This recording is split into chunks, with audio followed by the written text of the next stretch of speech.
morning, iGaming Next. How are we feeling this morning? Oh, very good. Okay, bonus points. Half of you sounded really healthy, like you were out running with Pierre this morning. The other half, I detect a light sprinkling of hangovers, if I may be so bold. I hope you're all taking full advantage of all of the opportunities for liquid networking yesterday evening. I may have indulged in the occasional glass of wine myself. Great to see you all. If we haven't met already, my name is Oisin Lunny. I help great people, companies, and organizations tell their best stories through podcasts, through digital experiences like the wonderful iGaming Spotlight sessions, and also through events like iGaming NEXT Valletta here in the beautiful MCC. So I'm so happy to be here. Yesterday was such a blast, and our amazing team at iGaming Next actually put together a very cool recap video just to celebrate some of the things we saw yesterday and celebrate and kind of share that with all of the room to get us off on the right foot. So my dear friends in the AV department, if we could roll that video, that would be wonderful. Thank you.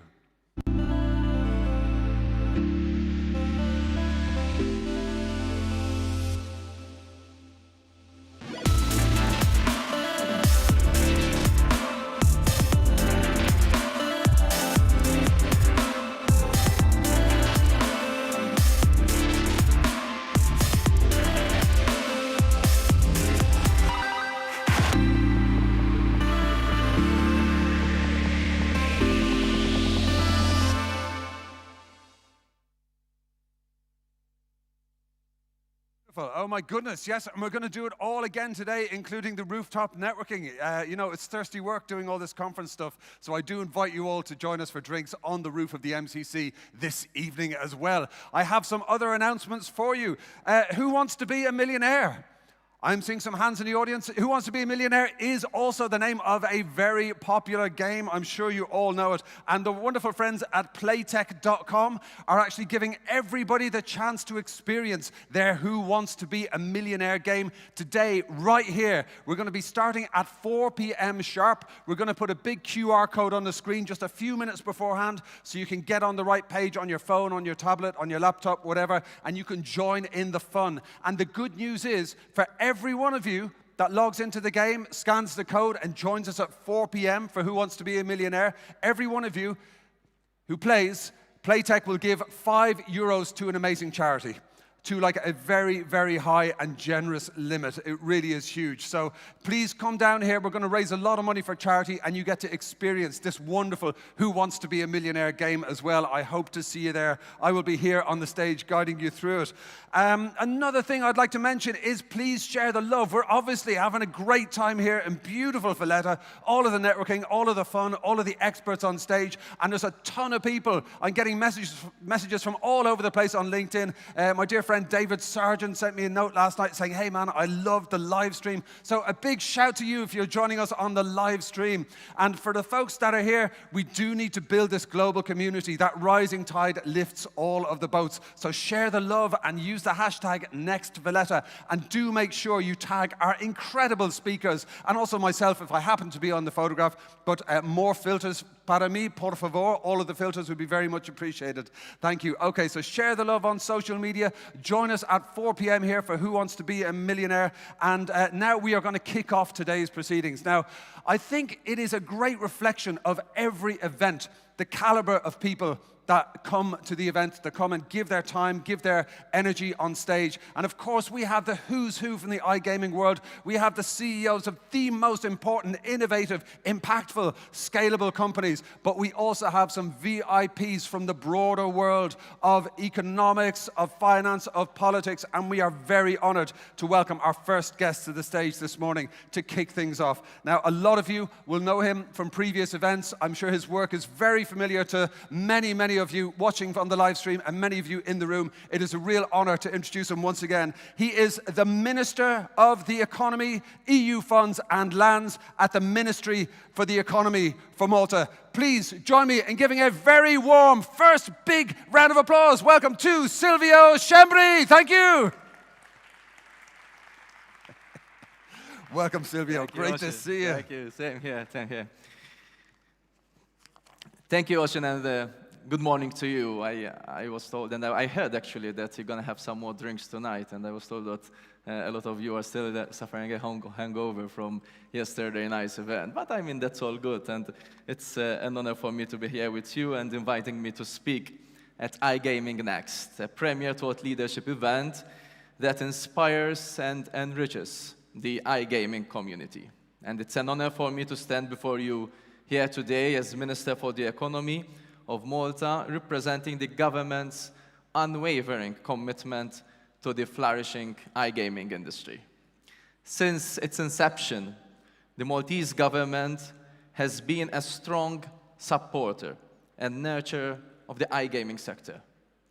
Today, this industry has undoubtedly evolved into a global force, captivating millions of players worldwide and generating substantial economic activity. However, it is not without its challenges. As the industry expands, we must adapt to a rapidly changing landscape. Technological advancements, regulatory complexities, emerging markets, and evolving consumer preferences demand our attention and strategic response. During our tour of the event with the Prime Minister yesterday, Pierre reminded us that the government's support during COVID-19 pandemic played a vital role in ensuring the survival of iGaming Next. This was yet another example, showing this administration's that is fully committed to supporting you throughout your journey. And we are proud to be the jurisdiction of choice for the iGaming industry. Malta has become the Silicon Valley of the iGaming industry by creating an innovative framework to regulate and remote gaming, providing legal certainty and an optimal environment for operators to thrive. This sector has experienced exponential growth and has become a major contributor to Malta's economy. Today, the iGaming sector employs over 10,000 people directly, and when considering jobs in other associated industries, this figure shoots up to 15,000, representing 5.4% of our employment. And this places, therefore, a great responsibility on our shoulders. And therefore, that is why we are more committed to ensuring that our policies evolve alongside the sector's needs. The demand for measures that benefit both the industry and the country has never been greater. We are determined to maintain a stable ecosystem that will sustain the industry for the years to come. Just last week, we amended the Gaming Act through Bill 55. These amendments protect the status of the Maltese gaming license from unfounded challenges. And let's clarify the situation. The Maltese license has always been designed as a point of supply license, allowing licensees to operate across borders from Malta. However, this is subject to two key conditions. Licensees must have a justifiable legal reason to provide services in a specific jurisdiction, and they must comply with the robust legal framework established under Maltese law. These recent amendments serve to strengthen consumer protection and ensure that individuals choose to engage and play within a regulated market. The competent regulator overseeing the industry has the authority to swiftly enforce action in cases of non-compliance. By this bill, we have codified in law the long-standing public policy, and therefore, foreign judgments against operators meeting the mentioned criteria will not be recognized or enforced in Malta. These amendments clarify that such judgments are deemed to be against Malta's public policy. Our commitment to innovate remains steadfast, and we believe that embracing new technology is key to our nation's advancement. Malta has positioned itself as a front-runner in adopting and adapting to disruptive technology, providing a holistic regulatory framework for operators. The iGaming industry is constantly evolving, with various sectors becoming increasingly convergent, particularly through technology. And in line with this, we have actively worked to attract international esports tournaments, video game development, and immersive tech companies to Malta. We have faced numerous challenges in the past, and we will continue to do so for the well-being of our country and our community. We dedicate our utmost efforts to ensure that the most beneficial outcomes are secured in all scenarios. And therefore, I would like to extend my compliments to the organizers for creating such an exclusive and unique event. Finally, I want to express my gratitude to the entire industry for placing your trust in Malta and calling this beautiful country your home. Let us continue to collaborate to protect and elevate the iGaming sector in Malta for the benefit of our country and for the benefit of all the community. Thank you very much.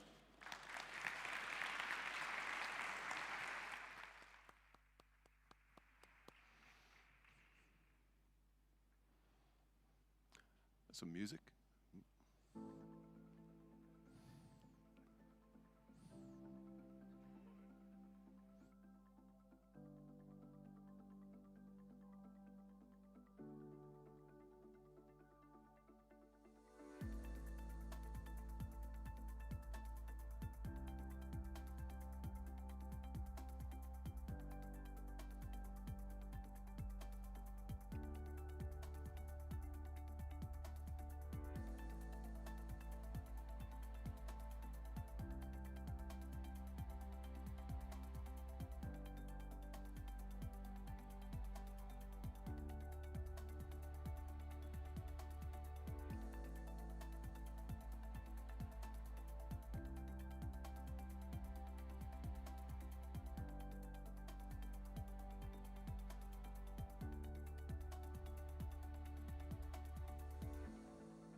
Hello, my friends. How are you doing? Welcome back. As you can see, we're setting things up here for a very exciting session. First, I just wanted to say thank you again to Minister Schembri for those inspiring opening remarks. Malta is the Silicon Valley of iGaming. How exciting to be here. Absolutely brilliant.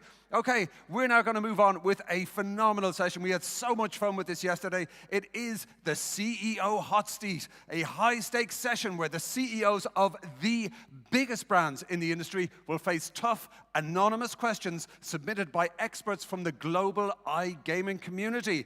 No topic is off limits, and no question is too controversial for this thrilling game of chance. I am thrilled to welcome back to the stage our phenomenal moderator who's going to introduce his guests. Please give it up for the CEO of Presenter Group, Lassen Merzoug. Thank you.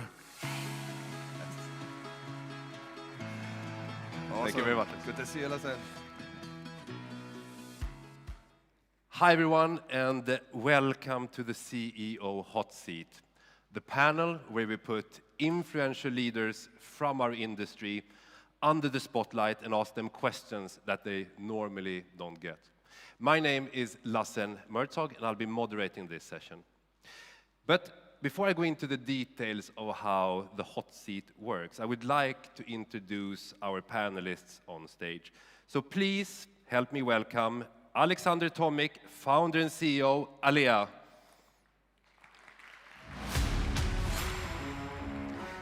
Idan Levy, CEO, High Roller.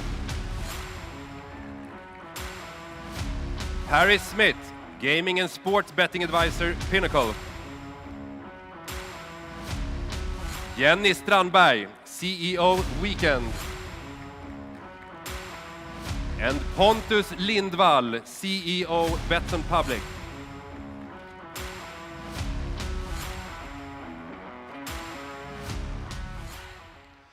I think most of you know them and that they don't require much of an introduction. But nevertheless, I'm going to let them say a few words about themselves before we get started.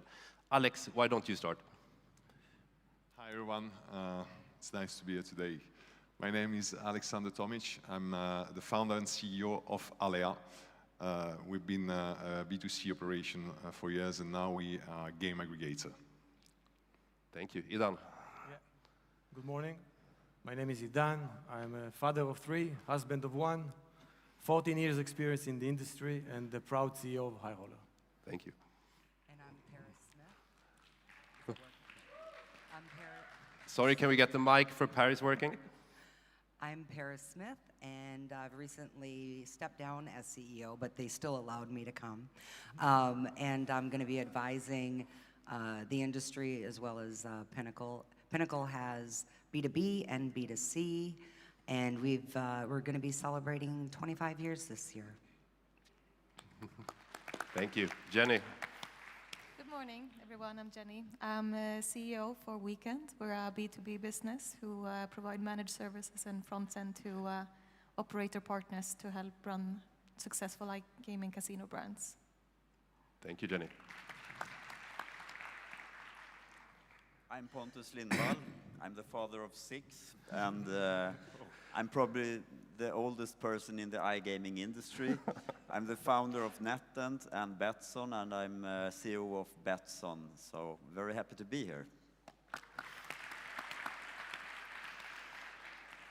Today's concept is partly inspired by the British TV show Mastermind, where contestants have to answer questions on a specific topic of their choice.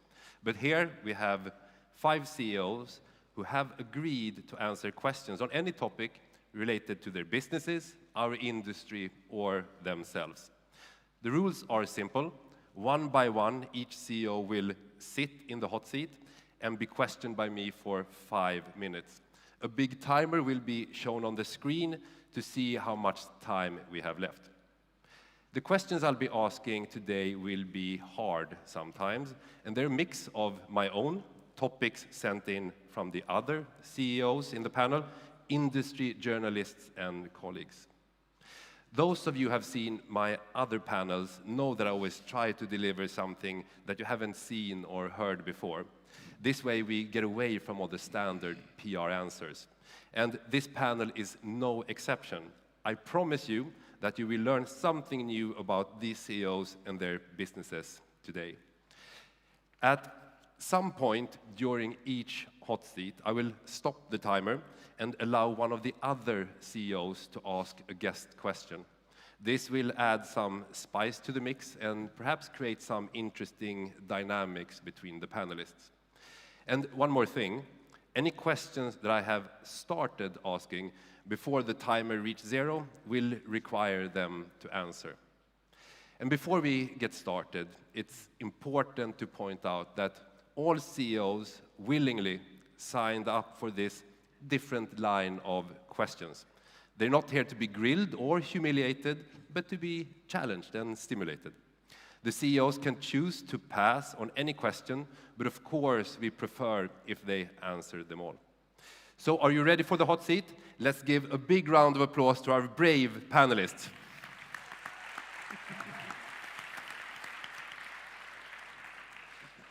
So to kick off this panel, I would like to give Alex Tomics all the way to the hot seat. Welcome.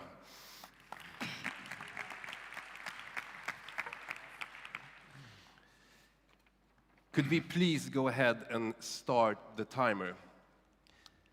Alex, I really enjoyed listening to Pierre's podcast with you last week, and you mentioned that you sometimes flirt with ChatGPT to get better service, which is fantastic. I'm like Pierre there. I actually find myself sometimes writing, please, could you? But that made me want to ask you, what's the most bizarre question you have ever asked ChatGPT? Actually, I don't think it's about the type of content. I mean, we've had a lot of conversation, don't get me wrong, and about very, very different topics. It's more about the tone. So if I'm in a hurry, I would just come, I won't say hi, and I would say, like the other day, write me a bio for Liam Mulvaney. He was on the panel with me yesterday. And it will answer, Liam is singer and songwriter coming from a small town of Ireland. And I passed that actually to iGaming Next team for his bio. Which so when we get robot AI girlfriends, you're first in line, basically? Say again? When we get robot AI girlfriends, you're first in line? I don't know, but let's say I would play with it. That's fun. Let's go to the next question. Alex, you are running a famous aggregator in our industry, and I would like to know how you respond to the claim that aggregators are often a gateway into black markets for suppliers. I mean, we can say it's a reality because aggregator adds a layer between the operator, the player, the regulator, whoever you want, and the software provider. Whether it's a company that's in between, or just in the technical flow, okay? So it could be used as that. It has been used as that. There are very big companies that build their own aggregator just for that. We have a lot of research groups that are researching evolution lately because evolution is becoming an aggregator, and they try to understand what does that exactly mean. Why is evolution entering into the aggregation business? So it could be used as that. Yeah. It doesn't necessarily need to be used as that. But thank you. I'm happy with that. In last year's CEO panel, we had, for example, David Flynn from Glitnor Group and Sashi Maimon from Neon Games in the panel. Mm-hmm. And when I asked the question, do you believe that platform and game providers are fully aware from what countries their products are generating revenues? They both agreed that providers do know exactly from where. Sashi even went so far as saying any provider that says differently is not telling the truth. Okay. Do you agree with them? It's a complicated one. I try to make it as short as possible. Quickly, yes and no. If it's a platform, they know, okay? They have access to player data. They know. They know the player, they do the QAC, they see the credit cards, they see everything, so they know. They cannot pretend they don't know. If it's an aggregator or software provider, they may not know, because the IP can be obfuscated by the player or by somebody in between, all right? Now, there's another answer to that, is who inside the company knows? The business team know. The compliance team doesn't know. The business... Do you know where all the traffic is coming from? Sometimes yes, sometimes no. Okay. It's time to pause the timer because it's time for our very first guest question of today. And the guest question going to Alex will come from Idan. Idan, please go ahead and ask Alex your question. Thank you, Lassen. As the founder and CEO of Alea, you guided Alea from inception. What have been the biggest risks that you have taken to ensure Alea's success in this crowded iGaming sector? Human risks first, people you're working with, partner you're working with, you think they're reliable, they're not, you think they're benevolent, they're not, that's the first one. Regulatory risk, like everyone in this room, I think, whether we're B2B or B2C, we take a lot of regulatory risk. So what we do is, I have a high risk appetite, to be honest, but I think I'm quite good in the art of prudence. It's about navigating into muddy water, but in a very careful way. So regulatory risks, definitely, but to be honest, now thinking about it, the biggest risk are not regulatory risks. The biggest risk are people risk, is who you deal with. You think that these people are your partner, your brother, you've been working together for 10 or 15 years, and then you find out that they are not. That are the bigger risks, and I think it's for any entrepreneur. True. Very good answer. Thank you, Idan. Thank you, Alex. Let's go ahead and start the timer again. Alex, you are an outspoken proponent of psychedelics. They are now being tested in therapy around the world with great results. Do you believe psychedelics can improve work performance, or what other benefits do you think they have? I do believe they can improve work performance. I believe they improve me and the way my brain functions. I don't believe in microdosing. I've tested microdosing. I even thought at some point offering microdosing to Alea's employee. You can buy them online. It's completely, it's, no, I'm serious. It's like a coffee. It's legit. It's, you buy it. It's legal, okay? But it doesn't work.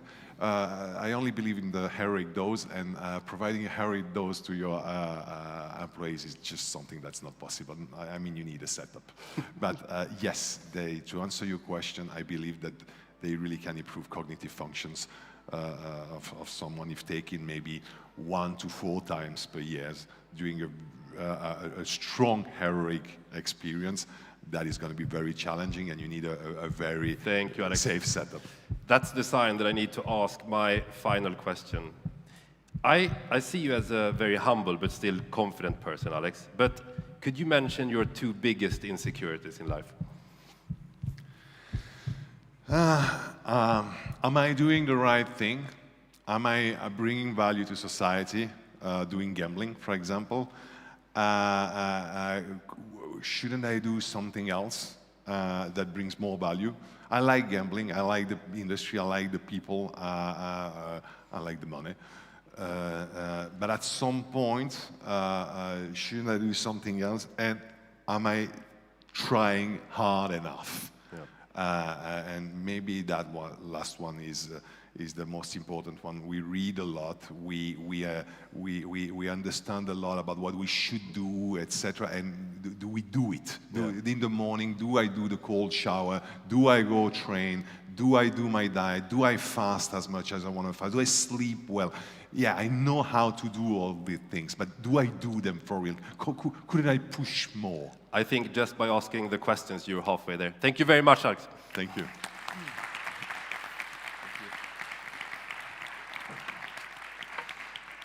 It is time for Idan to join me in the hot cell. Welcome, Idan. Thank you.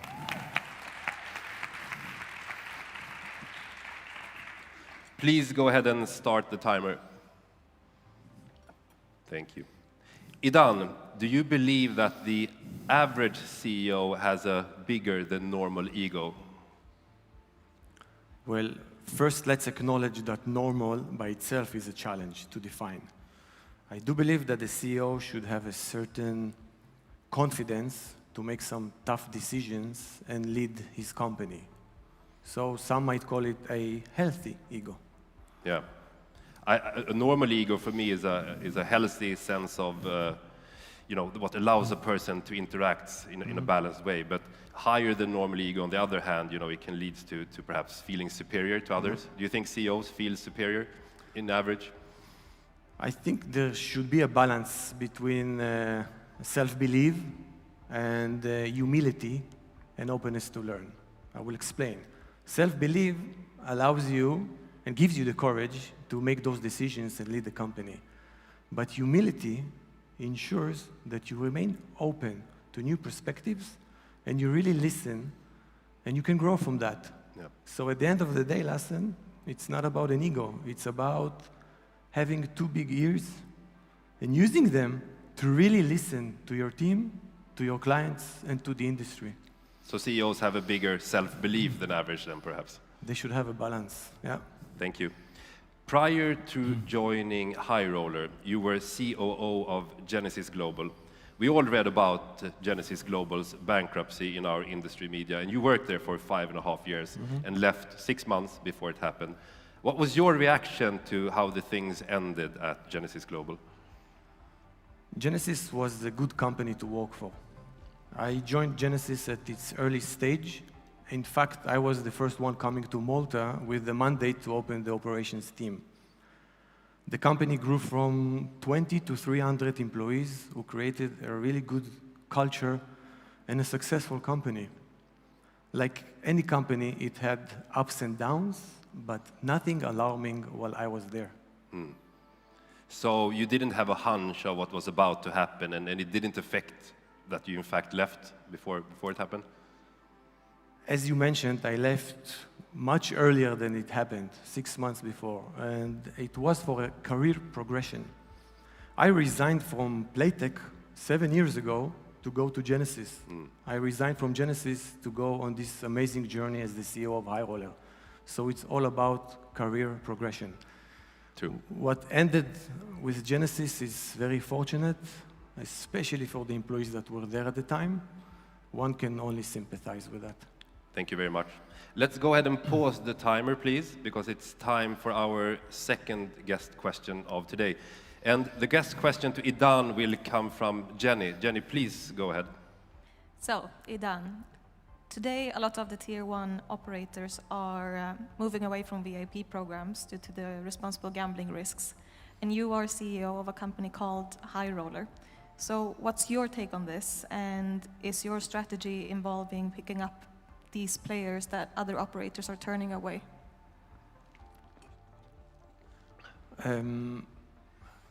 At High Roller, we believe that providing a VIP environment and promoting responsible gaming are not contradicting one another, or the opposite. They should go hand in hand. The team of High Roller collectively has more than 100 years of experience in the iGaming industry. It's a team of professionals that I really am proud of. We have implemented the know-how of how to cater VIP players. But before that, at the heart of what we do is responsible gaming and safer environment. We truly believe in that. And that is the basis of all we do. We have implemented a lot of procedures and processes and a lot of automation to measure the players' behavior from day one. And before we kick in our VIP program, we make sure that everything is safe. I think we have to stop you there. Thank you very much for the question. But send me all the VIPs, I will be happy to have them. Please go ahead and start the timer again. So High Roller is an RG-friendly name, you think? Yes. Perfect. You have an Estonian license. Is that better than, for example, an MJ license and a Curaçao license? And if so, why? Our group has many licenses in different jurisdictions. In my opinion, it doesn't matter where you operate. At the end of the day, each regulator wants the operator to make sure that he's providing a safe environment to his players. There is no better or worse, in my opinion. It's all about that safe environment and making sure that the industry is also safe of crime. But do you think the ARPU, the average revenue per user, is higher with an Estonian license targeting the same country as an MJ license? ARPU is not about the jurisdiction. It's about your know-how, how you implement it, and what do you do with your players? And allow me a short story, I promise, a really short one. I check competitors. I went a few operators, I opened accounts with my real name, you can Google me, and I went to one of the biggest one. It was still the biggest because we are still at early stages, but high roller are catching up. And I opened an account. I made a substantial deposit, don't worry, with my means, guys. And I played as a VIP. I wanted to see what happens. When I finished, I went on chat and I asked, I will do quickly, do you have anything to offer to a VIP? And I got a reply, there is nothing to offer to a regular player. We will contact you, don't contact us. So do that at High Roller and see what happens. We embrace you, we hug you. So it's not about the jurisdiction lesson, it's about how you handle your players. Time for the final question then. What is something regarding our industry that you believe to be true, but most people would disagree with you on? I think that the industry is going towards entertainment and not just pure gambling, the classic gambling. We are competing not only with each other, we are competing with classic entertainment and screen time like Netflix, YouTube, TikTok, etc. Those who will embrace the concept that we need to embed entertainment within the gaming industry, I believe will lead the market. Thank you very much, Idan.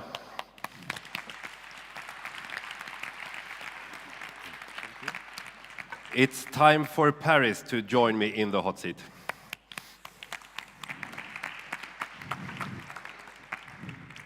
Please go ahead and start the timer. Paris, when did you Google yourself the last time?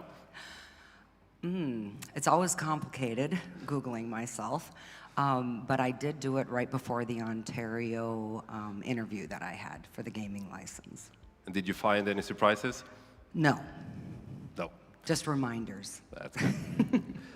After being on a senior post for as long as you have, CEO for Pinnacle for 17 years, do you still have any areas in your leadership that you feel that you need to improve? Yes, there's always room for improvement. I think, you know, I'm very nurturing, and I love to set people up for success. And looking back, I think, you know, reviewing people's performance, trying to push, help them to succeed. Sometimes I allowed it to go too long. So, you know, we have a high-performing culture in Pinnacle, and, you know, it's not for everybody. No, thank you.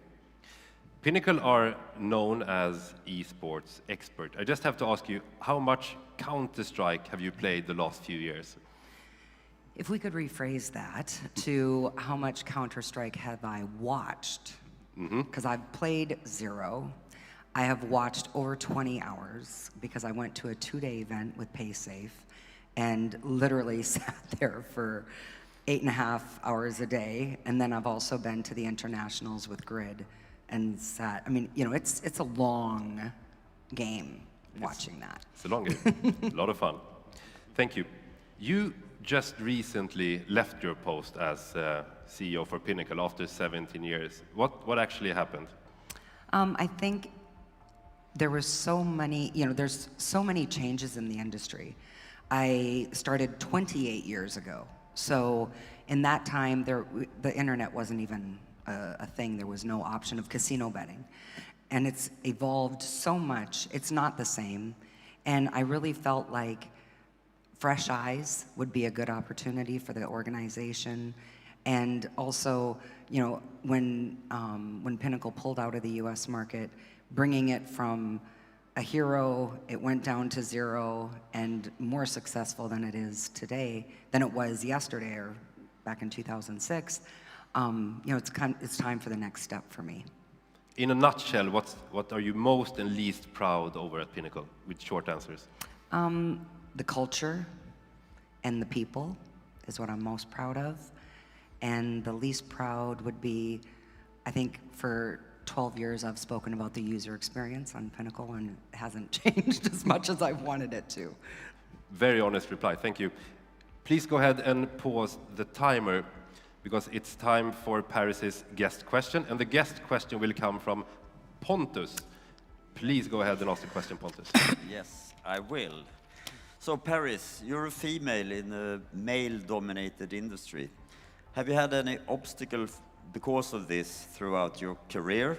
And what do you think men can do better in this industry to invite more women?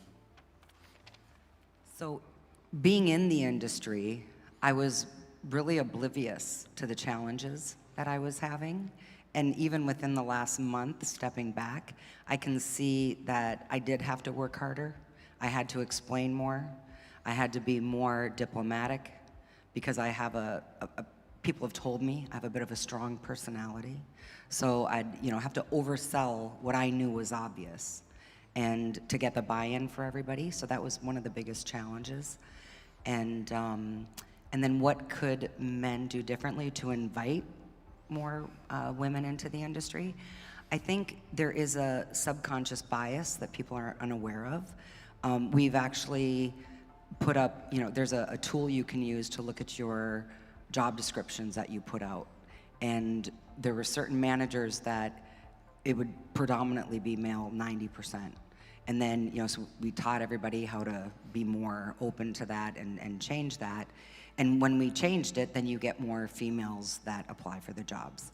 And I think it's just looking at the quality of the person and understanding the additional benefits, the empathy, the multitasking capability that most women have, and embracing those could definitely help. Thank you very much, Paris. Well spoken. Please go ahead and start the timer again. Thank you, Pontus. We have all heard for, 10, 15 years that e-sport is the future of betting, but it never became the hit that everybody expected. Why do you think that is? It is a hit. The problem is the lack of understanding of the ecosystem.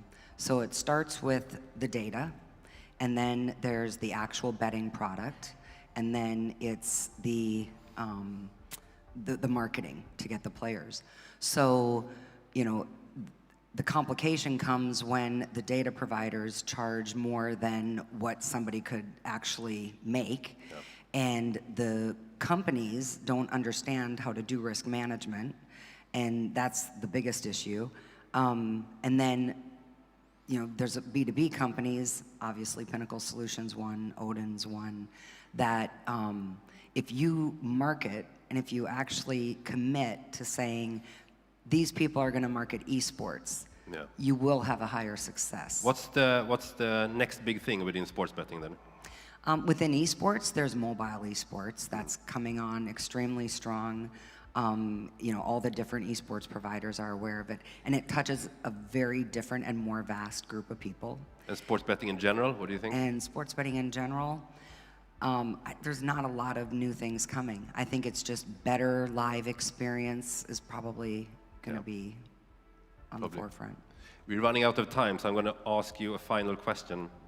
I see you as a real power player in the industry, and I know a lot of people enjoy listening to you in different panels. Is there anyone in particular in the industry that you look up to, and why? You have to mention a Bet365 as the organization for sure. Stake has a lot of balls, got to give them that. But the one group that I really admire is my esteemed colleague's company, Pontus, with Betson, yeah, because they have multiple verticals. They have a very sustainable business model. They've done a phenomenal job. They're not complacent, and it shows with their stock price, I think. So that would be one of my top picks in the Good industry. answer. Thank you very much, Paris. You're welcome. Let's invite Jenny Strandberg to join us in the hot seat.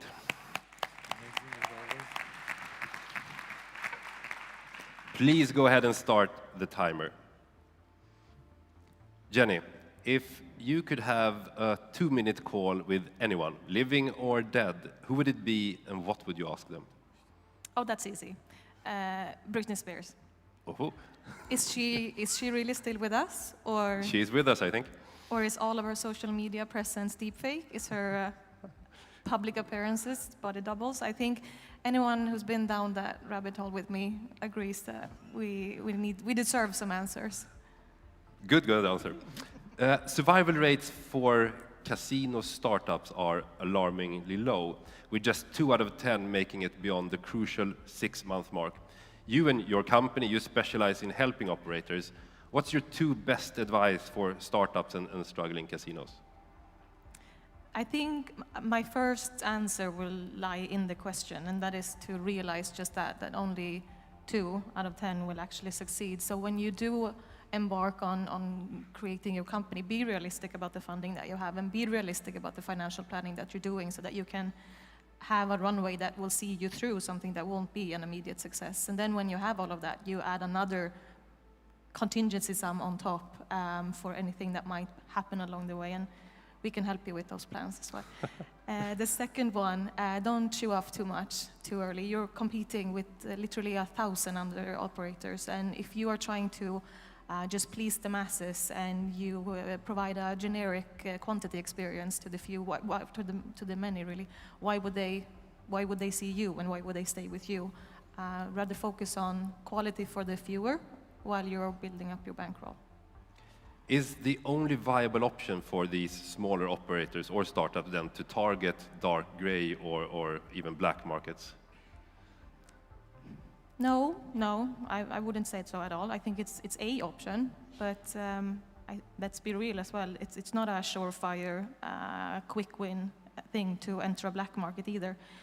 You'll be paying markups on most of your services because of the complexity of the environment. You'll have very expensive acquisition, you have volatile acquisition sources, you will have issues with payments, you may even come across situations where you're not receiving the settlements at the end of the day, which you then need to be able to pay for your other services. It's a very tricky situation to... How's the split for you guys? Are you helping a lot of locally regulated operators, or is it mostly on the gray side? When we provide fully managed services, no, we do not run black operations. If we do partially managed services, say that we are providing someone with a creative project or maybe a user journey framework, then we wouldn't necessarily have that insight if they do or not. So in that sense, we wouldn't know.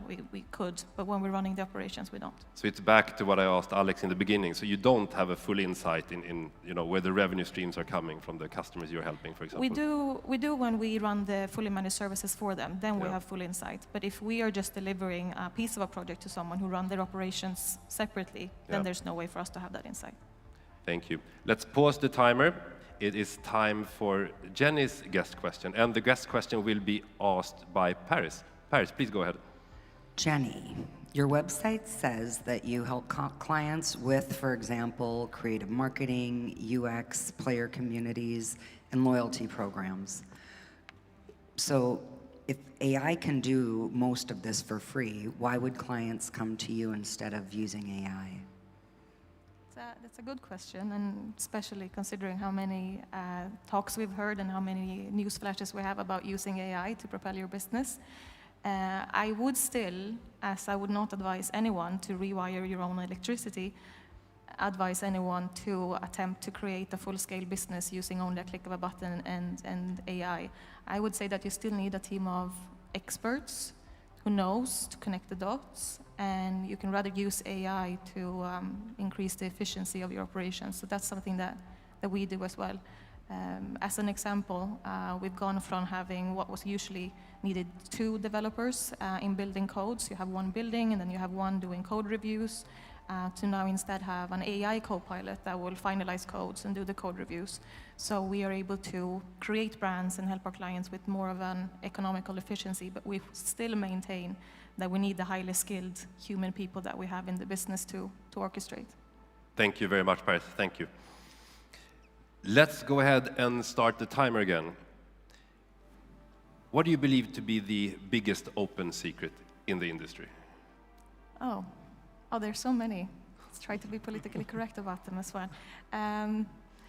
Perhaps, in spite of how many times we've heard and discussed and talked about the importance of data-driven decisions, agile project management and organization, what a surprising amount of businesses that are still run on outdated strategy decks, a bunch of Google documents, and prayers.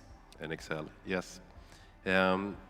Last year in the CEO panel, I asked the panelists how we should attract more women to the industry, and I was surprised when no one actually had a really good answer. What do you think is the solution? Ooh, that's a ballsy question to ask me when we are limited on time. But I'll try to contain myself. So I don't think that the issue with male versus women distribution is limited to gaming industry. That's a global challenge. If you're looking at gaming specifically on junior levels, there's not that big of a gap between male and female. That becomes more apparent when you go to manager levels, and then it increases the further up you go. So, I mean, if you can try to limit this down to 2 issues, can I quickly? Yes. As long as we have senior management being male-dominated, we might not want to admit it, but it's still going to be a biased interview process. So that's going to keep tripping up the gap. Thank you. The rule says I need to start asking the last question, and I want to do this. Find me for a drink at the afters, and I'll let you know. That's good. I have the solution. I want to squeeze this in. You made a fantastic journey so far, Jenny, from customer care agent to CEO in just 12 years. First of all, any tips you can give anyone how to accomplish such a journey? And also, do you ever suffer from imposter syndrome? Oh, the imposter syndrome. Okay, so about any tips or wanting to achieve the same, I think first of all, be very clear about what your actual aspirations and long-term priorities are going to be. In those 12 years, those aren't built on 40-hour weeks. There are a lot of choices that will need to be made, and there are several other very rewarding career opportunities and roles out there that will certainly bring a lot less pressure and stress. I would say see work as university. You are not able to just go into your scheduled classes and then you're done and successful. You will need to stay up late and study, and people aren't going to thank you for this, and they're not going to have any lenience with you when you're tired the next day. And please don't be humble enough to understand the importance of horizontal movement as well. Even sometimes taking a step back, it might not be visible as a obvious progression in your title or your payslip at that very moment, but all of this experience that you're getting is going to help you propel later on instead. And imposter syndrome, have you felt it? The imposter syndrome, I would say that I do not have imposter syndrome today, but that's because I've worked on it a lot. And one advice for imposter syndrome, I would say, is to realize that there's no external authority that will decide who is real and who is fake. So this is really all mental bias. It's created in your head.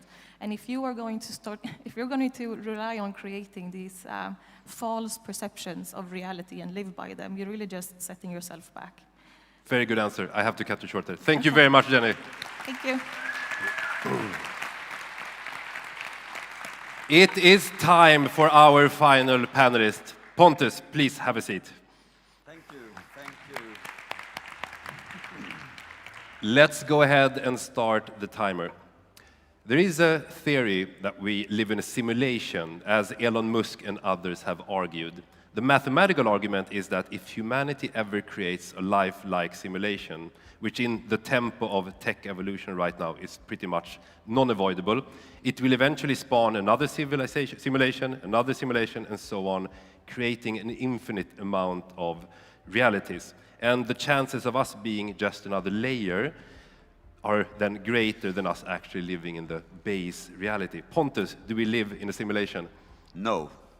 We live in reality. I usually simplify things, and that theory is way too complex for me.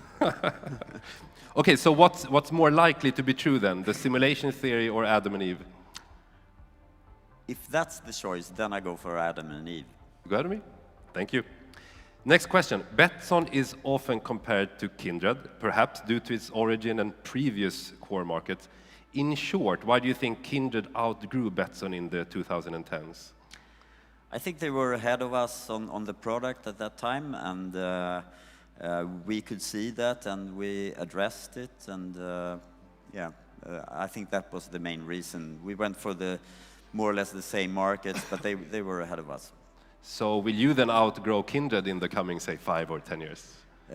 We don't, as a stock market company, give predictions like that. But if you look at the past few quarters and recently, we're on the pace like doing that, yes. Fantastic, thank you. Let's go ahead and pause the timer because it's actually time for the last guest question of this panel. And Pontus' guest question will come from Alex. Alex, please go ahead. Pontus, Betsson are doing really well at the moment, which is fantastic to see. But a company cannot succeed in all of its projects. Do you consider US being a success for Betsson? And more importantly, would you have considered launching that market with a private company? Yeah, that's an interesting question, and obviously we are not really where I expected us to be at this time when we went into the US. It's been a slower process than I expected to onboard business-to-business clients. Obviously the landscape is very competitive, and the market has shaped out differently from what we expected. We went into it, we have learned a lot there, we have created a great product, so I don't regret anything. If we would have been a private company, yeah, I think we would have made the same decision. Thank you very much. Thank you, Alex. Let's go ahead and start that timer again. The entire industry followed the drama a few years ago when you actually got fired by the chairman of Betsson, who not long after that left the company when it was clear that he had not discussed the changes with the shareholders. And you shared your side of the story in a very interesting iGaming Next fireside chat. But looking back at it now, what's your biggest regret from your end for that entire episode? I don't have many regrets from it. I mean, it came as a surprise, and it was interesting, you know, to realize that, you know, from one day to the next, suddenly I kind of realized my new future. Okay, I'm not going to be the CEO of this company. I'm going to go out biking a lot more. I'm going to do different things. But then I changed my mind and said, no, I don't believe this is a good decision. I'm going to fight against it, and that's what I did. So, but I don't regret anything from that process. It's actually the other way around. I'm proud, and I'm really happy today that I acted the way I did. That you took the fight. Yeah. I know a lot of screenshots and emails showing your discussion with the chairman was circulated in the industry. I know I read a few. What happened there? Of course, the chairman and I had different opinions. I had just delivered the best quarter in the history of the company, and I was fired. And I'm a shareholder of the company, and I wanted to keep on being a shareholder. I want to keep on developing the company. So we had different opinions, and that is what we discussed. And we couldn't agree, and finally, it sorted out itself. Yes, thank you. How important are grey markets for Betsson, and are you striving in any way to go towards only working in locally regulated markets? If you look at it historically, when we started like way back, everything was grey in the sense that it wasn't locally regulated.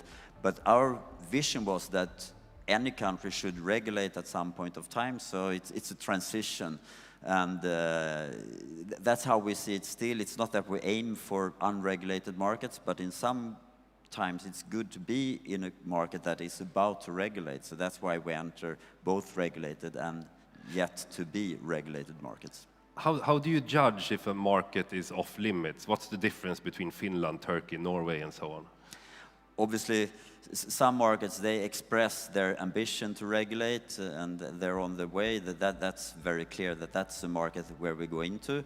Other markets which are totally, they have no intention to bring in gambling, such as some Arabian countries we would never touch.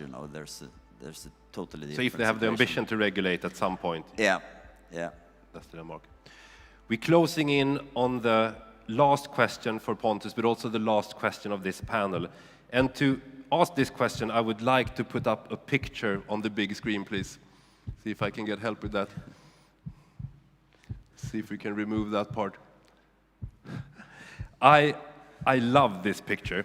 And my final question to you is, I found this in 2015 Dagens Industri. It's a finance news paper in Sweden, and I really like when senior people have some self-distance and humor. And it says under the picture, Pontus Lindvall does not back down to fight powerful gambling monopolies, but dough give him the chills. I have so many questions, but let's start with this one. Is it true? Does dough give you the chills? Yeah, I don't like those, and I think they smell and they are, you know, not nice. It was so funny to take this picture because the cameraman had gone into a pizzeria and said, "Can I buy 10 doughs?" And he bought 10 doughs. And then he came to the office and they were throwing this dough and taking pictures, you know, and the timing problem with that was massive, but finally they got this picture, and it's you know, it's a great therapists one. do that if you're afraid of spiders. They do exposure. Exactly, you have to that's look what we did there for half an hour at least. Thank you very much. Please help me in thanking Pontus and all the other brave panelists. Thank you very much. Thank you.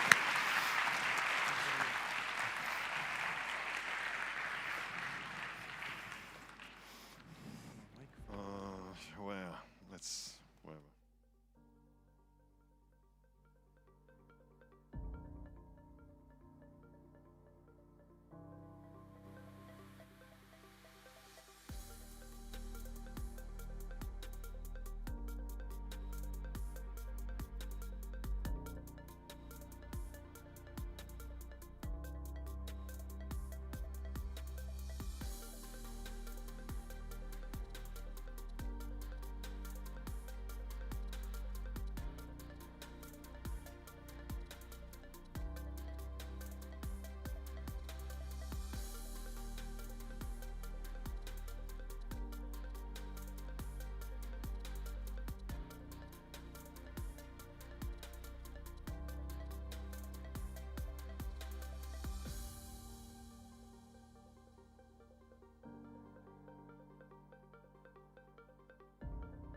Hello, my friends. How are you doing? Great to see you all. Looking very refreshed, looking like we might have had a bit of extra coffee this morning after a bit of an extra late night last night, or maybe I'm just projecting. Anyway, that was wonderful. Thank you so much for the CEO hot seat. Absolutely fascinating as always. I was expecting nothing less than very honest and open answers from our rock star delegates. Now, speaking of which, one of the things that people have been saying to me again and again over the past couple of days since I got here to Valletta is how much they enjoy the iGaming Next content. The content really is the secret sauce of what makes iGaming Next so unique, so special, so progressive, and the content really sets the tone for the entire industry. Now, a key ingredient of this, of course, is the long-running iGaming Next podcast, which today is going to reach episode number 148. So we are getting really close to episode 150. And we have a real treat for you, a bit of a coup to have our very special guest join Pierre on stage. So I'm going to introduce them,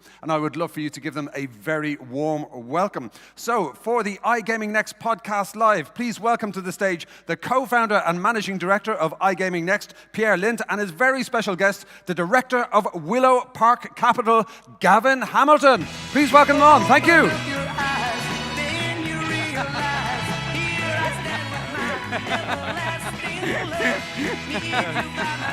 I told you we had a surprise today.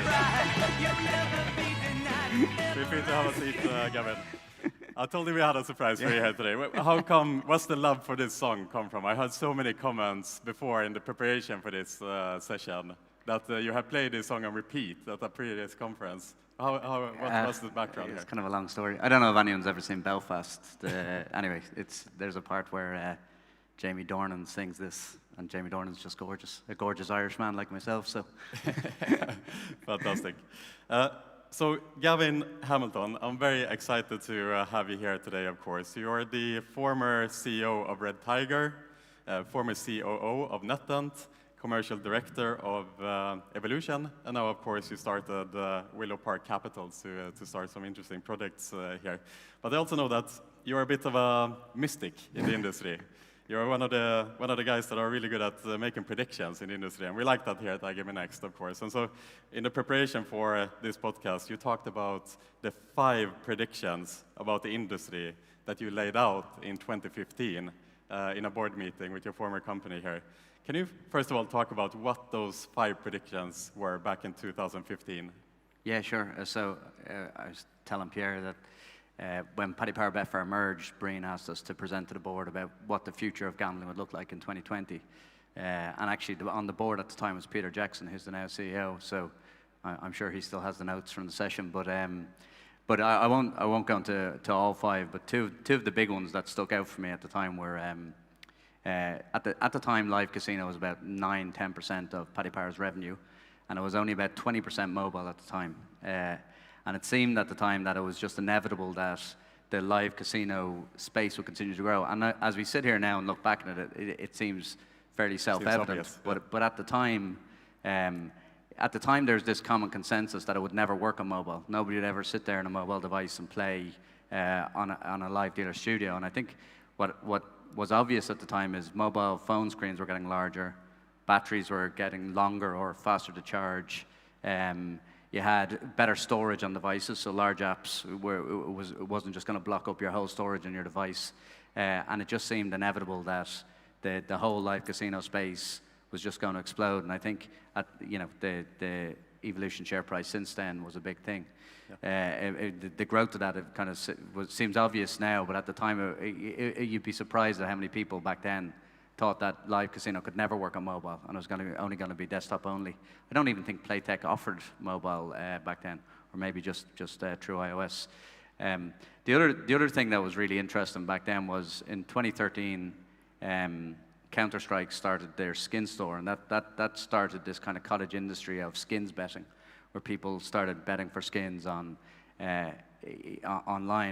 and the games that they were playing on were games like the equivalent today of crash games, of dice games, and in around the same time, and linked to it, you saw the emergence of the likes of Satoshi Dice or Prime Dice. And the point I was making to the board at the time is these customers, the most common game at the time was a 14-number roulette, right, which has like a 7% hold margin on it. And it's like, here's a group of customers who've never played in a land-based casino before, who are completely unaware, as like no customer, like the big talk out of Vegas this year was how everything switched from blackjack play street to 2, right? The sensitivity to margin. Whereas here you had a huge cohort of players playing 14-number roulette and just received a different education as to gambling. And the question I was asking at the time was, what happens when these people grow up, these digital natives who've grown up through video gaming, grown up through streaming, familiar with Bitcoin, you know, what does that look like in 2020? And I think the bit that I didn't see is how that all came together, because Prime Dice went on to become Stake.com, or it was the genesis of Stake.com, which is now the largest gambling industry in the world. And then you see the bleed over of video into streaming, and like the, let's say, the highest growing, fastest growing streaming platform is now owned by, or partially backed by a gambling company. So all those trends have come together, right? And I think what you have is a new generation of gamblers that are very different to the generation of gamblers that existed back then, you know? Right. We can call you Mr. Gavin from here on out. Right. Great predictions back in those days, for sure. Also, Gavin, I mean, you've been in the industry for a long time, but not only have you been working in many different interesting organizations, but you've also been a part of some really big mergers and acquisitions throughout your career. You mentioned Paddy Power, obviously merging with Betfair, the acquisition of your own company, Red Tiger, by NetEnt, and then NetEnt being acquired by Evolution.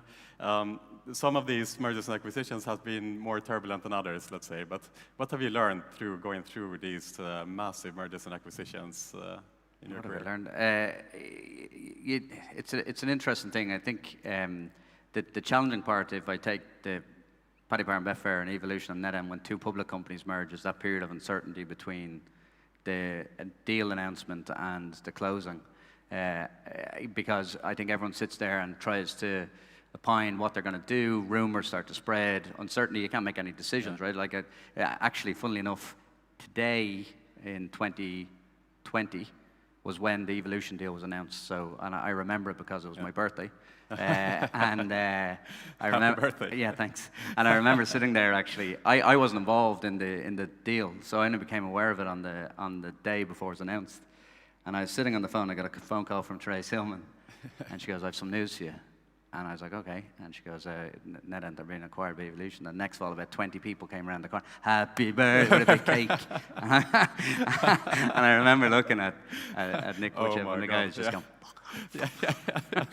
No celebration. So yeah, but the challenging part between that is the same happened in Paddy Power. But a lot of speculation, a lot of uncertainty over people's jobs. You lose a lot of good people because the good people kind of see the writing on the wall and they kind of go, "I want to try something different." Yeah. So trying to keep everything stable, and it's an impossible thing to manage. And I think that uncertainty is a really challenging part.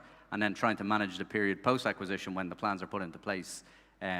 What you do learn very quickly is no matter how well prepared, and I'd say on the Evolution deal, for example, they're incredibly well prepared. They put a lot of thought into how they're going to execute their plan. But as soon as it happens, all the plans are worthless. Like, it's kind of like, I was thinking about it, like, it reminds you of the Putin invading Ukraine, you know. It's like, I thought they'd be welcoming us with flowers, you know. Suddenly they walk in saying, "We've all these plans," and most people are like, "I don't care about your plans," you know. We're not doing it. So it's like Mike Tyson says, like, everyone has a plan, I guess, until you get punched in the face. Exactly. Right? So I think that's a really, and you learn very quickly that managers who are technically competent have a very good view of how to let's say run their functions. It's very difficult to gain experience into massive restructurings or massive reorganizations, and that has a big people impact, and that really slows things down, you know? Yeah, so as you say here, in every merger acquisition, there's a plan, right? I remember I went through the Betsson and BetSafe merger back in 2011, which was super chaotic, but they made a commitment very early that we're not going to let anyone go. So like they safeguarded, so everyone felt safe kind of from the beginning. But that was certainly not the case in the NetEnt and Evolution merger, for example. A lot of controversy, a lot of people on the NetEnt side being let go under some quite interesting circumstances. Like, you were obviously on the NetEnt side at that time. Like, how turbulent was it really? Because there was a lot of reports on this, but we haven't really heard like the inside, from the inside, how that period went on.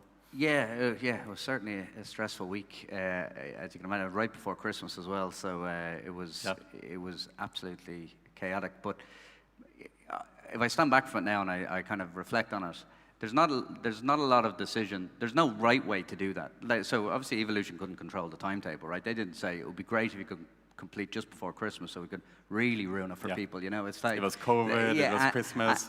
Exactly right. So then you go into it and you say, well, what's the right thing to do? Do you wait, go home, have your Christmas break? When you come back, we'll announce it later. So there's no easy way to do it, and I think the idea was to give people as much certainty as possible, so that to remove that uncertainty that lingered over the business. And the challenge when you try to do that is you probably go a bit too far because you don't have all the information. But could they have handled it better? I think that comes down to individual managers. Some managers handled it really well. I think if you go through the various functions, some people will say it was a really good experience. Some people will say it was handled really badly, right? And but do I think fundamentally they could have done it better? Yeah, around the edges, yeah. But like it was just a challenging situation to be in, you know. Yeah, interesting. So taking a step back, obviously you were the CEO and one of the founding partners of Red Tiger. You know, you made the exit there. It was a huge exit to NetEnt at that time. There was rumors as well that there was like a fight between NetEnt and Evolution who was going to acquire you at that time. Was that actually the case as well? Was there like were they like outbidding each other, or what happened? What happened there? Yeah. All I can say, it was a competitive process. I think at the end of it, you were a popular kid on the block. At the end of it, I wasn't too popular at Evolution, which made it very amusing when they realized when NetEnt acquired you, they realized that the fight is over. They have to acquire NetEnt now, I suppose. It made our first conversation very awkward. Yeah. Great stuff. And I mean, how does an exit like that change your life or perspective of life? Because you know you're on the way up, like you're building your company and you're kind of building towards something, towards a big plan. And when you make an exit, all of a sudden, you know, all the opportunities in the world opens up to just kind of sail into the sunset.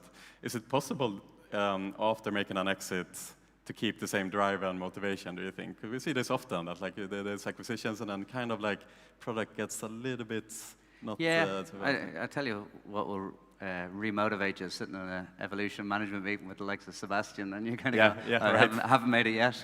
But no, I think certainly from a Red Tiger perspective, you know, ideally, I would have liked to have gone on for longer. You know, I wouldn't have personally. It was obviously a decision across all the shareholders, but I felt at the time we were basically still neck and neck with Pragmatic, right? And we were still on a huge growth curve, and I think we had a lot more to go. But then when the business sold, I thought the NetEnt Red Tiger combined project was very interesting, and I managed to get quite excited about what we could do together as a group, and we had a couple of very, you know, quick wins, and there was momentum there. And then when the Evolution thing happens, that's when you start to go, okay, well, now it's a different plan, and it certainly got hard, and maybe that was part of the decision why, you know, I decided to leave Evolution after only a year. I really liked my time in Evolution. I was interested in being exposed to the live dealer product, but I think, you know, when you go through a couple of them, it's hard to remotivate yourself and say, because then you're ultimately at that stage you're executing someone else's plan, and it's harder to be excited about it, you know. So you went on to, so I saw you made a joke at some point that you're the only person to have left Evolution with a lower share price than when you started. Yeah, it's quite the achievement. What an achievement! I mean, that's So yeah, it was. But obviously, the expectation that was baked into the share price when we completed, I think the share price. When the deal was announced, so this day was 673 SEK, and then it went up to 1,600 in the space of 8 months, and that was like price to perfection. That was like, you know, that we couldn't, and you're kind of looking at that going, there's a lot of hard work before we get there. And yeah, I think there was a dose of realism kind of arrived just around the time that I decided to leave, you know, because you had a business like Red Tiger, which had a very well invested tech platform, but didn't have the distribution or the market reach that NetEnt would have had. You had NetEnt's platform, which wasn't, you know, it was a poor platform and was kind of acknowledged internally, but had the distribution, had the market reach. And then you had Evolution's platform, which was a live platform with the distribution to reach, but wasn't catered for slots. Trying to get that into something coherent, you know, it's a big project. It's not a small project, you know, and I think they're still suffering from the hangover of that today, you know. Right. So now in 2023, I mean, we look at Evolution, and the live casino department is obviously doing extremely well, has always been accelerating for many, many years. And Evolution obviously is trying to grow the RNG segment as their kind of second vertical in the business. But in the last quarterly report, the RNG business of Evolution actually reported a decline in revenue. So like with the proliferation on the slot side in the industry, now with AI tools like Midjourney and so on and so forth that can kind of that democratizes kind of the production of slot machines to some extent. There's tens of thousands of games, hundreds of game studios. Is there any way, do you think, that Evolution will be able to kind of turn the ship around on the RNG segment and actually start growing in double digits as their goals are? And like, how would they do that in such a difficult space? Yeah, it's certainly a much more challenging slots market than it was when we started in Red Tiger. Like I think I was looking at the numbers recently, and this year alone, 20% of all the slots ever made will get made this year alone, right? So it's like the number of games being made has just increased significantly. So the barriers to entry have decreased substantially. It's much cheaper to spin up an RGS. It's much cheaper to integrate an RGS. So competition is much wider. The cost of producing a game has come down significantly. But at the same time, the market has never been as consolidated. Like, so, you know, Pragmatic are 50-60% of some people's P&Ls. If you take the top three, it's probably 70-80%. So on one hand, you have more and more providers competing for the operator space, but on the other hand, a significant chunk of that is taken up by the top three. I think, do I believe Evolution can be successful in RNG? Well, I think the reality is, the kind of question is, do I believe Todd and his team have run out of ideas? And I don't think that's true. Do I think Nick Robinson just forgot how to make slot machine games? No, I don't think it's true. So fundamentally, I think what they have is an indigestion problem at the moment of a technical overhead, which I think they'll figure to solve. But having said that, even the way slot games work today is very different than when we started. Like, even the terminology that's used to describe slots, words have completely... When we used to talk about volatile games back in 2014, 2015, had a very different meaning to what a volatile slot means today. Now you have such a significant proportion of the revenue coming through people bypassing the base game and playing it in the true bonus buys and playing it in the bonus round, that is the primary enjoyment mechanism for many players. And even within that, there's a volatility spectrum, right? So it's like, all of this has been shaped by the fact that streamers have a big influence on how games are played. The players, as I said, have come from not from a land-based environment where there's certain physical constraints around how machines work. So I think the slots have become more complicated. It's just a much more different and complex environment than I'd say it was back in 2014, 2015. Like, if I go back to 2011, when I first I started in the M&A team in Paddy Power, and we acquired a slot studio called Cayetano. And we acquired them because at the time we only had 10 slot machine games on mobile. Right? So the idea was, imagine if you could get more than 10 slot machine games on mobile. No one even talks about mobile anymore. You know, it's kind of just done, right? But that's how different the landscape. Back then, just having a game on a mobile made you money. You know? Were you in the right time at the right place? Would you have succeeded with Red Tiger today? I do believe that, let's say, my generation, whatever way you want to phrase that, we are rode the wave of the mobile penetration into casino, and this has driven a lot of success for a lot of people. I think we're probably, as I said, that is done now, and I think there's a different audience, a different universe of players, and I think the way games will evolve over the next 5 years is going to be very different to the traditional slot machine games than we've been used to. So we have hundreds of game studios today. What will happen in this environment? I mean, can they survive, do you think? I don't think all of them will survive. Certainly not. I think we saw Green Day game going under a couple of months ago, for example. Yeah, and I think you'll see more of that. And I think you're also competing against a lot of the big operators taking studios in houses, like you saw Leo with Push, and obviously Kindred with Relax, and most of the big tier 1 operators have in-house studios at the moment. So the absolute amount of GGR to compete for is much lower. So I don't think it is sustainable that we'll have the same number. But having said that, because the barriers to entry are low, you'll always have small studios of 8 to 10 people spinning up, being able to do a few games. Just the ability to crack into that, let's say that level where you're above 5% market share, that's much harder than I think it was perhaps back when we started Red Tiger.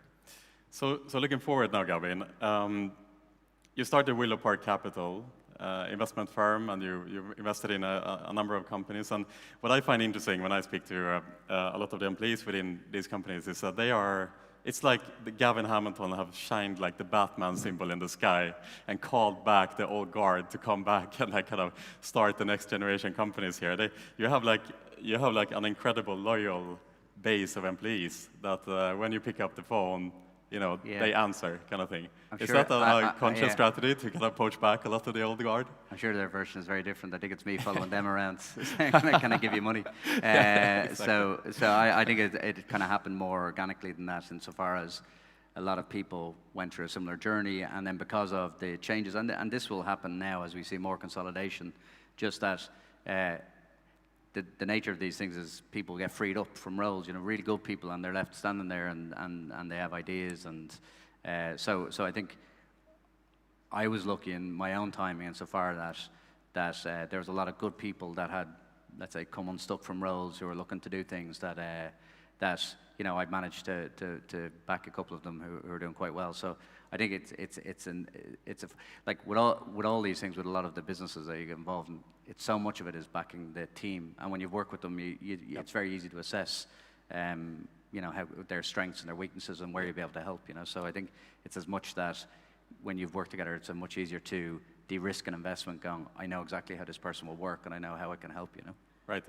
And so you're involved in a number of different companies here. Is there like a conscious strategy that you have in mind when you build your portfolio companies? I'll give you an example, like YOLO Group, our lead investor in iGaming NEXT. They are purposely building like a self-sustaining ecosystem that's supposed to help each other and so on and so forth. And is that something you aspire to as well, or are you looking more at individual opportunities and how they fit into your vision for the future? Yeah, I'd say it's more the latter. I'd say it's more thematic than, having said that, the industry is still relatively small enough that there's going to be overlaps, right? So, and there is expertise and knowledge shared between the various companies, but I think a lot of it has been driven by, we spoke about this before, but it's kind of like placing chips on the roulette table, going, this is where I think the next, the next opportunity is, and that's how we've approached it, rather than saying, here's synergies between the specific portfolio companies. They're all fairly standalone, Yeah, fair enough. And the last question for you today, Gavin. So we started off by talking about the predictions that you made in 2015. We established here that you have some mystic capabilities here. So naturally, we would like to hear your 5 predictions for 2027. What is the industry going to look like at that time? What are the trends that are driving the industry, and how will that affect us in 2027? Yeah, I've probably touched on some of it throughout the conversation, insofar as I still think we haven't this shift towards video, and mobile hasn't played out from a video perspective. I do believe what is hugely different. I remember being on the M&A team in Paddy's, and we would never invest in anything. We launched BetDash back in 2010, I think, and it was a social betting app, and it never went anywhere, kind of utilizing the Facebook tools. But at the time, we had this mantra that social will never work because betting is a very individualistic thing. But actually, I think that's fundamentally changed. Like, you see people sharing wins, you see big win feeds on the kind of popular casinos now. You see the business that was backed by Tabcorp in Australia, which is a social betting app. So I think the new generation of punters is getting far more comfortable with the social aspect of gambling and the casual aspect of it. And I think that there's still lots more interesting opportunities, like some of the things that Beyond Player, Live Spins, whatever, doing. I think that's quite an interesting space, and I think we'll see some very interesting things evolve around that side. I think the second piece, obviously everyone talks about AI at the moment. I'm very skeptical that we'll see any material benefits from it in the next 5 years, as in... I'll take. I don't, I think from my perspective, there will definitely be operational efficiencies. That's inevitable. But marginal. Yeah, from a and company no, level. possibly like significant operational efficiencies, but not to the extent where it upends the industry. Right. There's things I see. I was talking to a studio actually, a game studio recently, who kind of invested heavily in the idea of being able to use AI for art and design. But the reality is, art and design is only like 20% of the slots process, right? So, but anyway, a lot of the work that they did, then Adobe came out and said, here's this tool embedded in it, and it's now available to everyone. It's like, okay, well, we thought we had an edge, but now it's just, anyone can do this. So, so I think that is that is a long way to go, and I think what will be more interesting on the, let's say, the AI side is that private data is going to become much more important, right? So I think owning data for data's sake is going to be much more important, because as the models get smarter and you can train them on your own data, that's where it will start to unlock some interesting product opportunities. So we have an investment with a very interesting sports data business, which kind of is in this space. And I think that type of stuff on the data side is going to be more interesting as the infrastructure layer for what the models are capable of 5 years beyond that. And then, because we're running out of time, I'll say one more, which is I still think the payment side of it is still fairly broken.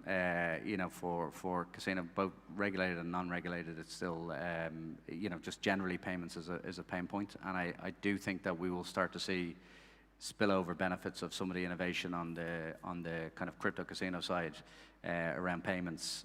I think it's inevitable that will start to happen in the regulated environment. Right. And some of the moves in the last few weeks around crypto, I think, are setting the platform for that to become, and I think it'll be amazing for the gambling industry, just because it just lends itself to one of the major pain points from a gambling perspective. So. Right. Yeah, Tim Heath predicted this the other day as well, yesterday here on stage, that he thinks crypto will become an accepted payment method in the US in the regulated market.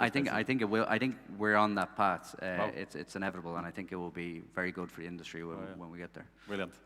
We came with question marks. We have explanation marks. Thank you so much, Gavin. It's been an absolute pleasure. You're a legend of the industry. It's great to sit down with you here today. Thank you so much. Thank you to the audience as well. Brilliant. Sure. Thank you, Alan. That was great.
Hello, hello, my friends. Great to see you there. Fabulous session. Wonderful podcast, as always. Thank you so much to Pierre and Gavin. And always great to hear another Irish accent on any stage, a point of national pride there.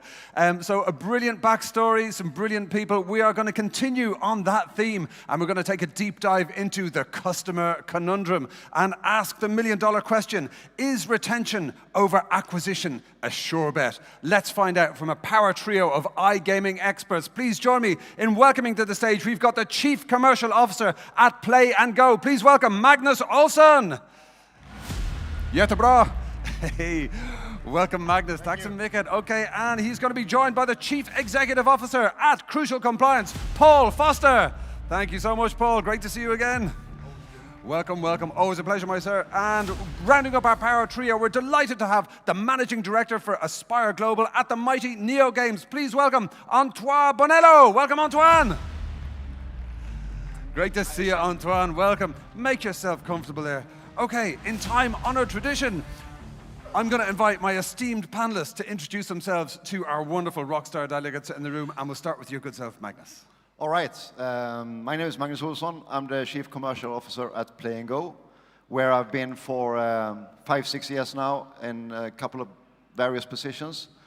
We've seen the company grow tremendously, and we've moved it towards and together with the regulated markets in the world. So it's been a fantastic journey, and we just started. Outstanding. Congratulations on that journey. I'm sure many of us have been following it. And over to your good self, Paul. Hi, Paul Foster, CEO and founder of Crucial. So we're player protection specialists. I've been around in the industry many, many years and still trying to change the industry. So working on it. Fair play. You're doing God's work. And over to your good self, Antoine. Hi, everyone. I'm Antoine. I've been in the industry for a while.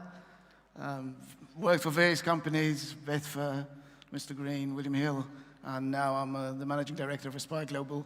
And we're very proud to provide what we think is a full service proposition to the industry. Awesome, great stuff. A few stellar names there on your CV as well. Great to see. Okay, let's start by asking the question of questions. You know, I'm going to come to yourself, Magnus. Is retention more important than ever in 2023? What say you? I think so, yes. I also think it's underestimated. Yeah. We all know why retention is important. You always want to keep a customer. It's always more expensive to acquire. Yeah. However, with regulation, and if you, as we, want to be in regulated markets, all of them, regulation makes it expensive to acquire. Mm-hmm. So the value or the efforts in retention needs to be accelerated and needs to be. We need operators as well as suppliers needs to invest more in retention. Right, indeed. A very, very bold opening statement there. I like it. I strong agree. But let's, you spoke about the rising cost of acquisition. It's got a lot to do with regulated markets. Antoine, what do you think that suppliers want operators to do, or what's the kind of that viewpoint on things? Yeah, I mean, in my view, it's acquisition, retention. We could keep on debating more than the 20 minutes we have today, but at the end of the day, it's two sides of the same coin, and that coin is the player. It's they're both life stages of the same player journey, and there are also very important aspects of a business strategy. Yeah. So what is important is that operators find a way, and there are many suppliers to help them do that, to make sure that there's no, acquisition and retention are not dealt with in silos. Right. It needs to be one continuum to make sure that at the end of the day there is long-term profitable growth, and that's what the shareholders want, and a good player journey, which will then grow the loyalty and bring ROI, bring payback on the cost of acquiring that player. Yeah, I like silo smashing is one of my favorite hashtags. I think it's super important. I think if you're working in silos, you're missing a trick. I mean, Paul, you have a great kind of objective view on this stuff. What say you about the state of that balance between acquisition and retention in 2023? Well, it's got to change because there's too much risk in acquisition today. Yeah. Not just from a financial cost, but what types of players are you getting? where are they coming from, where's the channels, all the data risks. And basically, if you're keeping your players, then you've got a more sustainable business model. So that's what everybody wants. Of course, we have to do acquisition, otherwise we don't have a business. But the minute you get those players, it's about creating that sustainable player journey for the lifetime of the player and creating those sustainable player kind of rails that you keep them within. And if you can do that, then your acquisition strategy should be reduced and you keep your players. Right, yeah, wise words indeed, good perspective there. And let's talk about, high RTP games and all of that kind of side of things. What do you think is the kind of balance, the role of like high RTP, low RTP games in 2023? How does this feed into that balance of volatility and all that kind of thing? Who wants to jump in there? Yes, Magnus. Yeah, I don't think RTP is that important here. I think it's about the content, the game. Yeah. If you're good, you can design a game that is engaging, entertaining, and has loads of both acquisition and retention capabilities. And if you look at mechanics, I would say volatility and max wins and those things are far more important. A good supplier can, it makes no difference within a certain range what RTP level you are. It's all about other parts of the mechanics. And I think content and the quality of the content, the entertaining factor of the content, that's the reason I'm here. I think is missing in the retention strategies. Yeah. Again, a very wise comment. Yes, Antoine. But Magnus, how do you square the circle? I mean, if a game has a lower RTP, it's going to lead to the player draining the bankroll quicker. And, that's unlikely to lead to longer lifetime value. Yeah, well, we provide our games in 5 different RTP levels. So that's an operator, we provide the games in 5 different RTP levels, and it's an operator choice to enable whatever is doable within that jurisdiction. But I still think that it's very hard for a player to know if I'm playing on RTP 96 or 91. You have to play a lot of, millions of rounds before you figure that out. Wow. I think you need to look at, I disagree with you. I think the RTP does not impact retention in any significant way.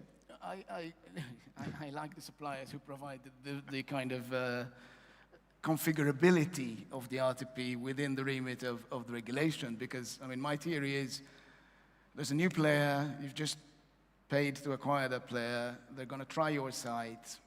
That first experience is what's going to make an impact on their lifetime value with your website. So if you can manage to get that player to win, the first time they sign up, that's going to be beneficial in the long term. And so if there is, and it is possible, to provide differential RTP within a player journey and model that on live stage, I think it's a winning retention strategy that links up the acquisition with the further stages in the lifetime of a player. So RTP to me is another lever that you can play with to monetize better. Yeah. I think there you can actually jump it on its head, because actually it's about player behavior. So it doesn't matter what type of game the player comes in and plays, it's about how they interact with that game, their style of play, their speed of play, the level of depositing. So it's the ability to track that player behavior and then personalize the offering to that player that will give you the best retention strategy. It's ultra personalization through those kind of sustainable rails that I think will change it.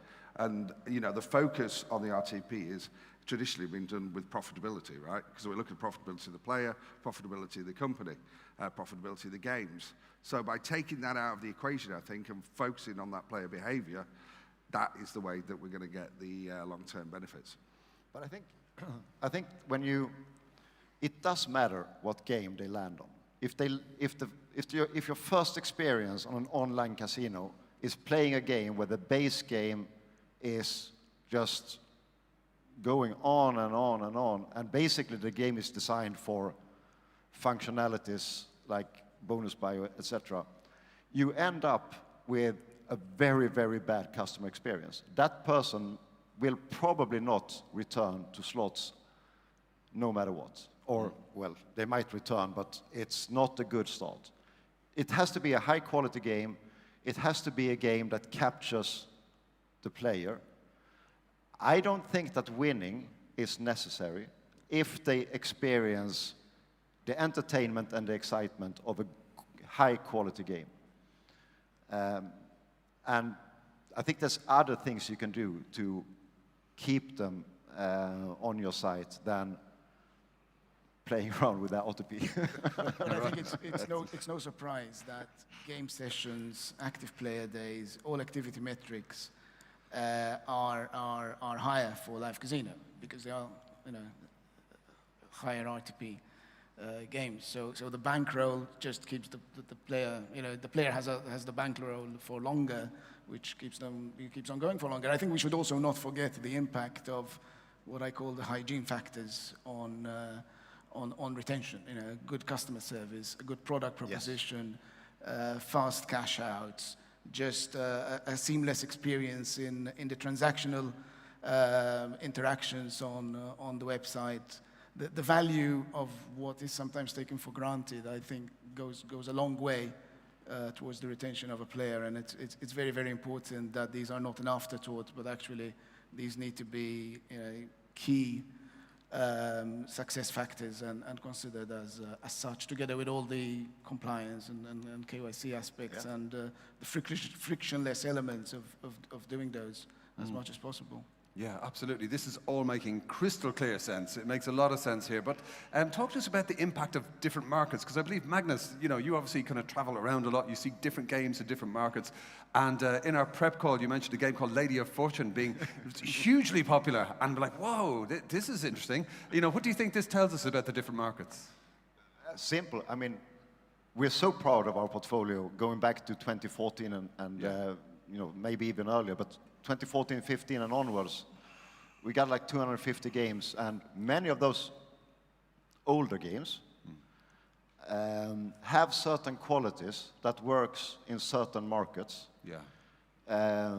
We got a couple of games. I mentioned Lady of Fortune just because it came to my mind, but it's a great game inspired by land-based.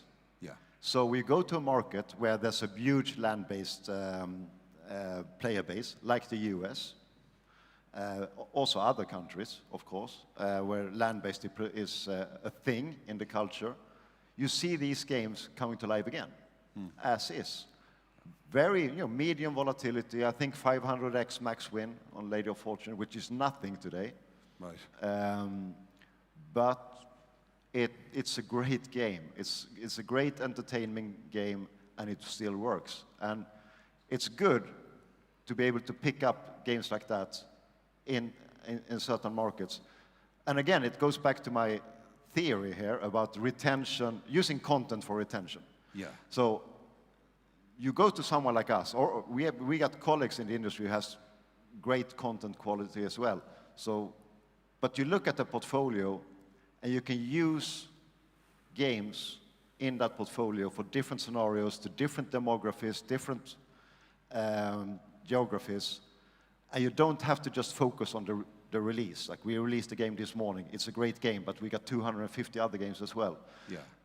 And that's one thing I think is missing in the retention strategies. I think this focus on the newly released games, some predatory functionalities, short-term wins, not everywhere, but I think the industry can do better.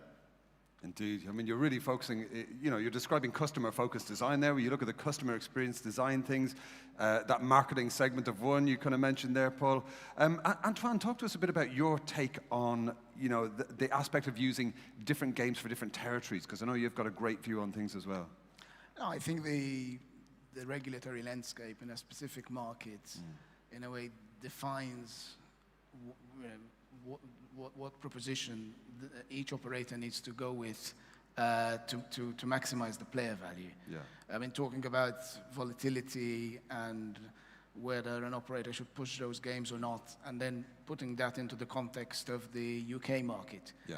I mean, we're clearly seeing a trend back to what you were saying, where, you know, with max stakes being lowered, you know, higher volatility games are most probably not as attractive, and there are players going back to the more traditional games in the portfolio. Yeah.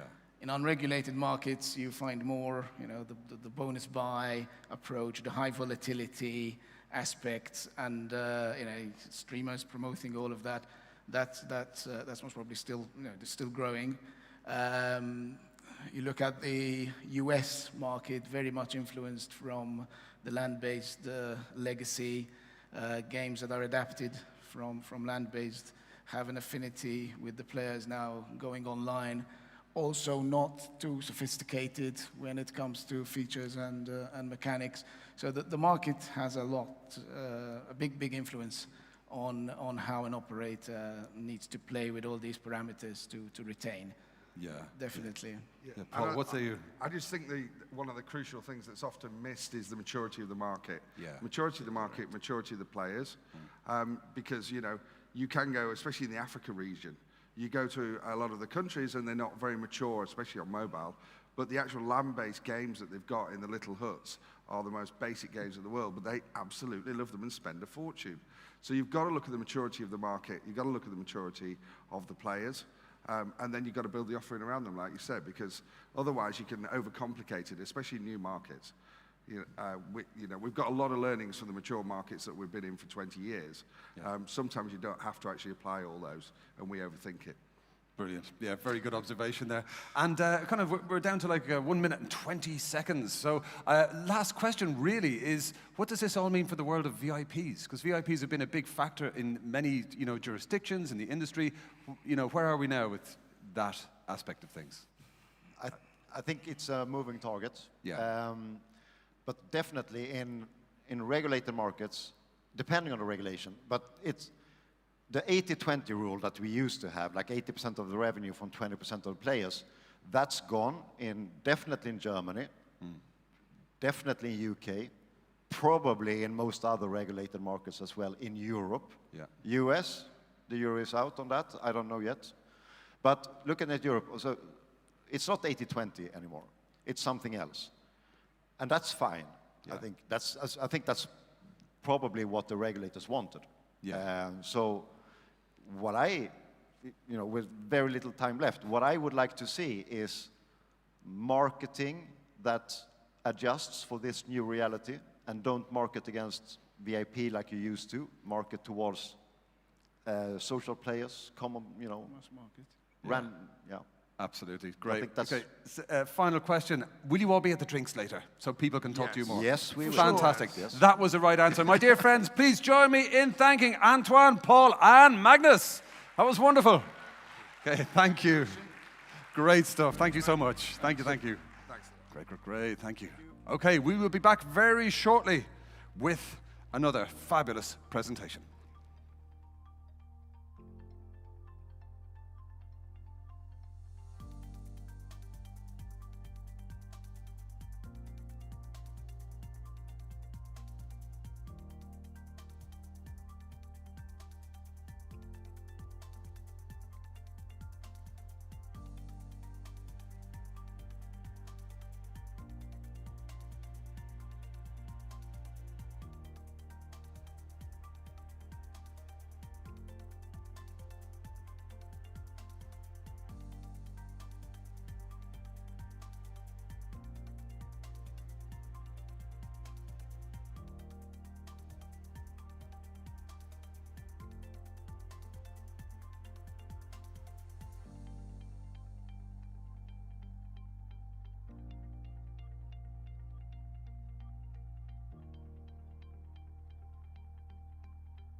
Hello again, hello, hello. Great to see you all here. Okay, we are now going to embark on a very exciting session. We're going to say the future is now and ask the question, how gaming can thrive with immersive technologies. So yeah, very cutting edge stuff, and you're going to see it on the stage here.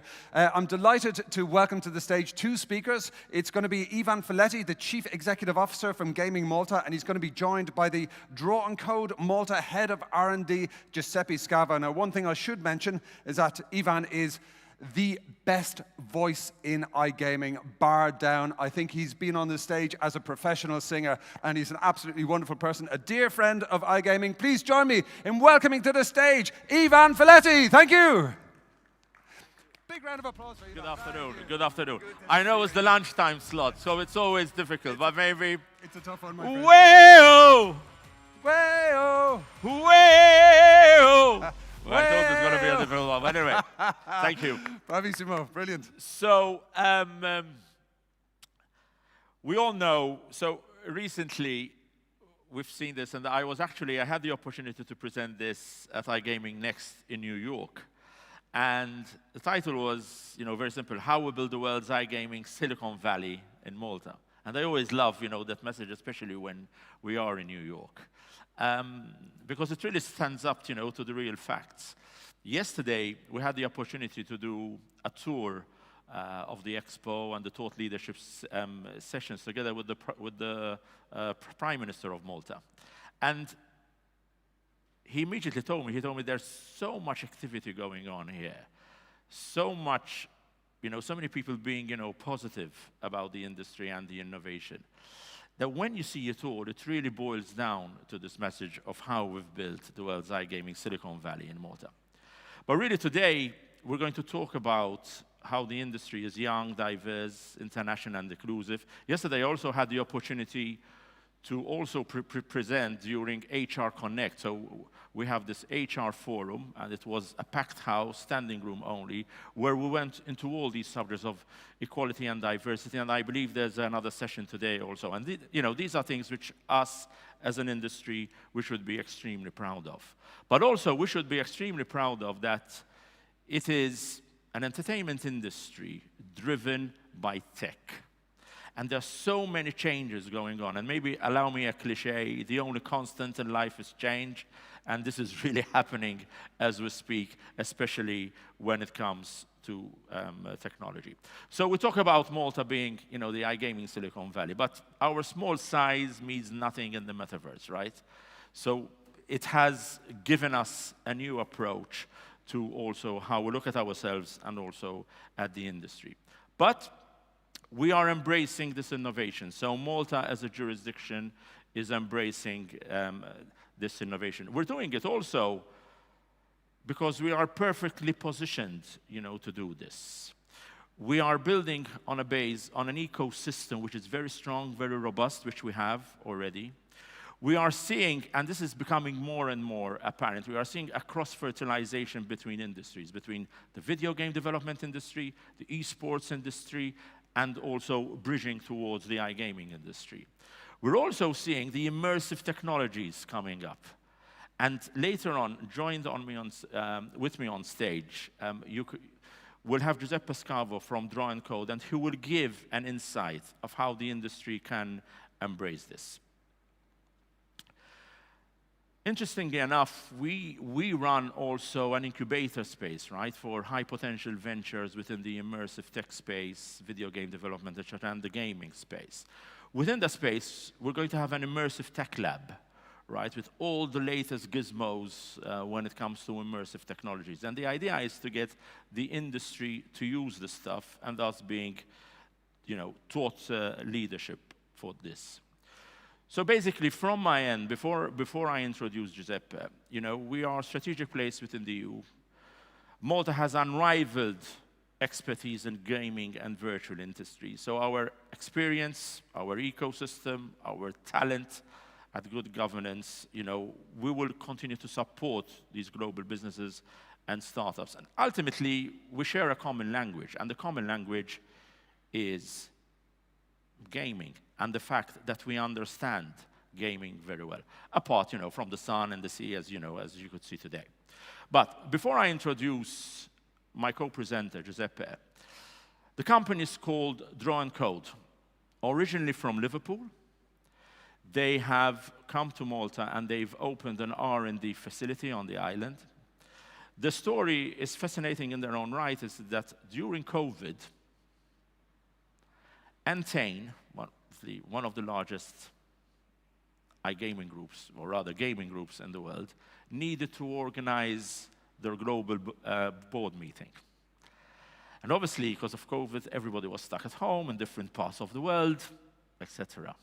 So they actually got Draw and Code to design an immersive technology, whereby they could organize their board meetings using virtual technology. And that went down so well, and was so successful, that ultimately they also partnered with Draw and Code in developing these technologies. And I'm always fascinated to see how this works. And I hope we'll get some real good insights of how immersive technologies can be embraced by the iGaming industry. So please allow me to introduce probably one of the best minds we have on the island here when it comes to immersive technologies also. Giuseppe Scavo, all the way from Italy, by the way, also, but living here. Giuseppe, it's all yours. Thank you. No, I got it. All right. Thank you. Hi, everyone. Unfortunately, I don't have the same wonderful voice as Ivan. But allow me to introduce myself and who we are. I'm Giuseppe Scavo, head of R&D here in Malta for Draw and Code. Draw and Code is an immersive technology studio, as you can see. What we've done in the last 10 years is create immersive experiences, virtual reality, augmented reality, projection mapping, and everything that is immersive for big brands, big operations, as well as small charities and museums. We've completed countless projects in many industries, from entertainment and marketing to education, enterprise, as well as iGaming. What we provide is an end-to-end solution for immersive experiences. We have experts in the field that take projects to inception to delivery, and we've helped countless brands to introduce immersive tech into their own operations as tools for productivity, as well as into their products for entertainment and marketing. Our teams vary in terms of skill sets. We have designers, developers, QA, producers, and the whole lot to produce end-to-end service. And the newest addition is Draw and Code Labs. It's our R&D facility here in Malta, thanks to the Gaming Malta, the Maltese government, to help us set up shop here. And what we do here is we work closely with companies that are innovation hungry to introduce immersive tech into their industry. So we help them with thought leadership, with technology expertise, as well as with design. We look into patents, we look into best practices, and we help introduce, because we understand that introducing change and introducing innovation into big corporations is hard. So we bring our own expertise into that. However, let's get to the subject matter. Immersive technologies. What is immersive technologies? There's a lot of words, there's a lot of buzzwords, and a lot of hype around it, but what exactly is it? Immersive technology didn't spin out in the recent years, actually. It kind of dates back to the 80s when the first VR headsets came in, especially in gaming. However, they did not really take off because the technology wasn't there and the market wasn't ready. However, in the last few years, we've seen a boom in the key technologies and the key technological trends that made this a possible reality. One of which, of course, is the games industry. We're talking about 3 billion users and a market size of $250 billion that is constantly growing. As well as we have gamers that spend at least on average 5 hours a day per day, and that is an enormous amount of attention that everybody wants to grab. Other than the game industry, of course, we've got the immersive tech sector itself, and we have big corporations like Meta and Apple that are heavily, as well as Google, that are heavily investing in the sector. I'm assuming most of you have heard about the latest announcement of the Apple Vision Pro, which many analysts say will change the market. We have an incredible growth of 33% annually. And then we have, of course, the blockchain technology, which allows for digital identity and digital ownership of assets. These three technological trends merged into this, what we call immersive worlds, and made them possible. These worlds of digital content that we can experience within our real world as well as within those virtual fictional worlds. Now, I'll delve a little bit deeper about understanding immersive tech. I've tried to cram as many definitions as possible, the ones that I really like in there. One is the definition of immersion. The immersion divided into sensory motoric, which is all the technologies that trick your brain into thinking that what you're seeing is real. Cognitive, all the technologies that allow you to focus put on your mind enough cognitive load to make you immerse in your task at hand. And the emotional one, which is the emotional component of immersive technologies that make us believe that what we are seeing is real, the famous suspension of disbelief. Many of you might know this definition because it's taken from a famous book, Design Patterns for Games. And then we have the reality spectrum, right, that was defined back in 1994, when we have on the left-hand side, we have the real reality. It's boring, we've seen that already. And then the virtual reality is the Ready Player One, when we are fully immersed. Our senses and our brain are completely tricked into believing that what we are seeing is real, but it's actually absolutely fictional. And then we have shades of that immersion within that. The first examples of immersion is actually very, very dated, and it's cinema, right? We have large screens, surround sound. That's all technology that was developed to allow for better immersion, that sense of being immersed into the film. And then many other technologies have been developed for mixed reality, for example, when we see digital content perfectly blended into our real world, believing it's actually real, down to virtual reality, where the world we live in is completely fictional. Now, why is immersive tech so important? Well, there's three major qualities to immersive tech that are all very, very relevant to iGaming. One is the engagement, right? Content is really, really engaging, far more engaging than flat screen content, because our brain thinks that what we're seeing is real. So when that real becomes actually, goes beyond the laws of physics, that creates the wow factor, the hype moment that keeps us constantly engaged with the content.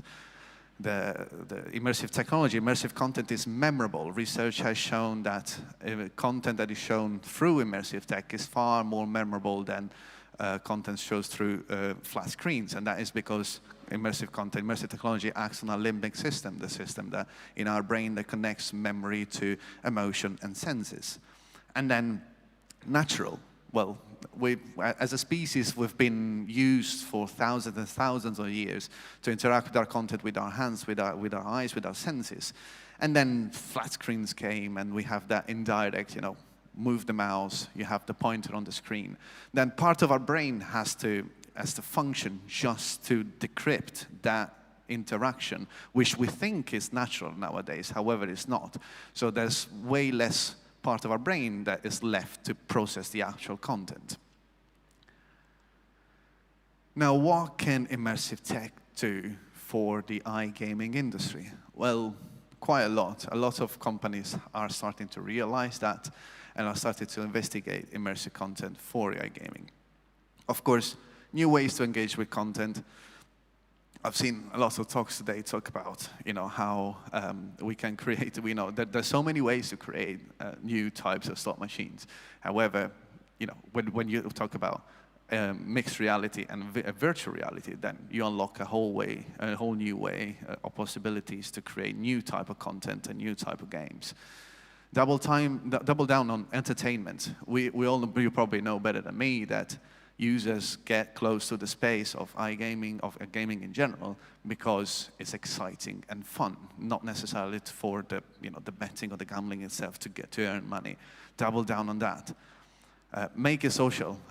People go to the land-based casinos because it's a social experience. And when I talk social, it's not necessarily just to make friends, which is also a very good component of that, but also for collaboration and competitiveness to show off status. Well, VR and immersive tech in general does provide that. And then get better and deeper insights into what the user's behaviors is. So imagine what you've been able to do with analytics just based on the point and click of the mouse or of a finger on a screen. Imagine what you can do if you know what the user is looking at any point in time, or what the user is feeling, or what the user is touching. That provides so much more information about the user's behavior. And this is just the tip of the iceberg. I just need to go faster because my time is running out. So I've selected a couple of use cases that are very, very prominent and are already there. These are not things that I'm inventing or I'm forecasting. This is a shot taken from the announcement of the Apple Vision Pro. This is an app developed for Apple Vision Pro by Disney. And it's a second screen experience, pretty much. So you're watching your sport, and in the meantime, you're watching other side streams. You're watching stats about what you're seeing, contextual, or what the user is actually interested in, with new forms of interact with the content and see the content. With the advent of 360 content and the advent of volumetric video, we have a front row seat at any possible games we can imagine. And the other is the VR casino. Again, this is footage from the PlayStation VR 2 announcement from Sony PlayStation, the most popular console on the planet. And this is PokerStars that created this casino one. It's their interpretation of casino. First of all, it's impressive how they were able to make it social and recreate the experience of the casino. Second of all, iGaming companies are realizing the untapped potential of the huge gaming market, video games market, people that have never been in a land-based casino bar, play games all day, and that have this now as an option. Now, to conclude, I want you to take a few points away. First of all, there's a lot of skepticism around immersive tech, but so there was around when the internet was introduced and the smartphones were introduced. Immersive tech is here to stay. It's just a no-brainer, a better way to experience digital content. Given the limitation, the technical limitation that are nowadays will be overcome in the next 3 to 5 years. Immersive tech will take the prominence in comparison to the smartphone. Secondly, immersive content and immersive technology is far more natural, intuitive, engaging, exciting for the users because it tricks our brains and it works on pathways that we've been used to use for the last few thousands of years of interacting with the real world. And third is many companies are already exploring, especially in the iGaming sector, are already exploring what immersive tech can do for their users. So this is more of a call to action to not lag behind. Thank you very much. Giuseppe, thank you very much. I think we have one clear message today, right, here, which maybe we actually want people to take home with, that the future is now, that this isn't science fiction anymore. It's happening. It's happening as we speak, and we really need to be, as an industry, game on in embracing this. So, thank you very much. If you'd like to also, have a discussion with, myself or with Giuseppe, we're hanging around here also. Thank you very much. Thank you. Grazie mille. Thank you so much, Ivan and Giuseppe. Okay, just a little reminder for you all. Don't forget, 5 minutes to 4, right here in the main room at iGaming Next 2023, we are going to have a special experience with Who Wants to Be a Millionaire, thanks to the wonderful people at our dear friends Playtech. So what they are going to do is give €5 to charity for every single one of you who tunes in, joins us here, scans the QR code, and has a go of Who Wants to Be a Millionaire. They are very excited about this game. They want us all to experience it. So please be here, 5 to 4, be a part of it, and everyone who joins us, €5 goes to charity with a very, very high and generous limit. Okay, my friends, we are going to have a very short break, and we are going to be back here in just over 10 minutes as we continue our thrilling schedule of awesome content. We'll see you shortly.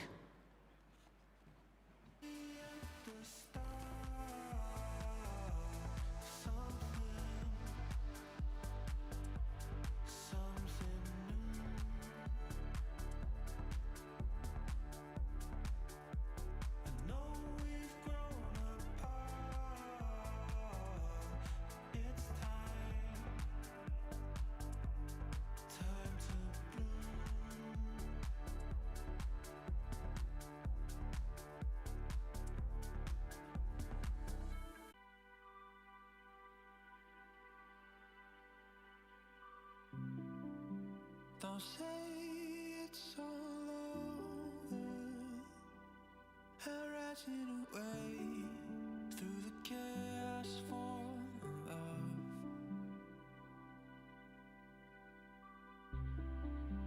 Don't say it's all over. Imagine a start for a fragile heart above.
Hello, my friends. How are you doing? Thank you so much for bearing with us.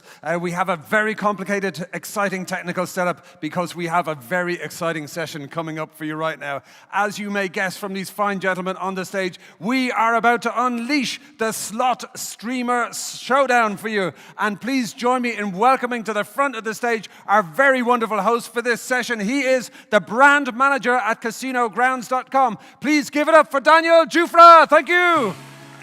Hello, everybody. Thank you guys so much for coming today.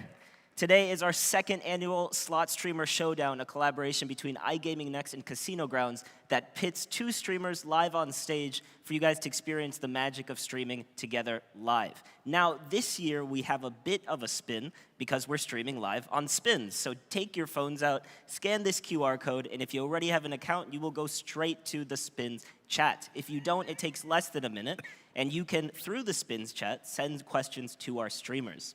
Now, for those of you who weren't here last year, this is how it works. We have two streamers. They're both going to be playing games in a 3-round fashion. Largest win in each round gets a streamer a point.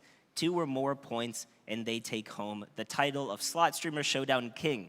Now, before we get started, let's introduce our two streamers. Kim, why don't you start it off? My name is Kim Holtzman.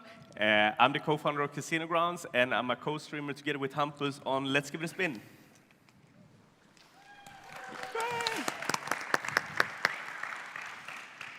And Hampus?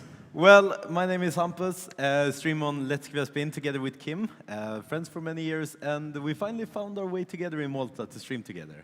Even though I started streaming with you in Sweden many years ago, but 7 years ago. 7 years ago. And a round of applause for Hampus. So today we are trying to do two things. Get some really big wins to make everybody in the spin stream happy, because if you're watching on spins, every win over 10x the buy will get you 5 free spins on net gains. Speaking of which, let's get started with our first game, net gains. Now, over the course of these 3 games, we are trying to show to you which game mechanics we believe perform the best for casino streaming. Now, the first game, it's no coincidence that we had a hand in creating the game. So Net Gains is a game made in collaboration between Relax Gaming and Casino Grounds. And the reason why we chose this one is because we want to show the strength of a special bet on stage. So a special bet, in this case, and as you guys have likely seen on many other games, is a bet that changes the odds of getting the bonus. In this case, it ups your stake by 20% and changes your bonus frequency from 1 in 300-ish to 1 in 200-ish. Now, I wanted to get started by talking to both these two streamers about what they think the importance of the special bet is in these types of games. I see Hampus already has a big win, so why don't you start, Hampus? Well, the special bet I think is very important. It was introduced a while back by, Prague started doing it a lot and so on. I think it's very important for the streaming community with the extra bet, because we're all very action-packed seeking people. I myself, I love playing slots, but if I don't get into a bonus round very quickly, I get a bit bored. So with a special bet, it makes me able to get into a bonus round quite quickly. Usually, like, for example, in net gains, it's 1 in 200, which makes me, I'm just an action junkie, and the bonus rounds are usually more action-packed than the base game itself. And one of the nice parts about net gains is not only does the bonus frequency increase, but the scatter frequency increases as well, allowing the player to know that they're actually tangibly getting more bonuses within that same period of time. Now, Kim, what do you think about special bets? Do you think that the majority of players are playing with them, or do you think that they're only for stream viewers? I mean, I think it's good because it gives the player another way to play the game. So if you like it a bit more spiky, easier to get the bonus round, I think it's good to have the special bet. So basically, you don't have to do it, you just have the choice. So I like when games can give more power to the player to choose, all right, I like the special bet, I'll play it, or I don't like it, I don't have to play, oh, sorry. Oh. Hopefully that doesn't interact with Hopefully we the game. don't crash the entire set today. But no, I think it's good to give a bit more power to the player to choose. Okay, speaking of the bonus, why don't we get started with bonus buys now? Now, Net Gains is a game that has 3 bonuses, and we collaborated with Relax to make it this way because we want to create games that have the most replayability possible. Now, on streams, Hampus and Kim are going to be playing, dozens of hours a week, and so they need several different ways to play the bonus. Now, Hampus is starting now on a bonus buy. First, we're buying on €5 to hopefully get some real money wins going. Now, Hampus, why did you choose that bonus? Which one did he choose? I choose the green one, obviously. I got red. No, well, I'm a big fan of the mystery symbol bonuses. That's what I like from Iron Bank. Like Danger High Voltage got it started for me.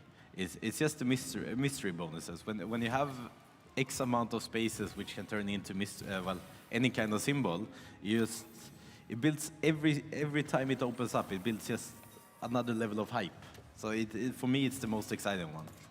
And I see here in the spins chat, someone says, hopefully a hot mode coming. Hot mode is another feature added to NetGains, where there's a small percentage chance that every time you buy a bonus, you're going to get a bonus that is a hot mode bonus, which is a hugely buffed bonus. That's good. Oh, that's very That's good. very so, good. Kim, why don't you explain what just happened? Because that's super rare. This is a very rare feature. It usually comes when we have hot mode. So hot mode will come about 2% of the bonuses, and they will have way boosted math. The persistent collector, so basically this is our take on a fishing game together with Relax. And the collector will collect the coins, but you can get it persistent here. So it will be a collector every single spin. So this one will stick that is throughout the entire rare. bonus. And we have 12 spins. Yeah, so the premise of the red bonus, like Kim was saying, is that you have our take on a fishing game. You have a progressive amount of multipliers that increase the more coins you get, and you have collectors that land. But now, Hey, we got the other feature. Nice. Did you rig it? So We're cheating here. Speaking of features, I had one question for you guys. How do you calculate what is the perfect amount of features for this very feature trigger happy audience of streaming? How did you decide you wanted this many base game features or this many bonus features? I mean, we play slots several hours every day, and if you only have one way to play the slot, it becomes it becomes the same. So we wanted to throw in more features to kind of increase the longevity of the games, because obviously when we've co-created a game, we create a game that we like and our audience hopefully likes. Spins guys, let me know what you say, but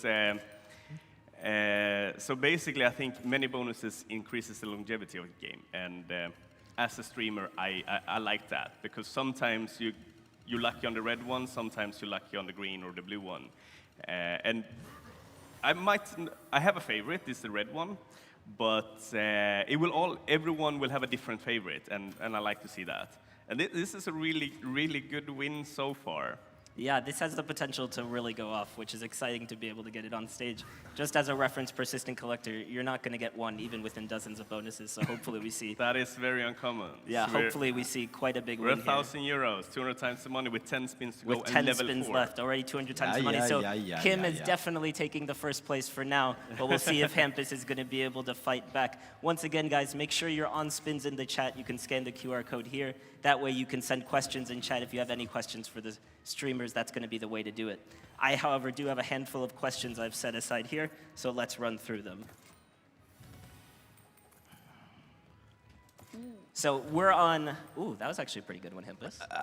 So we're on a relaxed gaming slot right now, featuring bonus buys. Bonus buys were the hot thing quite a while ago, but who is leading the way with bonus buys now, would you say?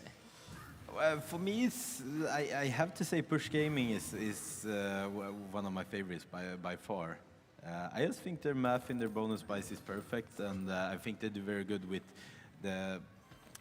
Well, you're able to buy the smaller bonuses and gamble up to the big ones.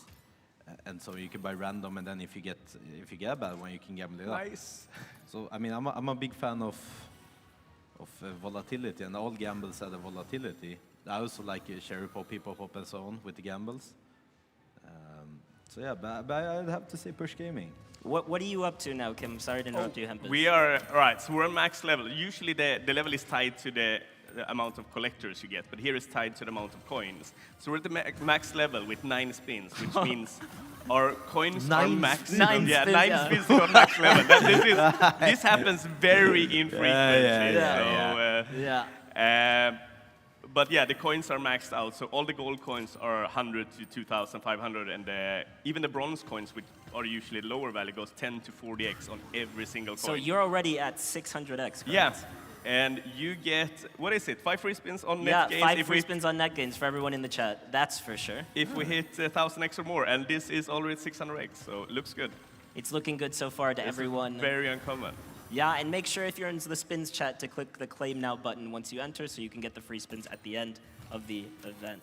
So what we're hoping for now, you saw it before, but it's like a coin shower. So it can be bronze, silver, or gold. If we get a golden shower here, which everyone enjoys, then we will win really, really, really big. We might even hit, if we get the golden, so we will give you 10 coins, all of them golden. So if we get that, it will very likely be the max win at this stage. Yeah, I'm a little bit in awe. You don't ever see the persistent collector on that No, bonus. it's very, very uncommon. Very, very uncommon. So I'm glued to the screen myself here, but in order to keep going with some of these questions, let's see what else we have here. So we already talked about it a little bit. Having variety in these games allows you to play it more on streams. But what do you think it matters for the player to have a lot of variety in the amount of bonuses, for example? We can start with you, Kim, or are you glued to your screen? Yeah, I'm glued. You have to start with Hampus. I have to finish this bonus. I have to finish this bonus. This is really, really good. Can you repeat again?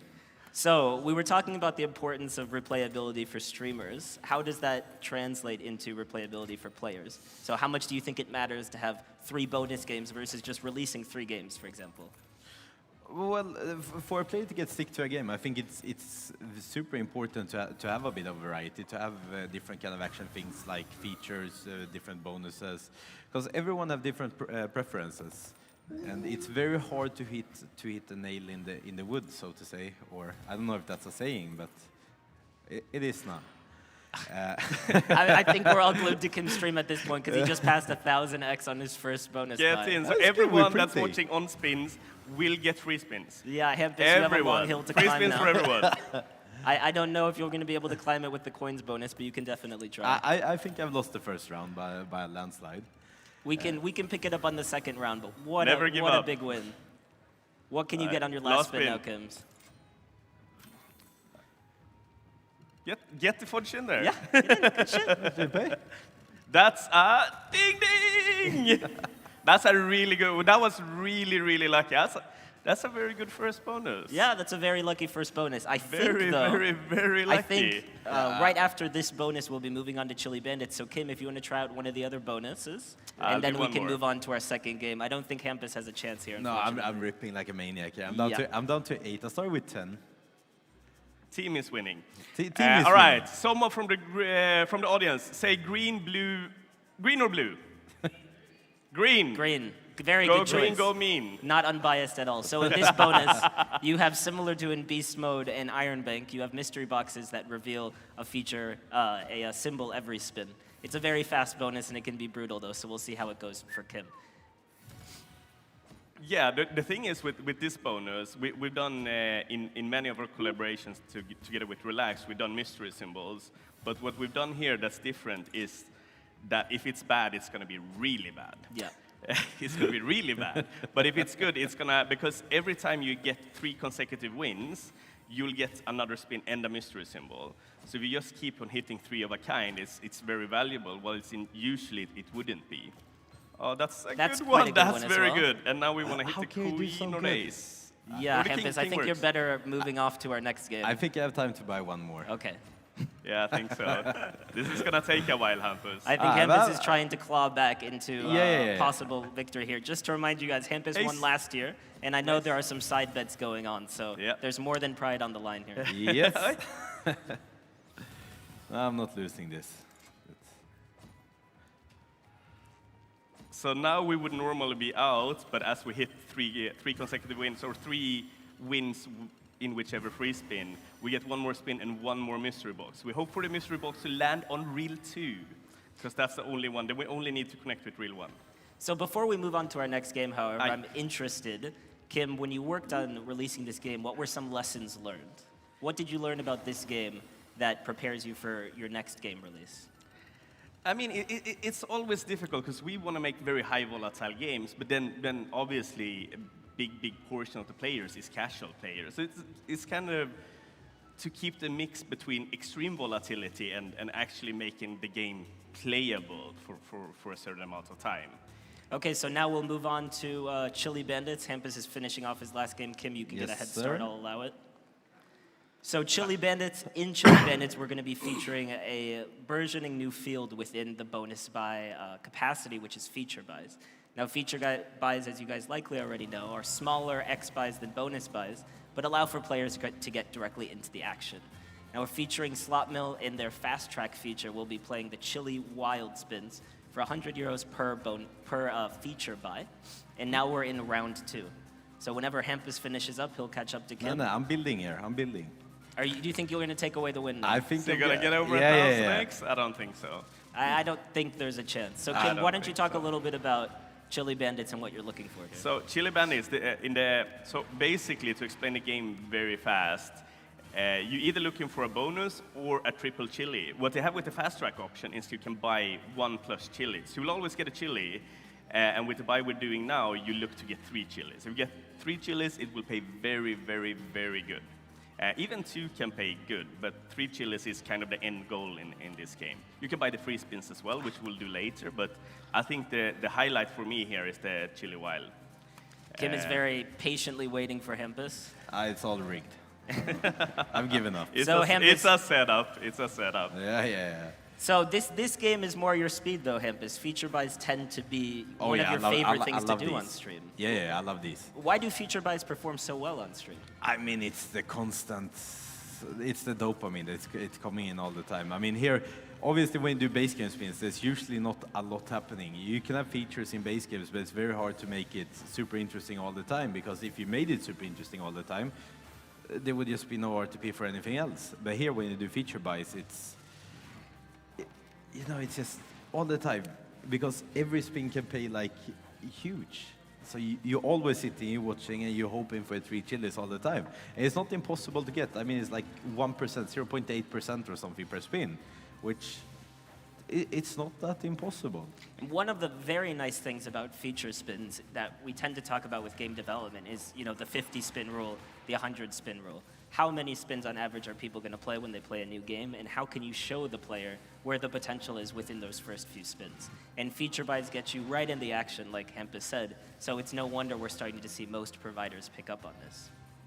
Talking about feature spins, though, Kim, who do you think is leading the way right now in that way, and who do you think is someone to look out for creating the best feature spins? I mean, I think it's that someone will start, and then everyone, when they see it's a good and fun mechanic, people will tag along. But I'd have to say Elk and Slot Mill are probably the ones that are most, they have a lot of different feature spins.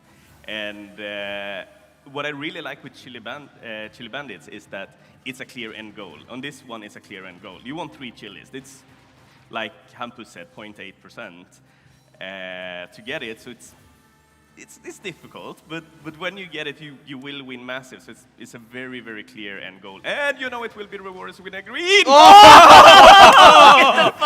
Double!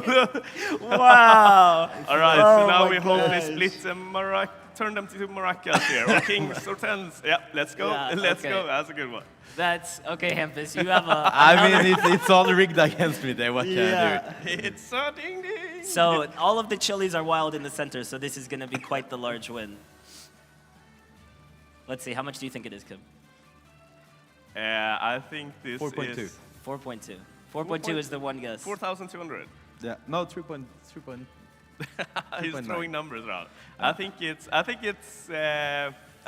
think it's 2,500. So give some free spins. Yes, Slightly I think above. it's about time everybody in chat gets Ilari, surely we have to award free spins for that. That was 0. No, that was 1x away. That was 999x. It's close enough. Everyone in the chat close gets free enough. spins. Free spins for everyone. So that was quite cool. We got to see effectively what you're looking for in these feature spins is getting all 3 wilds. An important aspect of feature spins, however, I believe, is the ability to not only get quite a big win, but also have an increased chance of getting the bonus spins. So quite a cool aspect of these spins. You'll pay in between 10 and 20x. You have a chance to win big like that, but you also always have an increased chance of getting bonuses. Now, Hampus, this might not be the best game for you right now, but what would you say is your favorite feature spin? My favorite feature spin? I would probably have to say... would probably have to say that the triple chili buy is my favorite feature spin. So it's betrayed you, is what you're saying? Yeah, but I mean, you guys tricked me up here on stage, and Kim is gonna humiliate me in front of lots of people. It's like there's nothing new. It happens all the time. I'm used to it. I mean, I got new shoes today, and these are surely good run shoes. Yeah, those are the lucky shoes for now. Yeah. As far as players are concerned, do you see players in your audiences leading more towards bonus buys, feature buys, or base game spins? I mean, I think, well, now I'm just talking for like the streaming community. I can't talk about someone who sits. Oi! Close. Close. Not close enough, though. Ooh, chilies. Wait. No, but like for a streaming audience and for myself especially, I'd say base game spins used to be a lot of fun back in the day, but how slots have evolved during the last couple of years, it's obviously grown more to feature spins and bonus buys, which is quite sad, because back in the day, playing Jack and the Beanstalk was good enough. It was the shizzle, yeah. It was a lot of fun sitting with your friends playing Jack and the Beanstalk.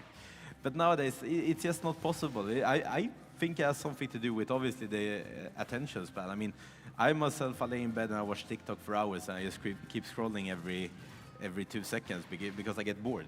I think that's the same with slots. Our attention span is getting lower. Well, the amount of seconds that we can spend on something gets lower and lower.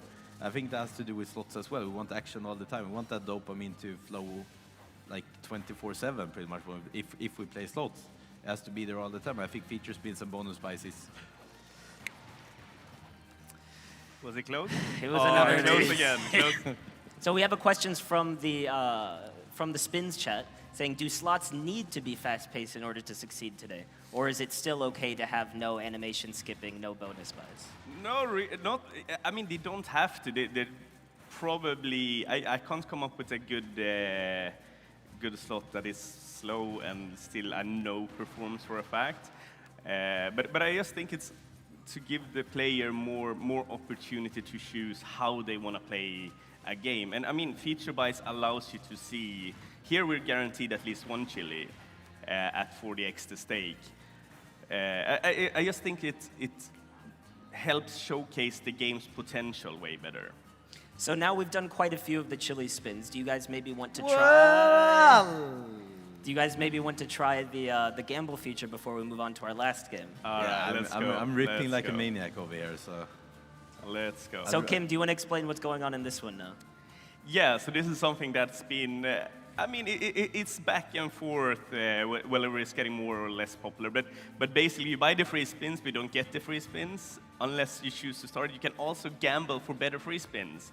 And we're action junkies, so we really like to gamble this. Yes. So yeah, basically, if we gamble, we get a free spin round with higher potential, basically. More spins in this case. Nice. Good luck, Good. Hampus. We hit it. Hampus is in You with hit it? 16 free spins. Of course. I'll get it as well, just to make it fair. Oi. One time. Now, how do the free spins here work, Hampus? Can you explain to us? Well, here, every time you get a chili here, so obviously the goal here is as well gain 3 chilies. But every time you get a chili, you have a multiplier that goes up. And as long as you have a chili on the screen and you get a connecting hit, the multiplier adds to the win. So you're obviously here as well looking for 3 chilies. So for example now, 3 chilies now with Kim's win before, if we go it now, that would be a 7x multiplier with the 1000x, so it would be a 7000x win. So it's obviously very strong. But yeah, that's what we're looking for. Chilies. Chilies everywhere. Chilies Come everywhere. on, no. Lost No to luck gam- for Kim do, on the do you have gamble. do you have time to do one more gamble? Yeah, go for it. I think I you only feel had it's one. due. I think we need to give Hampus a head start on the second game anyways. So Hampus, whenever you're think done with that's this cheap. bonus. Yeah. Split the jacks. The danger with this one is that when you allow people to gamble and they're like us, they want to gamble for the increased. I mean, it's not necessarily increased potential, but it's going to be a better win more frequently. The danger with that is, like I've done now, this is my 4th try, and I haven't even seen the free spins yet. Yeah, that's we talked about this before the event as well. We got to make sure that we actually show the free spins here. Yeah, I'm not sure I'm going to show any free spins, but maybe. This is the one. One time. No. Yes. Let's go. And I think some games have taken this to the extreme. We know Yggdrasil has some games with 4 gambles. We have Big Time Gaming also has 4 gambles. So some have taken it to the extreme. I think two are pretty difficult, but So Kim now has 3, won 4 the is first extreme. 2, locking out Hampus. We have Kim, on our Kim, side bet. It will be void. Yeah, but I know you like to gamble, so maybe we should. You want to double down? No, maybe we should do like the winner takes all in that. I know you like to gamble, so. Or you chicken. we can double down. Well, the side, no, So you can only break even on the first one. But you can yeah, win the we can second only one. break even.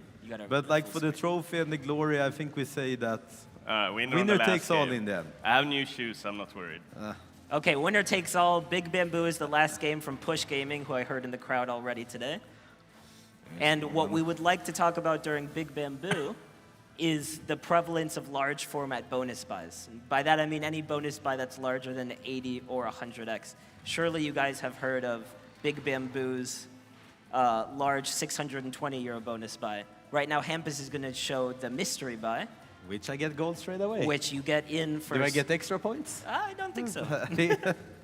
You get in for half the price, but you still get as big of a bonus. So Hampus, tell us, what are we looking for in this bonus? Well, we're looking for the bamboo, and this is like a Oh, that's exactly what we're looking for. No, so you're looking for a coin. So when you have the golden bonus here, which is the highest one, which was about 600x, you're starting with a 10x multiplier for whatever you get on the coins. So now the 2x coin is 20x. So it's a very strong mechanic. You're looking for a collector here, which we do not get because it's rigged. No, it's obviously not rigged. Nothing is rigged today. Nothing is rigged today. So you're looking for the collector, you're looking for the multiplier, you're looking for extra spins. Yeah, well, the bamboo is like, it acts like a mystery symbol kind of thing. It can give coins, it can give, for example, here, if we're looking for something here, we're looking for a full screen of bamboo, and then it turns into either coins or the panda. Panda full screen is 7,500x, and the coins can pay, well, a lot more than that, 50,000x. And what's the biggest win you've had on this game? I know me and Björn, who's sitting here, we had a pretty big one. We had a 15,000x on this. I think that's one of my biggest on it. Let's see if we can beat that on stage right now. I mean, we already got the best in the Chili's, or I guess Kim did. Hampus yet to perform, but we can still I'm going straight into the big buy here. Yeah. I haven't been lucky on it. I've been lucky of everything except the gamble features. So I'm gonna dodge and go straight to the big buy. So speaking of large format bonus buys, how big is that within the streaming community? Do you like to think that the audience only wants to see these things, large format only, or is there still space for the smaller ones? No, I wouldn't say so. I mean, you obviously have big ones such as Mentals and Quinten and so on, which has become a very popular games within the streaming community. But like, they're just so expensive. Many people like, if you have like a 10, 20 quid budget, you can't really buy a San Quinten bonus, you can't really buy a mental bonus, the big ones. So what I like, for example, with Big Bamboo is you could always start to buy the lower one and you could try to gamble your way up. Oh, collector, Hampus, isn't this the one you want? Didn't you want this one? Why didn't you get it then? But I got one. You did? Oh no. Oh no. Oh no. Oh no. So, but the fun thing is with the streaming community, it's sometimes first level thinking because people think that volatility correlates with the amount you buy it for. So if you take something like San Quentin is 2,000 times your stake, people think that's crazy, but obviously that will many times be less volatile. I think Bamboo is one of the few really big buys that is actually on top of that very volatile, which we like. So if I play a game like San Quentin, I'd rather play the lower buys on a higher stake because that will increase my volatility. Mm-hmm. Whilst many think, oh, we're gonna do the big buy and we're gonna hope for the max win. And like we were speaking earlier, this is being live streamed directly on Spins, our sponsor for the event. We'd like to say a very, very hearty thank you to Spins for sponsoring today's event. I'd also like to let you know that Let's Give It a Spin aren't the only streamers streaming on Spins. Spins has streamers live 24/7, and they're working on several features in addition to also being able to give out free spins on the platform. So you haven't checked it out, make sure you scan the QR code here or on the back of your flyer to make sure to check it out. Get your free spins. Get your free spins. Claim them I'm at the end mining of the free event. spins for you all. I think we should give, Ilari, can we give everyone free spins again? We're giving everyone We give everyone free spins again. Everyone in the Let's chat, go, thank guys. you All right, for Kim, watching. you're Everyone not in chat. winning this. I'm at 800. But X here. Hampus, It's are not- you signed in so you can claim your free spins? Because you're not winning, obviously.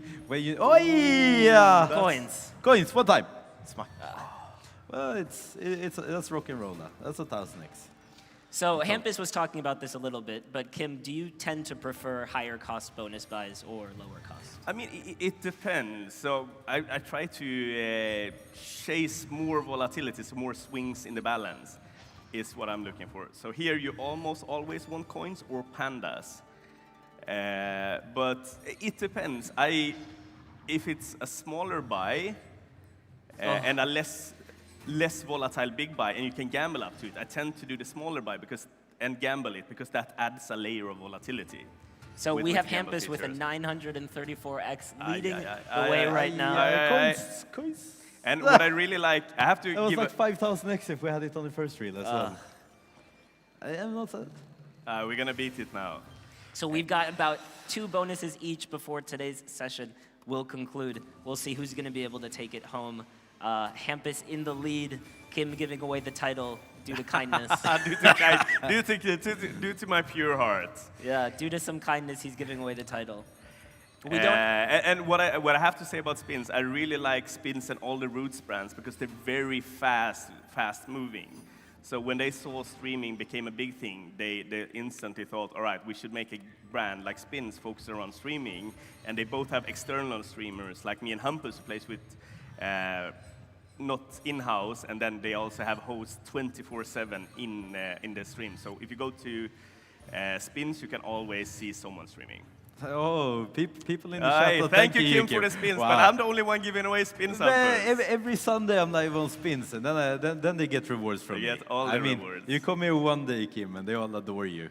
Oh, I think we're clocking into our last bonus now, Kim. All right, this is going to be the big one. So, no, Kim, you this have is to... a very volatile. But I have one big more buy. of this, right? No. Surely. No, Yeah. you're done. He surely Surely you have one more. I So have one Kim more. needs to pass Kim, I've been ripping like a 930x. maniac here. Let's see if he can do it. You We have need to to give see me a some win more. larger than 934 euros on Kim's side, and Hampus looking to extend his victory, also looking for a win larger than 900x.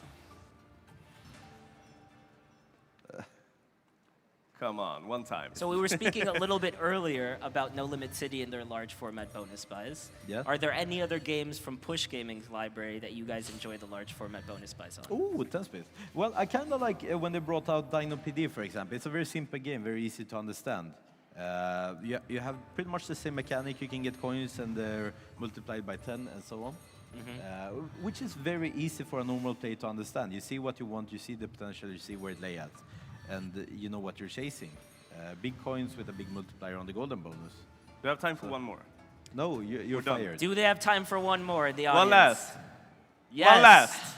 One time. All right, one last. One last I've been bonus really for Kim. unlucky here, but to be fair, I've been lucky in other games. But what I have to say with Push Gaming is what they've done extraordinarily well is their take on kind of a Lightning Link land-based stream or game format, and they've taken these coin wins, which in Vegas, if you play in Vegas, it tends to be very low volatile, and they've taken it to the extreme with games like Big Bamboo, Razor Shark, Dino PD, etc. So I think when it comes to the coin win type of games, kudos to Push Gaming. For Yeah, that. I just have to It's say, very good. Race Returns comes out on 4th of July.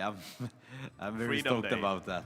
Yeah, that's set to be quite a large release as well. It has a big Come on. bonus buy, big feature buy, and for me that's what I'm looking for. Ay. So Hampus, you're now finishing up your last bonus. Come on, coins. I mean, I think coins I have time to to turn do it one around. more. Depending on what Kim gets, I have time. We have 4 spins to go. He has 4 spins to go. We want to get a pure hat trick. Hampus, you've now finished with Was it 900? We need to 934. beat 900. Coins. I have now finished, but you have to do one for the road. Coin.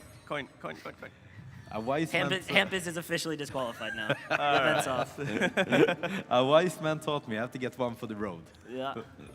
All right. did good in other games. Okay, But so I gave away the trophy. You gave away the trophy. Hampus, regardless of this win, you've already won the most incredible title, Slot Streamer Showdown winner! I don't know. I kind of want to give it to Kim. You guys can both hold it. You both want hold it. it. You want One each, one each, one each. Hold it. I won last year. We're Swedish, Picture so for the everyone road. wins. We're winners. Everyone is winner. Congratulations for But you both. keep it. You get to bring it home. I brought it home last year. Yeah, you bring it home this year as well. Congratulations. Thank you once again so much, Spins, for sponsoring this event. Now that you've seen the action on stage, feel free to join. We're going to throw up a QR code on the screen momentarily on your way out. Check that out at either the kiosks, your flyers, or the screen in order to get 500 tournament spins for your share of 1,000 euros on Cluster Tumble Dream Drop. Fun fact, somebody already claimed the mega on Dream Drop during this free play tournament, and they're in place 1. But don't be afraid, you can still play. Each of the first 10 places will win 100 euros each. Thank you guys for joining me on stage, and thank you guys for Daniel. watching. Thank you, Have a everyone. great rest of your stream. Daniel.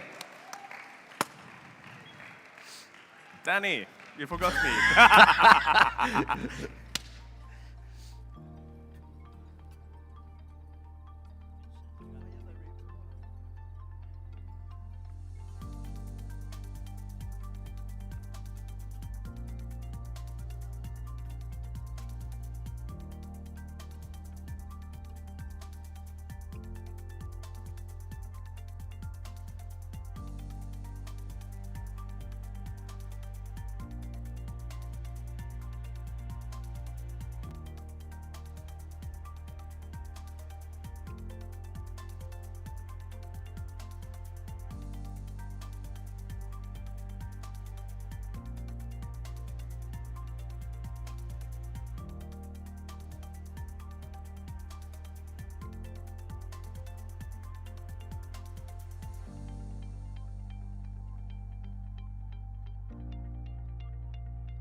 Hello, hello. Wow, wasn't that fun? Absolutely great to see them smashing it on the big screen. Thank you very much for that live slot streamer slowdown. Thanks to Daniel, Hampus, and Kim. Right, it is gone 2 p.m., which means I can mention to you right now the Papa iGaming Club. It's now open on our lower floor. So if you are an affiliate or an operator, feel free to take yourselves downstairs to the La Valletta Hall at your convenience and knock yourselves out. There's lots of fun things happening down there. Okay, we're now going to move on to our next session. Now, of course, we live in interesting times, and today's economy has players around the world reconsidering their spending habits, which is directly impacting operator revenues. However, a select few are bucking the trend and growing faster than the market average. Right now, we are going to explore the way that leading operators have utilized sophisticated marketing to outperform expectations,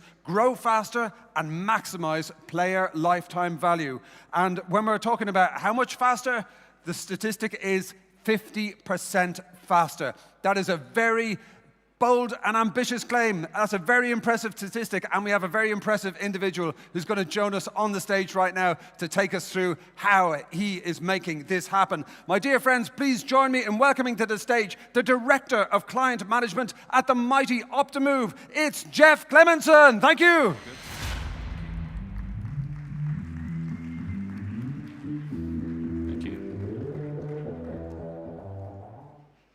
Good afternoon, Valletta. Hi, everybody. Thanks for dropping by.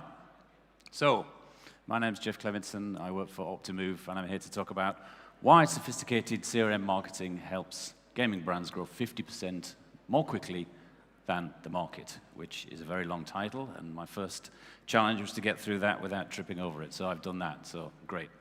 Let me start by talking a little bit about Optimove and what we do. We are a cloud-based CRM marketing solution. We help our clients tailor the experiences of their customers in terms of their marketing messaging, but also in terms of their experience when they interact with their platforms. We've been doing this for over 10 years now, and we work with some of the leading operators in the world. Over the course of those 10 years, we have built, expanded, improved the platform and enhanced it based upon the direct feedback that we get from those clients. And we are now in a situation where we have a platform that is exactly specified and built to suit the needs of the gaming industry.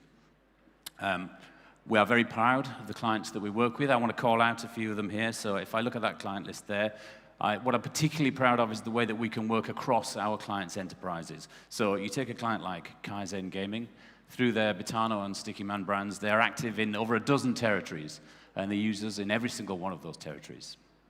Bet365, a company who are notorious for not outsourcing anything, partnered with us last year and are in the process of rolling out our platform across all of their jurisdictions. Entain, it's possibly even more of a complex scenario because Entain have a multi-brand, multi-territory strategy. So we work with them with the likes of Ladbrokes and Coral in the UK in the same territory. We work with BetMGM in the US, bwin, etc. All of those multiple brands being supported by the same platform. And indeed, it's part of Entain's strategy that when they buy companies, which they do with increasing regularity, it's part of the strategy to then move them onto our platform. So we can see that recently they bought Superbet, they also bought STS. As it turns out, they were already clients of ours, which was also the case with Totolotek, with OptiBet, with BetCity. So it would be kind of nice if Entain bought a company that didn't already use us, but anyway, I'm not going to split hairs. So there we go. And I think all of that added together leads us to feel that we can say with some justification that we are the market leader in this field. That's recognized by the industry. I was fortunate enough to be on another stage 2 weeks ago collecting an award from EGR for the Acquisition and Retention Partner of the Year award for this year, an award which we've won many times and of which we're very proud. Anyway, enough self-promotion. Let's move on to the subject of this talk. So we want to talk about how you can use CRM marketing to grow more quickly than the competition. And the only thing I really want to call out here is something about return on investment. So a key part of our platform is the reporting to enable our clients to accurately measure the return on investment that they get from not only individual marketing campaigns, but also their use of our platform. And me speaking from somebody who works in account management and who deals with contract renewals, it's very important for me to be able to walk into those discussions with a common understanding of the value that our product actually supplies. And that contributes in part to the lengthy relationships that we have with our clients. So, CRM marketing has the power to unlock growth or create chaos. How do we ensure that we are doing the former of those and not the latter? Okay, what we do is we start with the customer, because we know that if you start with the customer, you gain their loyalty, you improve retention, you improve their lifetime value. That's what we intend to do. So when we first start working with you, the first thing we do is get an understanding of the data that's available within your systems and get that into our platform, whether that be through scheduled batch data about historic customer information, or whether that's real-time information, minute by minute, about what your clients are doing on your platform. We ingest that data, we enrich it with our own AI models, with our predictive analytics, so that we start to get an understanding of what is the potential lifetime value of those clients, and where do they sit in the customer life cycle? Are they new clients? Are they dormant? Are they active within a particular product? We can start to really understand those customers and what the potential is that's within them, and we help you unlock that. Data and this analysis has been always a really key part of what we do. I'm also proud to say that 2 weeks ago, I was on the stage again collecting an award for the Data and AI Partner of the Year award from the same EGR award. So, we really specialize in this. It's at the heart of what we do. Now, once we've done that, and we've got this understanding of your player base, what you can start to do is to break it down. You can segment your customer base, you can start to understand the different groups within it, and then you can plan campaigns and user journeys to communicate with those clients. And then you can use our native execution channels to deliver those campaigns to your customer base. All of this native, all of this within the single platform. Now, where this can create a challenge, of course, is that you've then got hundreds, perhaps thousands of different segments. You've got hundreds of campaigns, all potentially delivered through different communication channels. How do you know which is the right one to send? How do you avoid the situation where the customer is receiving multiple conflicting messages from you, which are either sort of confusing or contradictory or just frankly annoying, and it's going to send them away? And even then, if you distill it down to just sending one message, how do you ensure that it's the right message? How do you ensure that it's the one that's actually going to provide you with the greatest uplift? How do you set rules and prioritizations to drive that? Well, the simple answer is that you don't. You just leave it to the platform. You leave it to the AI within the platform to understand exactly what is the right message to send, when should you send it, and through which channel. And then through the use of control groups, we can understand how successful that campaign was. It feeds back into the loop, and the system self-learns and optimizes, hence the name of the company, your ability to support those customers and to drive those revenues. So, I want to talk a little bit about personalization as well. So I've talked about how you can break your customer base up and you can market to them effectively.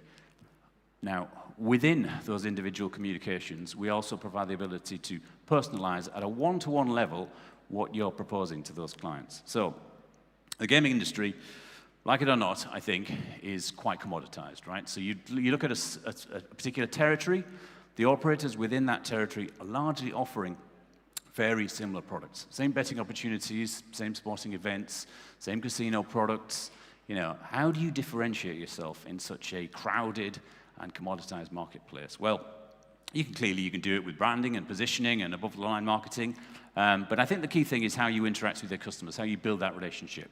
So I've spoken a bit about how you do that in a broader sense, but when you get down to a one-to-one level, our system, again, through use of real-time data coming into the platform, we can use AI to understand exactly what to promote to a particular client at the time. So whether that be a particular sporting event that they may be interested in or a particular piece of casino content, you can deliver that at a one-to-one level.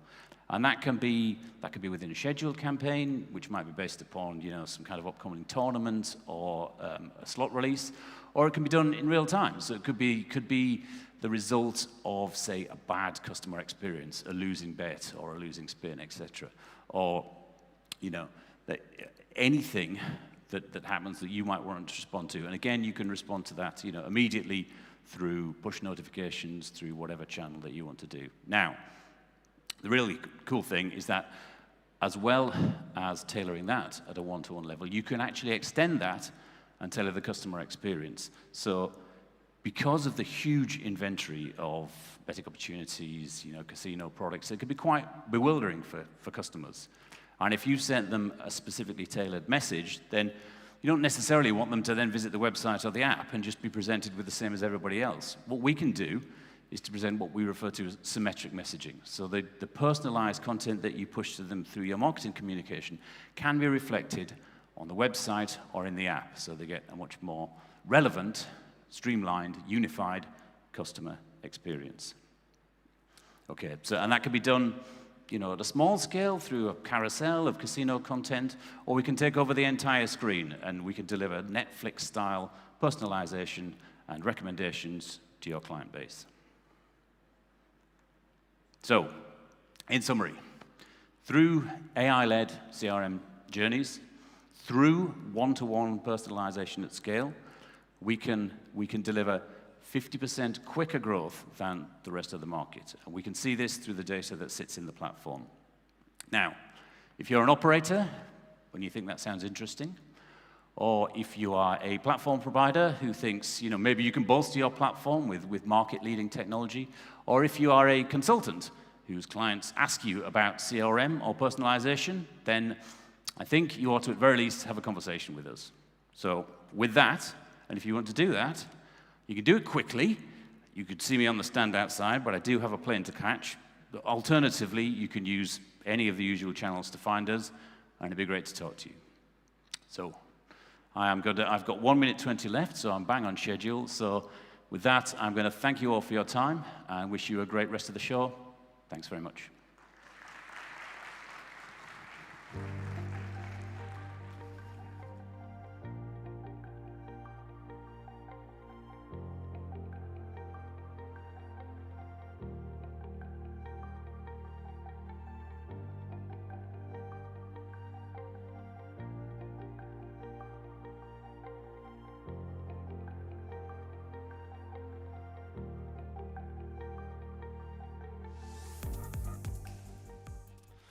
Okay, folks, it is time for a session that I expect will be a highlight that many of you have marked in your diaries. It is charting a new course, an update on Curaçao's progressive gambling legislation.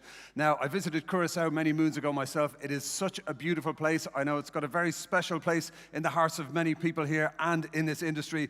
And right now, we are very honored to welcome the Minister of Finance from Curaçao, who's going to provide a comprehensive update on the current status of the approaching legislation, including some exclusive insights for your good selves. So, my dear friends, please join me. It's a real honor to have him here. Please welcome to the stage the Minister of Finance from Curaçao, the Honorable Javier Silvania. Thank you. Welcome, Minister. Thank you.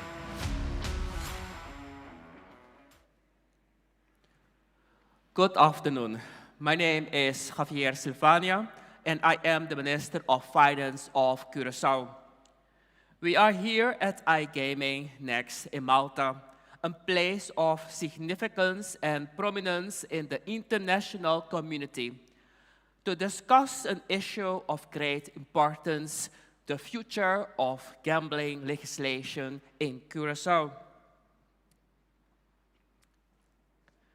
In the spirit of progress and adaptation, last November, I had the privilege to announce our intent to introduce revised gambling legislation in Curaçao.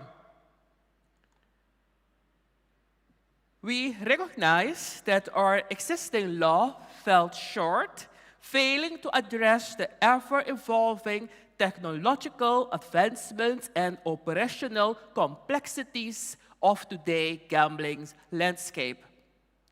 Furthermore, our regulator, the Gaming Control Board of Curaçao, lacked the necessary tools and permissions to effectively oversee this significant and vital industry. Regrettably, this poor governance has resulted in lax practices within gambling operations, particularly concerning anti-money laundering measures, fraud prevention, and player protection. While the majority of operators uphold integrity and adhere to best practices, we cannot overlook the fact that some have tarnished our nation's reputation.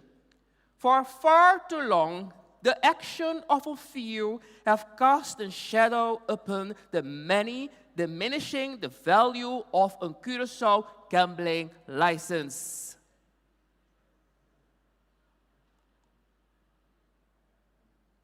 Today, I declare that this situation will no longer be tolerated.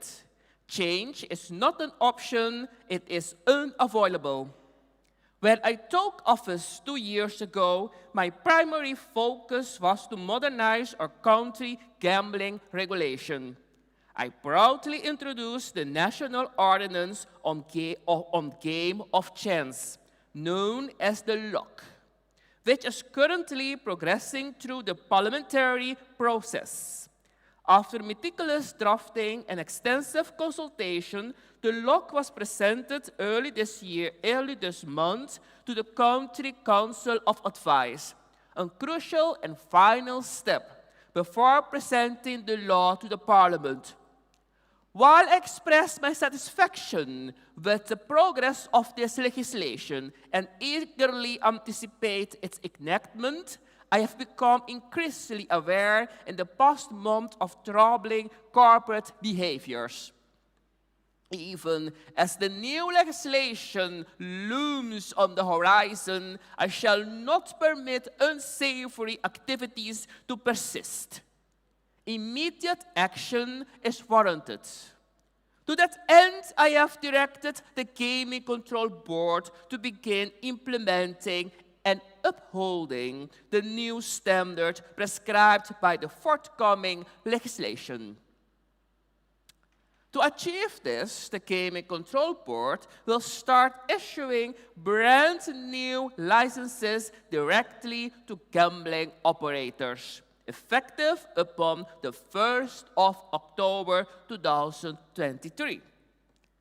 These licenses will be granted under the current legislation, but when the new legislation is finally enacted, these licenses will seamlessly transition into the new regulatory framework under the applicable conditions. Regarding current operators established in Curaçao that are offering online gaming under a so-called master's license, I have previously expressed my commitment to ensure the uninterrupted continuation of their businesses while transitioning their operation to a direct license. And rest assured that this remains the case.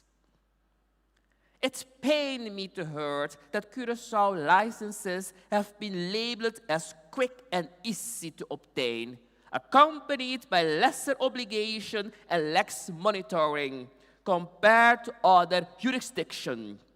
However, let it be known that this sentiment will be reversed through the new legislation.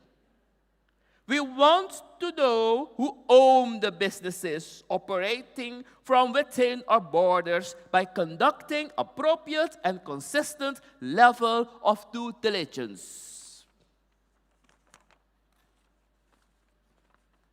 We require transparency regarding the source of funds flowing into our country, ensuring they come from legal activities untainted by drugs, arms, or trafficking.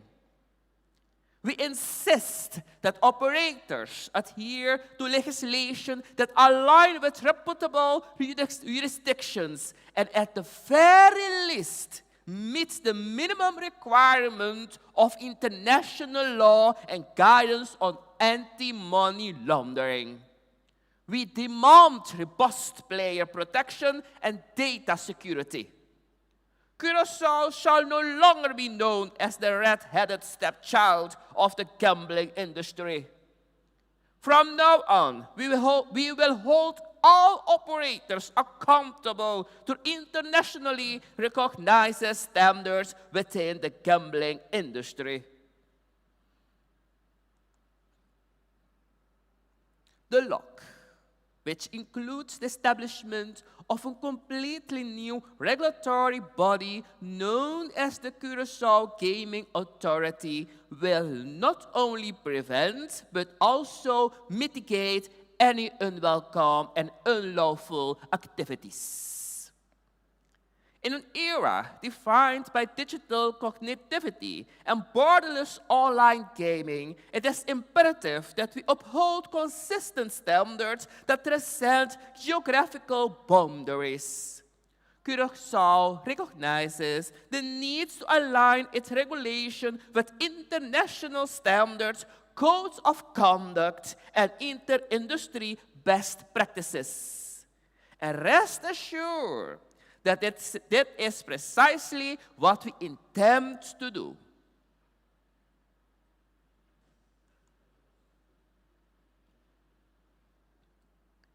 I, as the Minister of Finance, along with the regulatory body, remain firm in our commitment to cooperation and fostering close relationship with our global counterparts.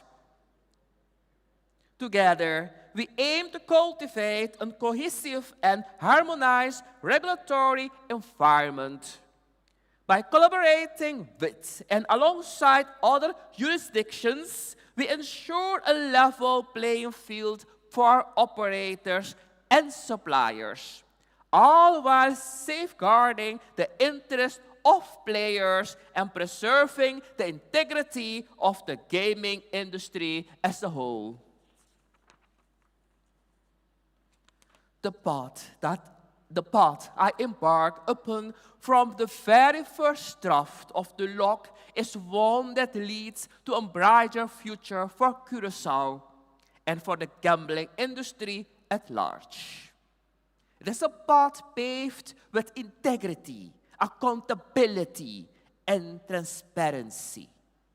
I'm looking forward to the next generation of the Curaçao gambling industry. Thank you.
Wonderful stuff. Great. Thank you. Great to see you here. Thank you so much to the minister there, Minister Silvanier from Curaçao, for giving us those insights and this amazing opportunity. Now, my friends, there was one slide that didn't make it to the end of that presentation there, and that slide was very important. It is the email address to send your details to if you want to be added to the database or if you have any questions about what we just saw from the minister. So that email address is Javier Silvania. You can see his name on the agenda, JAVIER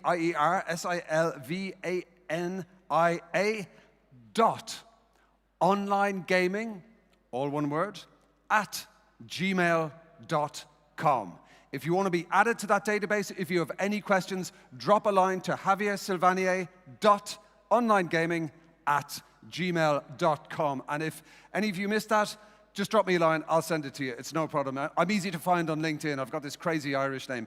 Anyway, we're going to move on with a fantastic session, which is all about esports betting. And we're going to examine the global state of play. This is going to be moderated by the very brilliant and very esteemed Ian Smith, who is the commissioner of the Esports Integrity Commission, ESIC. So, my dear friends, please join me in giving a very warm iGaming Next welcome to Ian Smith. Thank you. Thank you. Hi, everyone. These lights are a bit disconcerting. We're going to spend the next half an hour arguing about whether esports is a sport. Actually, we're not. That'd be ridiculous, because for our purposes, of course, it behaves like a sport. It doesn't matter whether it is one or isn't one. I've got a great panel of two experts that are going to help us with this, but just before I bring them onto the stage, I want to run through a very brief presentation just to set the scene, because I never know in these circumstances the extent of knowledge about esports, what it is, why it's different to traditional sports. So if you bear with me for a second here, what I want to talk about, just to set the scene for our discussion here, primarily around the current state of esports betting globally, but particularly from a regulatory angle, is what is esports? What is the ecosystem that we're all trying to operate in here? And it's a little misleading. I wish they'd never used the word sports with respect to this particular activity, because it does create some confusion.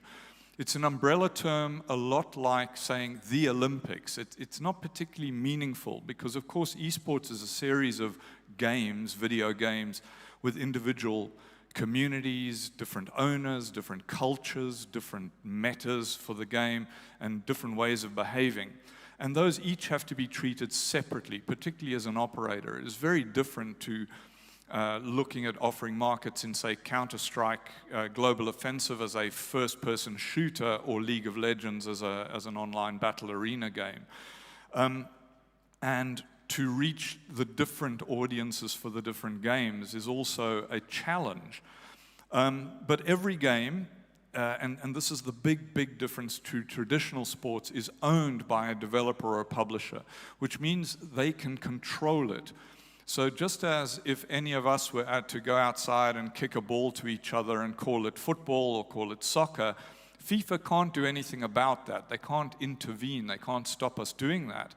But were we to sit down and play League of Legends together, Riot Games, as the publisher and owner of that game, can affect or even stop or prohibit or change our participation in that. And that makes a really big difference in the esports betting scene.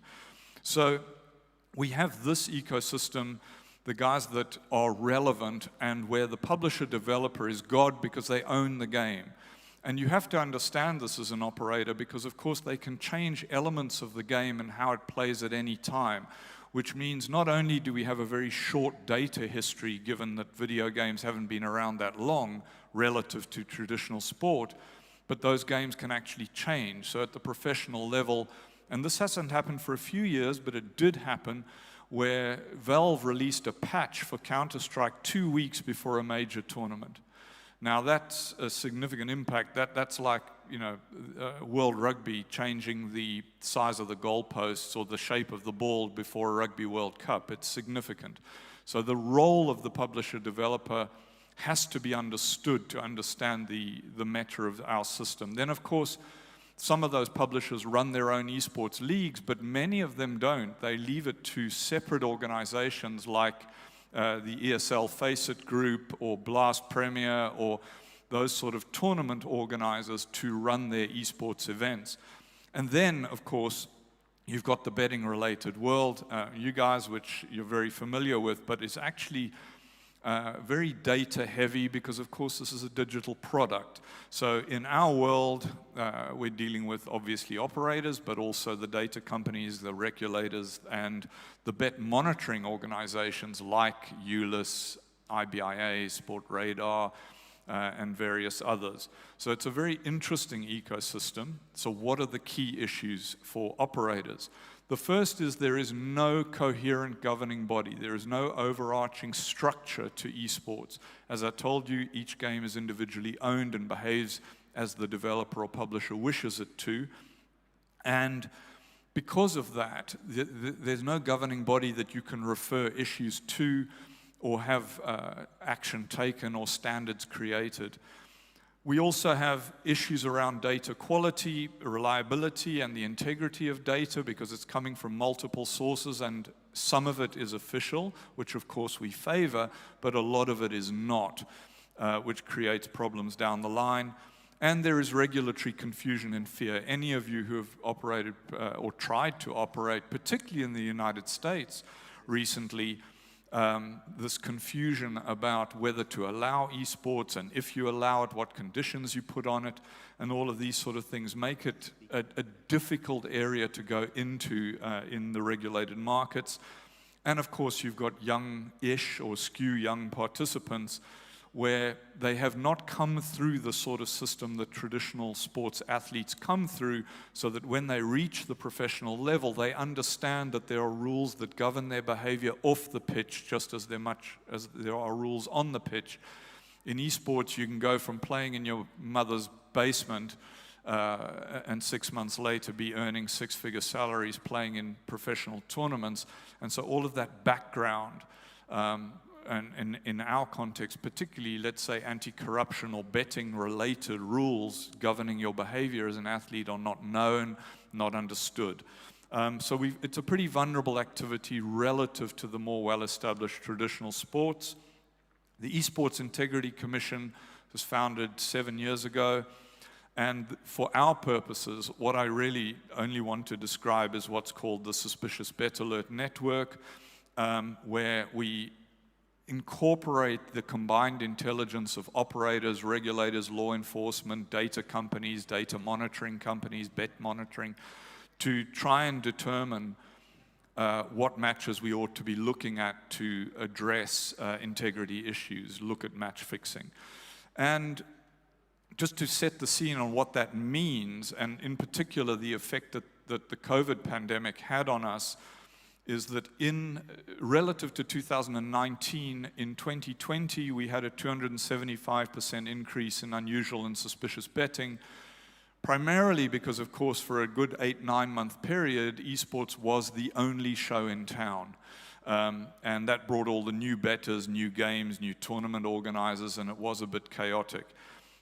We also saw a strong rise in cheating to win, so not necessarily match fixing or spot fixing, but the ability to obtain, for example, a live stream of the game you were playing in so that you could, as a player, see what you should not be able to see and therefore win.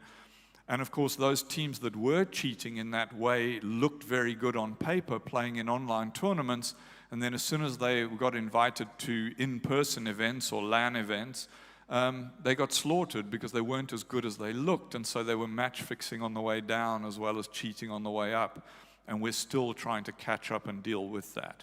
There were also the joy of fake tournaments, which we can talk about at length, but I really want to get the guests for the panel on board, so I want to just put these figures up there to show you how things changed in suspicious betting alerts over 2020, 2021. And you can see that our two biggest problem games from a competitive integrity point of view are Counter-Strike Global Offensive and Dota 2. both published by Valve, and between them making up close to 70% of global handle on all esports betting. So these are really significant games, and you can see, of course, the next biggest betting product in esports, League of Legends, for a bunch of reasons, has far, far less integrity issues. So I'm not going to extend on this very much, just to say that the Esports Integrity Commission is a voluntary regulator for the industry. In other words, any tournament organizer, publisher, or anybody within the ecosystem has to voluntarily take on our anti-corruption code to address these issues. And so currently we work on the one side with tournament organizers and the esports ecosystem, and on the other with the esports betting related industry. And that is the current situation for addressing integrity issues in esport, because there is no other mechanism for doing so. And of course we can explain why, but in the meantime I'm going to invite on stage from EEG, Alex Igelman, and from the Malta Gaming Authority, Rowana Sultana.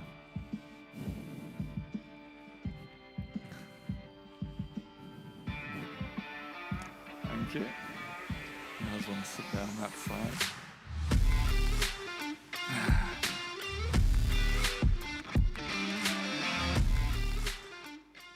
Okay. I've already spoken a little bit about the differences between esports and traditional sport, but starting with you, Alex, what, from your point of view, especially as CEO of EEG, are the big differences, and why do they make a difference? Well, I think you touched upon some of the real key issues, and that is that it's really with regards to the IP. And today, esports wagering primarily is the content that's wagered on is IP owned by the publishers. And in that respect, the publishers are really in the driver's seat, not only from the perspective of owning the IP, but also they have the ability, if they wish to do so, to really be part of this integrity issue. And that is because the deep data of those players playing in those games has already been collected by the publisher. And any deviation, especially today with AI, I'll give you an example. If a player is playing remotely, as an example, and that player, in a P2P situation, is giving his controller to someone else, at that point, you as the player that's playing against that player in a P2P situation, you're not able to know who that player effectively really is, because most of these third-party sites, and again, I'm talking about peer-to-peer wagering now, and I know this is not exactly what we were talking about earlier, but in the peer-to-peer situation, you have a really unique situation where a player could give a controller to someone else, and now there's not fair matchmaking. The only true fair matchmaking will occur when the publishers hand over that information. Yeah. Rowana, what do you think? What difference does it make to your life, this difference between traditional sport and esports? Yes, with regards to traditional sport and esports, obviously we see similarities in both of them. By similarities, I mean that organized crime groups will target esports the same way that we target traditional sports. So we are seeing match fixing in esports and suspicious activity in esports by our operators in the same manner that we see it in traditional sports. Also, I must mention that when we're speaking about esports, as you said earlier, Ian, esport is an umbrella term. So there are various tournaments under the term of esports, which is very different from traditional sports, because when we're mentioning football, for example, they're almost mostly the same markets which are targeting. We are seeing more spot fixing in football, that being, for example, the yellow card market being targeted. But when it comes to esports, it's different. It's harder to recognize which markets are being targeted. Having said that, we as the Malta Gaming Authority still follow this up as well and still see means and ways how we can obviously evaluate this and analyze this further. We speak not just with the operators, but we know and we recognize that Malta is an ecosystem. So we also speak with the data providers, for example, and we speak with other stakeholders that are involved in the industry to be innovative as much as possible and create a sustainable environment that is needed as well. Yeah, and on that same theme, do you think that those differences that we are discussing justify treating esports as a special case from a regulatory point of view, or are you comfortable just lumping it in with sports betting? Personally, I think that there's a little more that can be done. First of all, for all of you that don't know, Ian really has been the driving force in bringing integrity to the space. But one man is not an island, or one woman. So unfortunately, I think it's a challenging situation.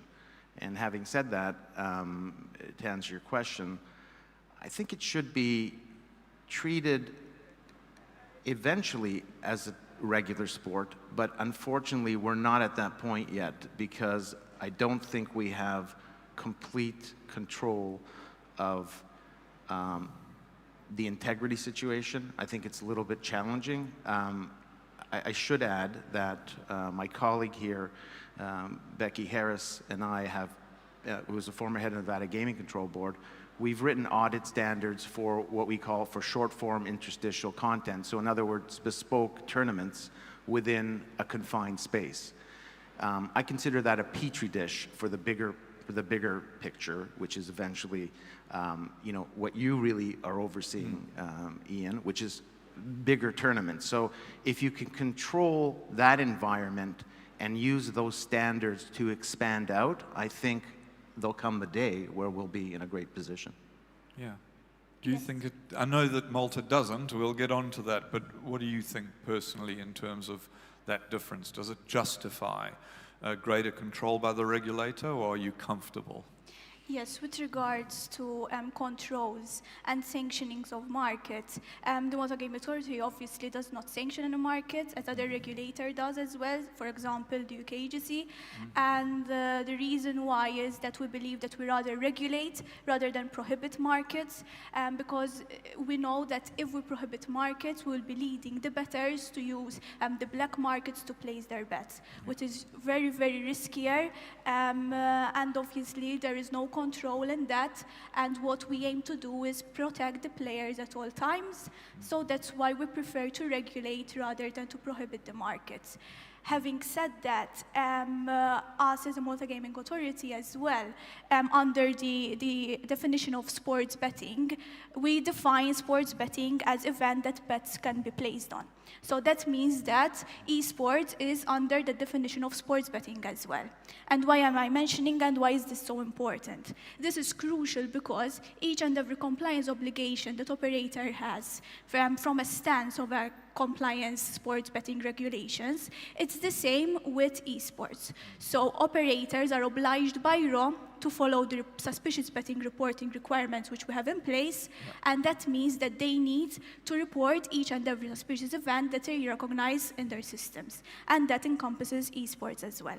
What we do from our end in that regard is we gather all the information and all the suspicious betting reports in which we receive, and we analyze them on a weekly basis. What we do is we formulate a report, and we send that report to the sports governing body. Obviously, it's a bit trickier with esports since there is no sports governing body in place. However, thankfully, there is ESIC, and we send those reports to ESIC and to Interpol as well. Yeah, thank you. Yes. Alex, in particular, we've seen the relatively new sports betting regulations in the United States on a state-by-state basis.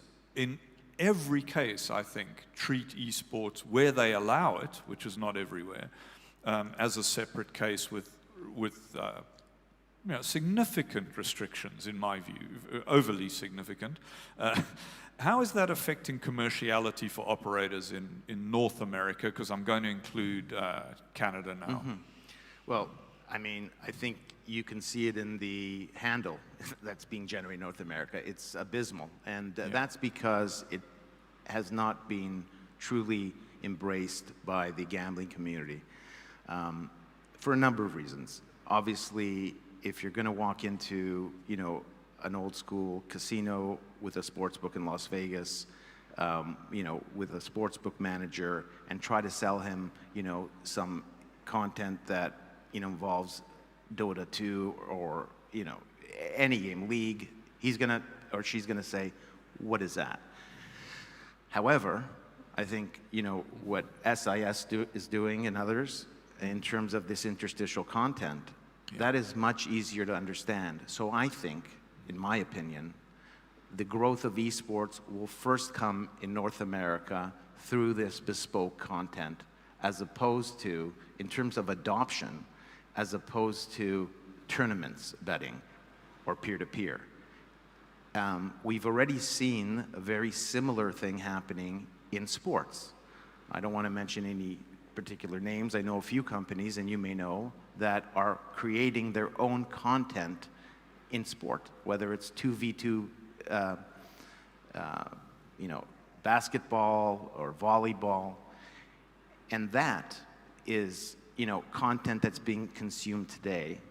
In a similar vein, I believe that this other content will be assumed, but both need standards of audit standards, because today, a lot of that interstitial content, again, there's no league to report to because it's actually operated by the operator themselves. Yeah. It's really interesting, back when skins betting was still a thing, before Valve cracked down on that in 2016, we estimated, based on handle, there were probably about 10 million North American bettors on esports. Obviously, a lot of those were young and even in a legal market wouldn't have access to it. But there's been a dramatic inability and failure to convert that group to the legal regulated markets. And I'm sure everyone suspects that they're all betting. It's not like they suddenly stopped. It's just that the barriers to entry for the legal markets are so high that it's just not going anywhere commercially at the moment. And so you have two problems. How do you rid North America of the bad operators, unlicensed operators, if you wish to do that? I mean, that's a tactic. Or how do you convert the existing bettors to the legal regulated markets? It's a real challenge, but they are there. We know they're there. It's reaching them that's the trick. Yeah. Actually, I've covered that question already. I'm just going to skip over. This is probably one for Alex more than you, Roanna. Is that I talked a little bit about data reliability.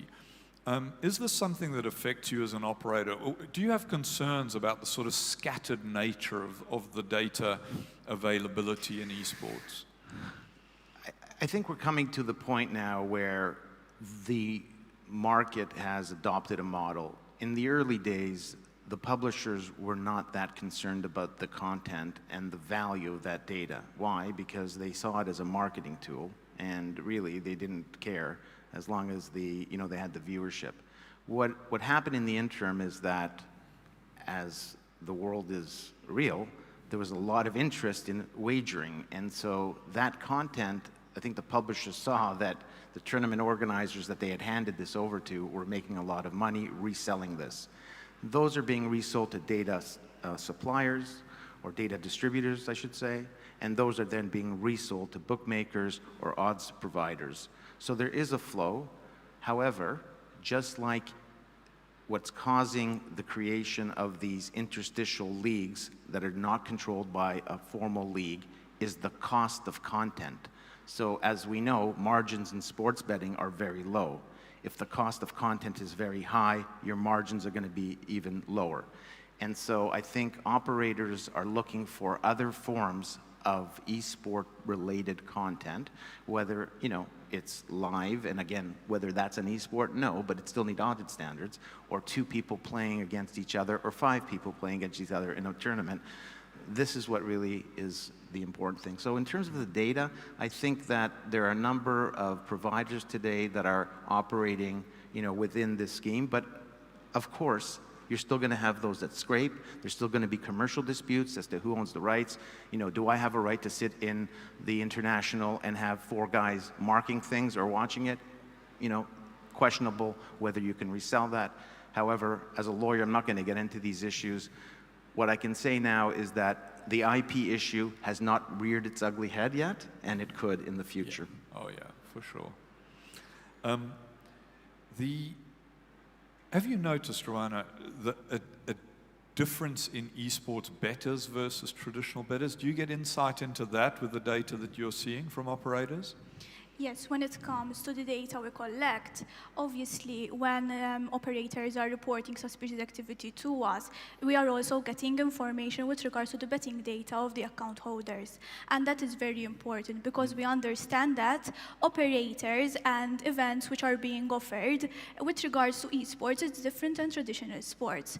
And we can't even classify esports as one as well because each and every tournament in the umbrella term of esports, they have their own characteristics, they have their own culture, and they have their own fan base. So it is important as well for us to understand and for the stakeholders, which we are assisting, because at the end of the day, we are here to assist the investigating bodies and the stakeholders which are investigating match fixing in esports, to understand that each and every tournament, they have their own culture and their own characteristics. And that comes with bettors who have their different groups as well.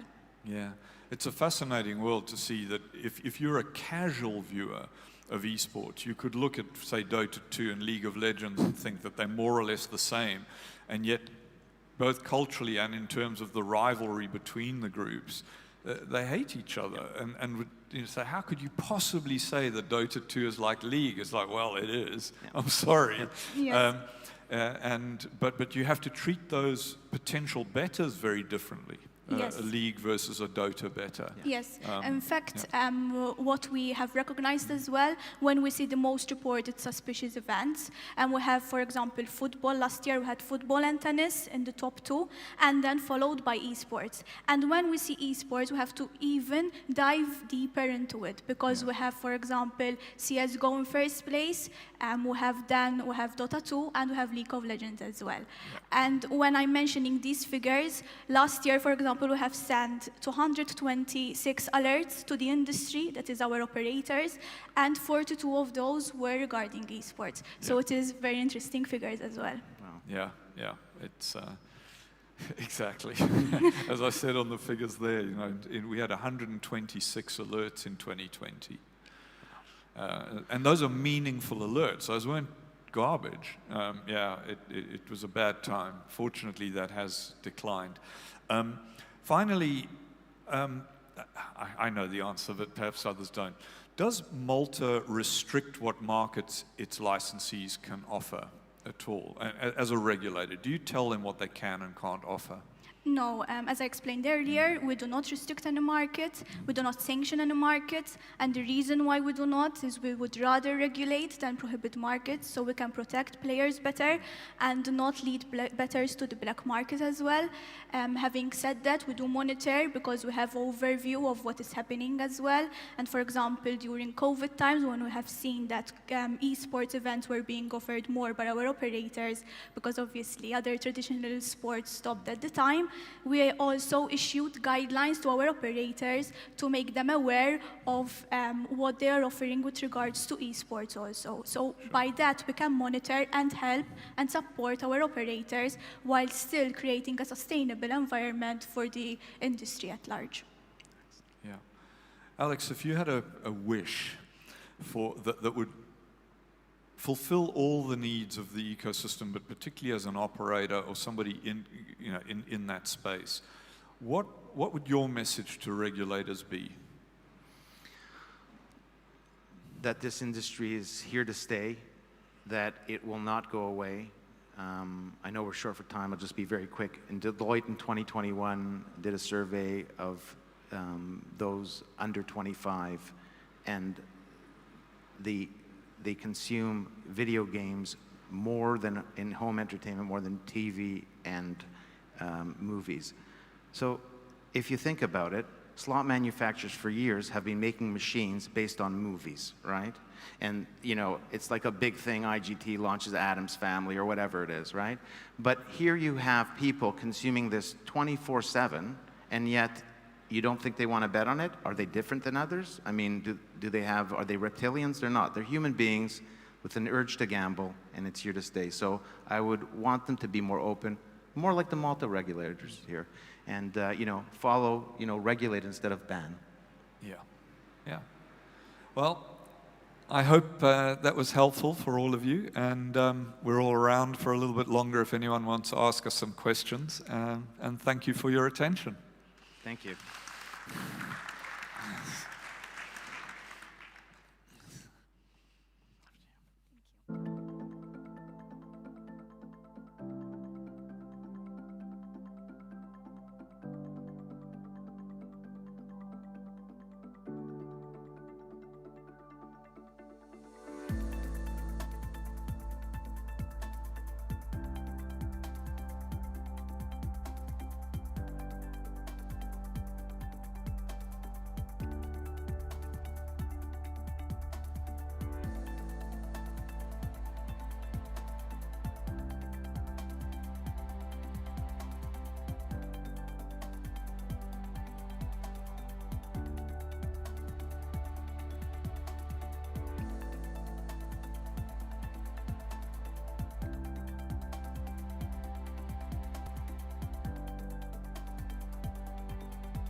Hello, my friends. How are you doing? Great to see you all here. So listen, just an announcement, a reminder, if you like, that in 30 minutes' time, we are going to be helping the good people at Playtech give all of you the chance to have that Who Wants to Be a Millionaire experience right here. At 5 minutes to 4, we're going to put a huge QR code on the screen, and for everyone tuning in via the live stream, that way, scan the QR code, you can play along with Who Wants to Be a Millionaire. And for everybody that registered, the good people at Playtech are going to give €5 to charity, and that has a very generous upper limit. So we could raise a significant amount of cash for charity right here today. That's wonderful. So thank you to Playtech for doing that. I do hope you're all going to join me here at 5 minutes to 4. Right, our next session is called Goal, Gambling on Women's Sport. A lively and informative discussion about the exciting opportunities for operators in the growing world even of women's sport. My dear friends, I do appreciate it's the afternoon, but it is very nice to give our wonderful moderator a big round of applause as she joins us on the stage. She is the CEO and founder of Sports Business Connected. Please join me in welcoming Sarah Butler. Thank you. Welcome, Sarah. Great to see you. Hello, good afternoon. Thank you for joining us. It's nice to have seen some new and familiar faces. I'm sorry if I can't see you in the crowd because it's really difficult to see anything other than what's in front of me, which is probably a good thing in some ways. Now, women's sport is fastest growing area of sport. The media rights of the leading women's sport properties are likely to grow, they say, by 3 to 5 times over the next 10 years. The quality of the product, inspiring athletes, and new audiences attracts will drive the growth of traditional revenue streams in women's sport. But what excites many about women's sport is the opportunity for it to take the lead on high growth revenue streams. One of these, obviously, why we're here, is betting. Now, does anybody here, do put your hand, I can't see if you put your hand up anyway here, but does anybody here have the disagreement with the premise, is women's sport underutilized? Now, what my panelists will be here today, we're not going to be just talking about the problems. We want to focus really on the solutions. So I'm going to introduce you to my inspirational speakers and very good friends. after last night. It's probably why my croaky voice is starting to hurt a little bit. We have Robert Blaschuk on the end.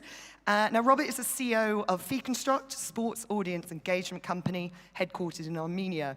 He's joining us from Yerevan, via Palma de Mallorca, via London, via Poland. Privately, a season ticket holder at both Chelsea men's. Boo, anybody booing here? But also, he's women's Chelsea's team supporter as well. So that's less of a boo, depending on which team you support. Now we have Ali Clark. Hello. Ali is an associate of the media and sport and entertainment team of DLA's Intellectual Property and Technology Group and focuses on the commercial exploitation of media rights, sponsorship, brand exploitation, and intellectual property issues. She also advises on clients on gambling, sports, and data regulatory issues. And finally, we have Charlotte Randall. Charlotte's background is product and UX, having started her career in customer research. She spent 5 years working in Pinnacle across a number of teams, including product, risk, and as a trader back in 2004. She then worked in senior managed roles in ecom, edtech, before co-founding, where she is now, StatsBomb in 2017. As the COO, she's built and led StatsBomb's team across finance, legal, product, UX, customer success, and HR from 0 to 1,000 employees. Exhausts me saying that, that StatsBomb has today. And she's currently leading exciting new product developments that will launch next year and has recently set up StatsBomb's partnership program to build bridges within the industry. Now, I'm going to go straight into it. I'm going to start with you, Robert. As the newly appointed CEO of FeedConstruct, congratulations, by the way, can you give me more of an insight into what you currently cover with regards to women's leagues and competitions across different sports and what it represents of your overall portfolio? Thanks, Sarah. When I joined the company, I was quite happy to find out that when it comes to women's sports, in this past season, FeedConstruct has covered 170 women competitions across 10 different sports. So thinking about the popularity of the sport, it composed 20% of our current portfolio that we offer to our clients, whether this is live data, live video streaming, live odds or probabilities. And when I was looking at those numbers, I immediately thought, why is it not 50%? How can we get there? And I think this will be an interesting challenge for everyone working in sports to create more sports content in women's games, to create more competitions, more leagues that could create also more narrative and more heroes for people to follow. And what is the aim and strategy moving forward? I think quite important is to speak to the rights owners, leagues, federations, educate them about the commercial value and how they should also present women's sports to us. I remember a few years ago when I was negotiating with one of the football federations a rights deal, the women's rights to women's competition was almost like an afterthought that was just chucked in to the contract. And I think when it comes to commercial representation of women's game, there should be a little bit more of an attention paid, because otherwise we end up in a situation like we now see the Women's World Cup, where there is a dispute over rights, the broadcasting rights. Great. I'm going to move on to Charlotte. Talk to me about StatsBomb's commercial strategy of women's sport and how you believe this will help to grow the industry. Yeah, thank you, Sarah. Is the mic working? Yeah. Yes. Okay. Yeah, we've always been really strong supporters of women's sport. I mean, we initially focused in football, so primarily women's football. And since we launched our data in 2018, we've really invested heavily into women's football and have just taken the long view on it, really. Like, we know that it wasn't going to immediately drive loads of revenue, but we know it's, one, like the right thing to do, and two, that we really believe that the sport will grow. And if we put the investment in and create the data and create the inventory and make it accessible and useful, then the industry will grow. And we're really sort of proud that that's kind of part of our DNA and something that we've done from the beginning. Ali, I'm going to move on to you. We've heard the question many a time, are betting rights on women's sports events undervalued? Now, I've heard that asked a lot recently. Is that the case? Yes, that's a really interesting question. So at least in the UK, we don't actually have a betting right as such. So by that I mean we don't have a standalone right which an events organizer can use to say, to stop sort of a bookie's arranging the placement of bets on sport. But I completely agree with what my fellow panelists have said.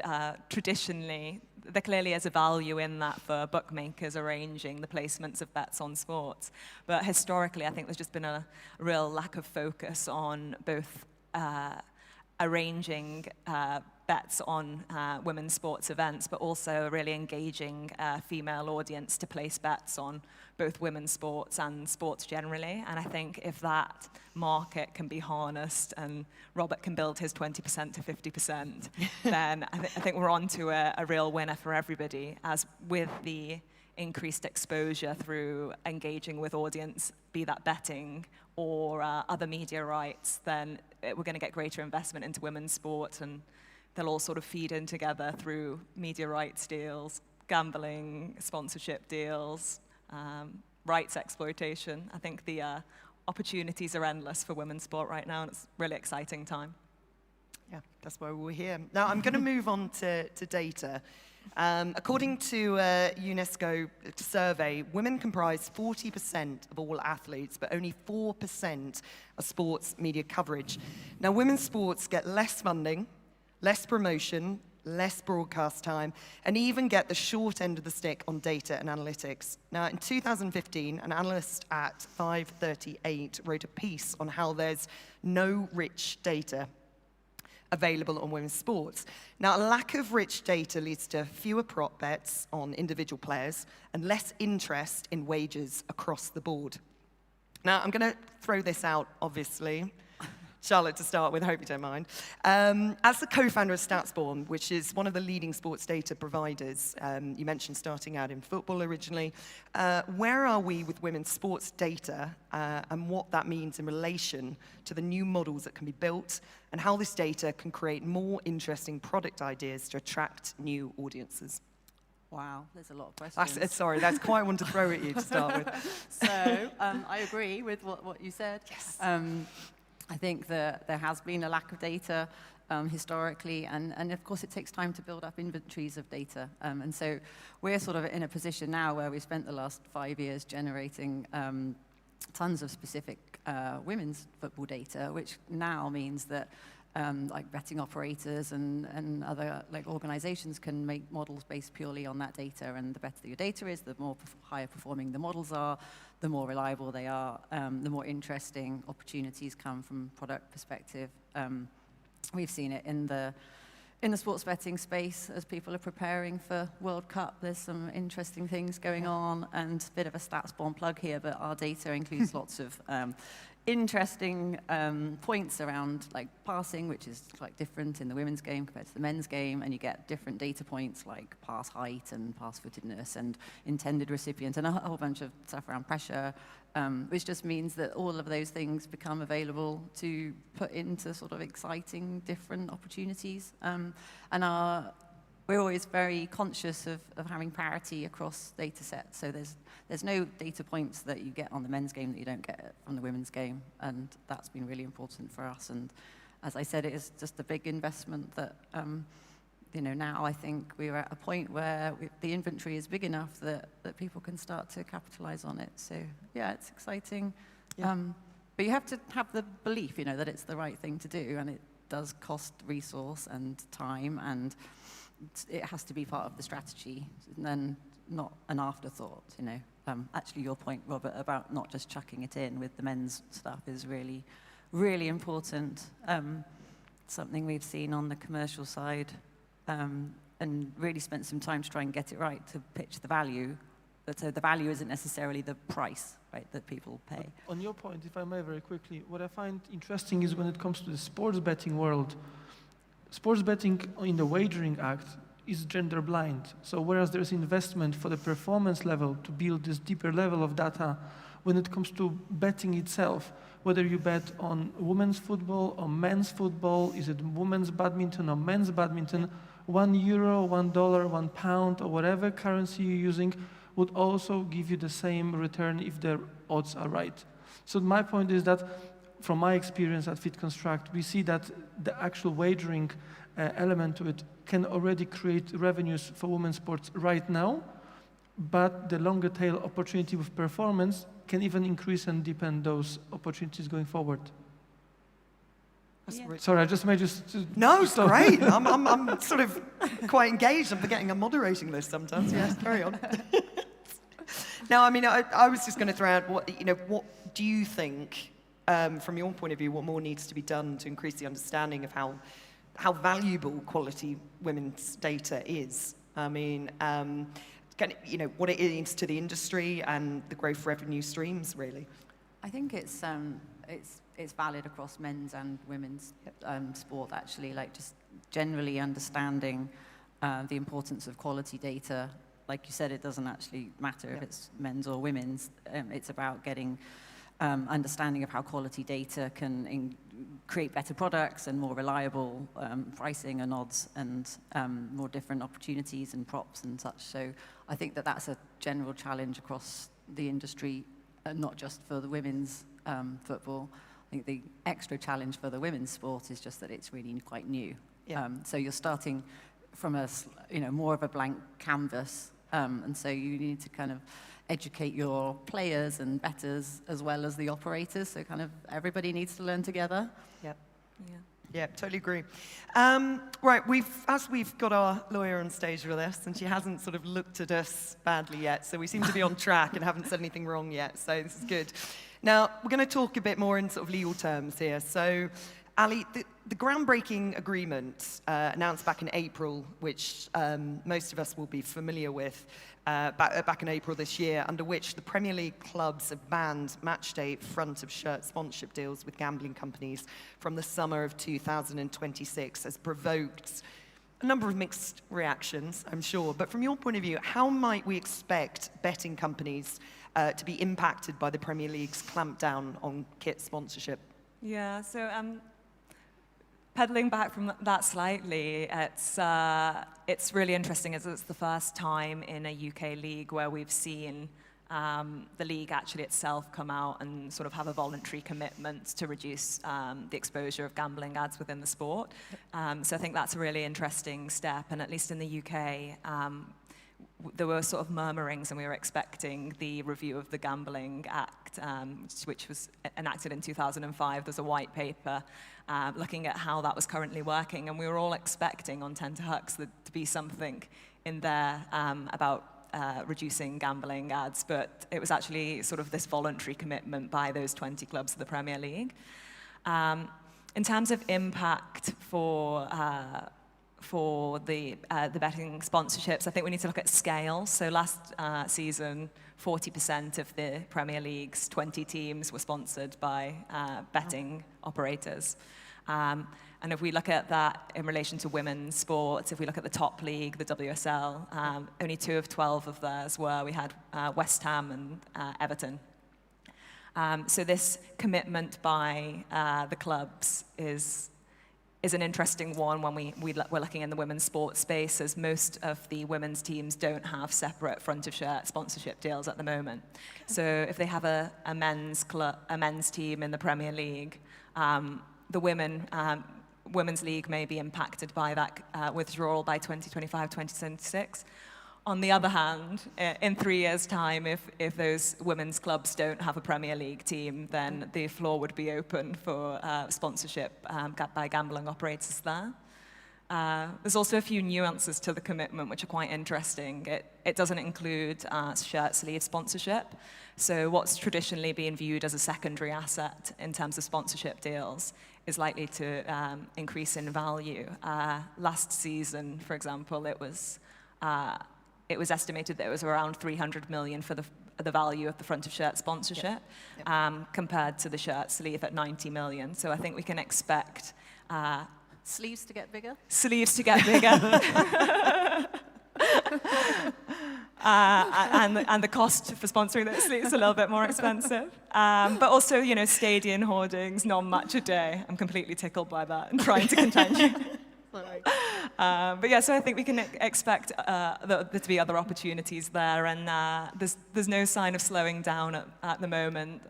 There's 3 years left, and Chelsea's looking to get a bet sponsor, at least in the short term. Yes. Quite controversial at the moment. Yeah, so it looks like we'll be running up to the end of those 3 years, and then, as Charlotte said, moving to bigger sleeves. It's the future. Yeah, Who knew? Whole new fashion range coming out soon, I think. There are some new hurdles for gambling operators to navigate in the UK. We were discussing it earlier. Can you provide us with sort of an update on the new, tougher gambling ad restrictions? Yeah, so in October last year, the UK regulator for advertising introduced new, tougher measures. This was ahead of the World Cup at Qatar. And basically, the new, tougher rules are that if your gambling ad's likely to have strong appeal to a person under 18 through association with youth culture, then that advert would be restricted unless there was an age-restricted audience, so a betting website or another website where you properly verify the age of those users. There are a few sort of carve-outs within that which are quite interesting. Sponsorship is excluded, meaning that you could have your match day shirts at least till 2025, 2026. And there are a number of other small exceptions that you can work around, which I won't go into the detail in our short time today. But I think it's an interesting one as it applies not just to UK operators, it's any operator that's targeting UK customers. So it's one to watch for as well if you're not a UK licensed operator, but your ads may work their way into our jurisdiction. And similar things are happening elsewhere in other jurisdictions. Cool. So happy to talk about it in more detail, but I'm conscious I'm rambling on. No, so if anybody wants to talk a bit further about these, come and see Ali afterwards. She'll be more than happy to chat to you further. Right, I'm going to chuck some questions out to all three of you, so you can butt in whoever wants to come in first. But what do you think is the biggest issue in increasing the popularity of women's sports? Go for it. In the context of sports betting, because there's a lot of other things I can mention. Also as a fan and someone has a season ticket at a women's football team.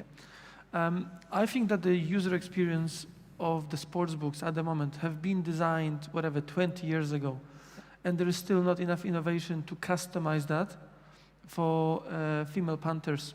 Because in my opinion at least, and this is something I've learned also working with a lot of women in this industry, they give you slightly different perspective. And we discussed that, Sarah, before that, at Fit Construct we have 40% of the female staff. They look at problems differently, that enriches everything.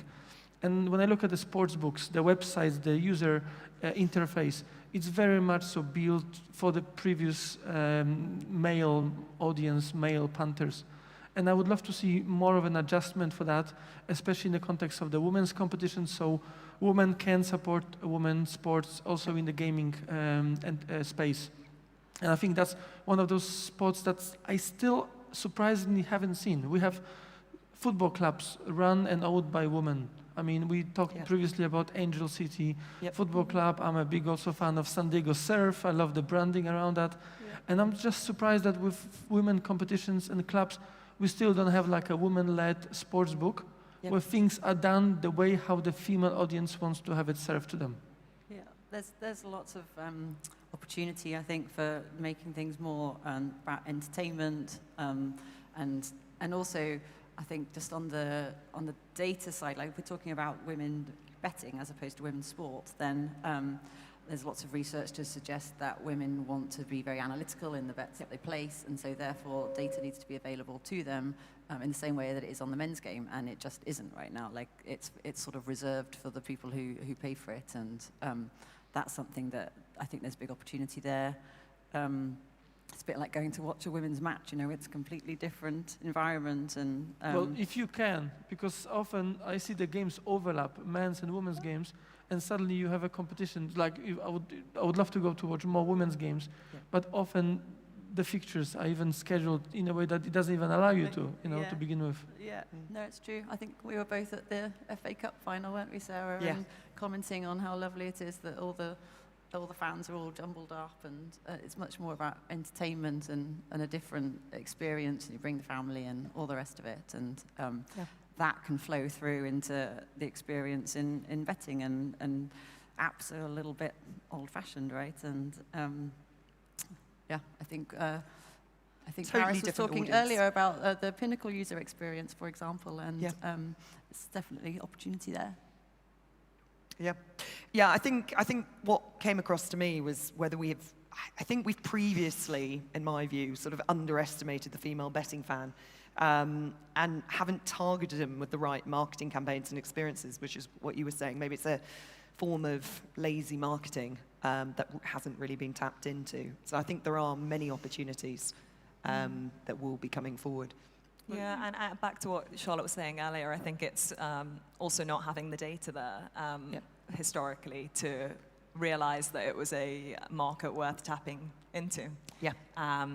So I think back to the earlier question of challenges as well, I think it's an issue of investment and exposure, and which comes first, the data or the increased TV rights deals, and probably need to start unbundling those rights so that there's performance obligations specifically for the women's sport that are separate from performing your obligations for the men's teams. Yeah. Sorry, interrupt. There's always a sort of conflict on the data side in that the operators want access to more data than the players so that they've got an edge, but the players want more data so that they can play more. So it's a little bit of a cycle and bit of chickens and eggs going on. 100% agree. I mean, whether this is the fast live data or whether this is the deep data, this is all about the narrative. I mean, in all fairness, if you put a broadcast on and you don't see the score line or basic information about the match, you may as well be watching kids in a park. It's the information on the screen, it's information provided to the fans,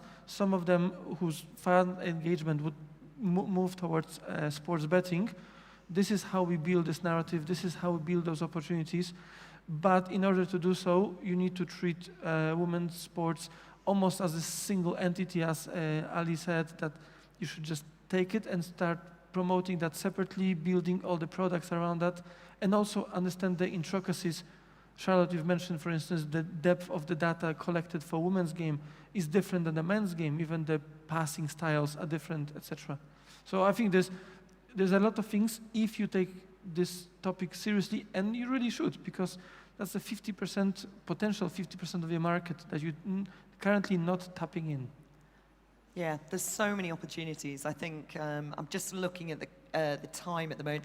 Does anybody have any questions for any of the speakers on the stage? I don't know if I can actually see if we do, but if we don't, we're down to our last minute. I'm going to be very quick and ask you three just really what you think, what does the future hold for betting on women's sport? What does it look like? Massive increases. Yeah. More props, more interesting opportunities, different types of products, different user experience, more entertaining, community-based, so you can chat and more diverse audiences. Much better content. I find female athletes extremely marketable. I would probably be much more keen to buy a product where the cool video of a female athlete, whether it's Sam Kerr or someone else, advertising, I just find them much more cool to follow, and I find them much more natural sellers of what they do. So I think if we focus on the athletes, if we focus on the content that they have, and create much more content out of that, as you said, there will be a massive growth in both popularity, but commercial value, also in the betting context. Brilliant. Right, I think we're spot on. I can't imagine we actually hit this timing so well. I'd love to thank my three guests, Robert, Charlotte, Ali. Thank you for joining me. I'm Sarah Butler, and thank you for joining us this afternoon. I hope you have a wonderful rest of the day. Thank you. Let's go.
Hello, my friends. Okay, as you can maybe ascertain from the enormous QR code behind me right now, it is time almost to play Who Wants to Be a Millionaire. Now, this is a game that there is no prizes up for grabs today, but you can all play it. You can all experience this wonderful game by our good friends in Playtech. And for everybody that scans the QR code that joins in to play, Playtech are going to give €5 to a very worthy charity. You can join in on the live stream. You can join in right here in the MCC in Valletta. So please do scan the QR code and get ready shortly to play Who Wants to Be a Millionaire. And yes, let's raise a lot of money for charity because this is a great opportunity and a great chance to experience this awesome game. Scan, scan, scan. I will be back in 2 minutes.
Okay, my friends, it is time to play Who Wants to Be a Millionaire live trivia, powered by our good friends at Playtech Live. I hope you've all scanned the QR code and you're ready for some excitement. Let's bring our wonderful host onto the screen. Okay, do we have volume? Good day. My name is Genevieve, and welcome to Who Wants to Be a Millionaire iGaming Next Special Edition live trivia show.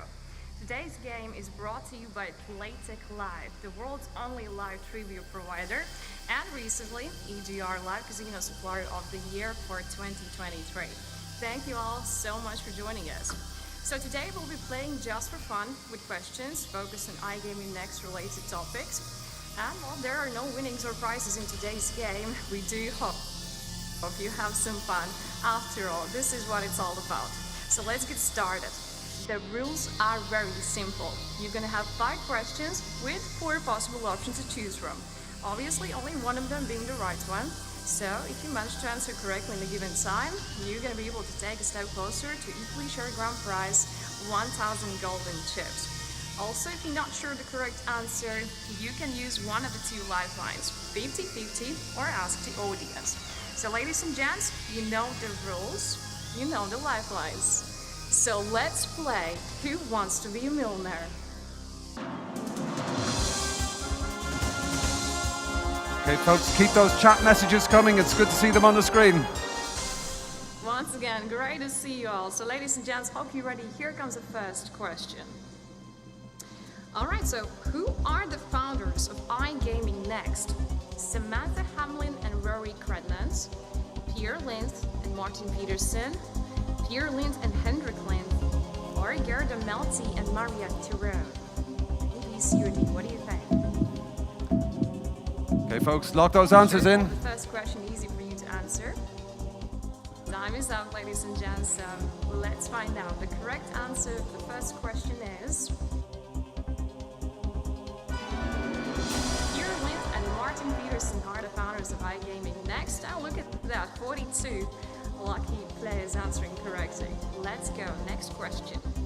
What are the dates of iGaming Next 2024 Malta events? 23rd till 24th of March, 22nd till 23rd of May, 21st till 22nd of April, or 25th till 26th of May 2024. Well, last seconds to get it right.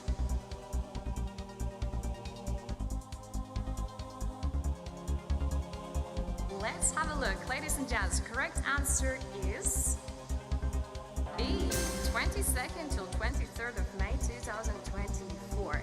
And seems like 10 players moving forward for the next question. Halfway there now. How many delegates are attending this year's event? A.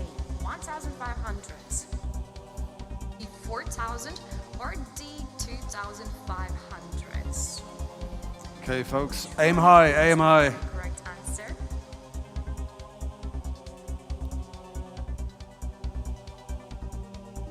Well, answers are locked in.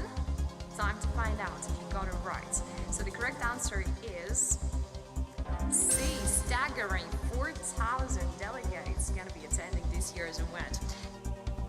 And seems like 6 of you still in. Moving forward for the next question. Good luck.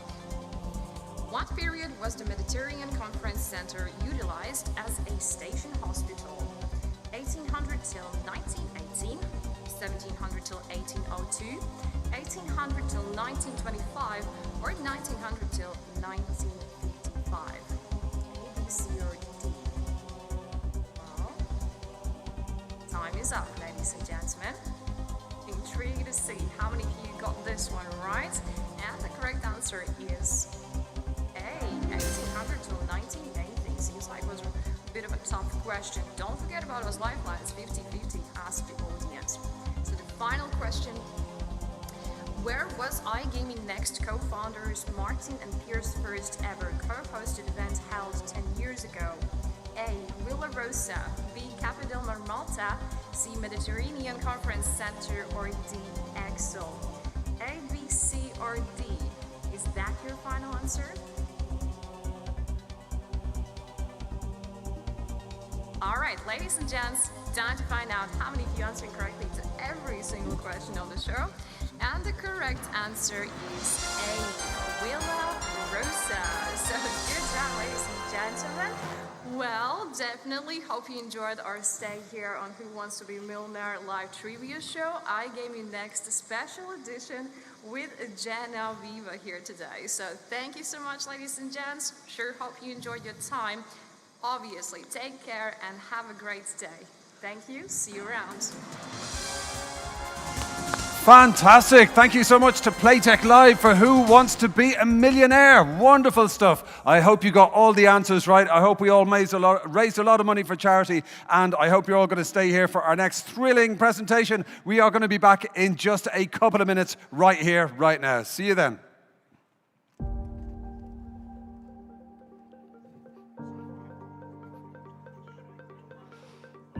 I know, where is it?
Hola, amigos. Great to see you all here. Fantastic. Hope you enjoyed the Who Wants to Be a Millionaire experience, thanks to our good friends at Playtech Live just now. I thought that was a lot of fun, and I learned some new things about the good people at iGaming Next.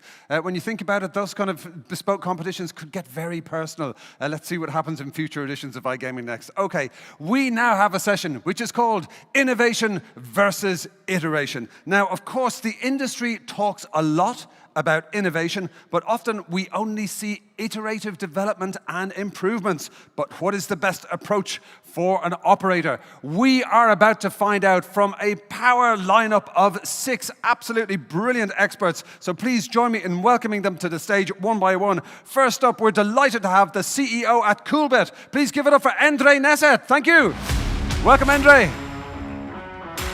Great to see you. Thank you so much for joining us. Fantastic. Yes, we've got a stage full of expertise right now. I'm absolutely very happy to have them all here to help me answer the questions. Next up, we're going to give it up for the co-founder and group CEO of Low6. Please welcome to the stage, Jamie Mitchell. Thank you. Excellent. Great to see you, Jamie. How are you, my friend? Wonderful. And joining the stage right now is a dear friend of iGaming Next. Please give it up for the CEO of Incentive Games, John Gordon. Thank you.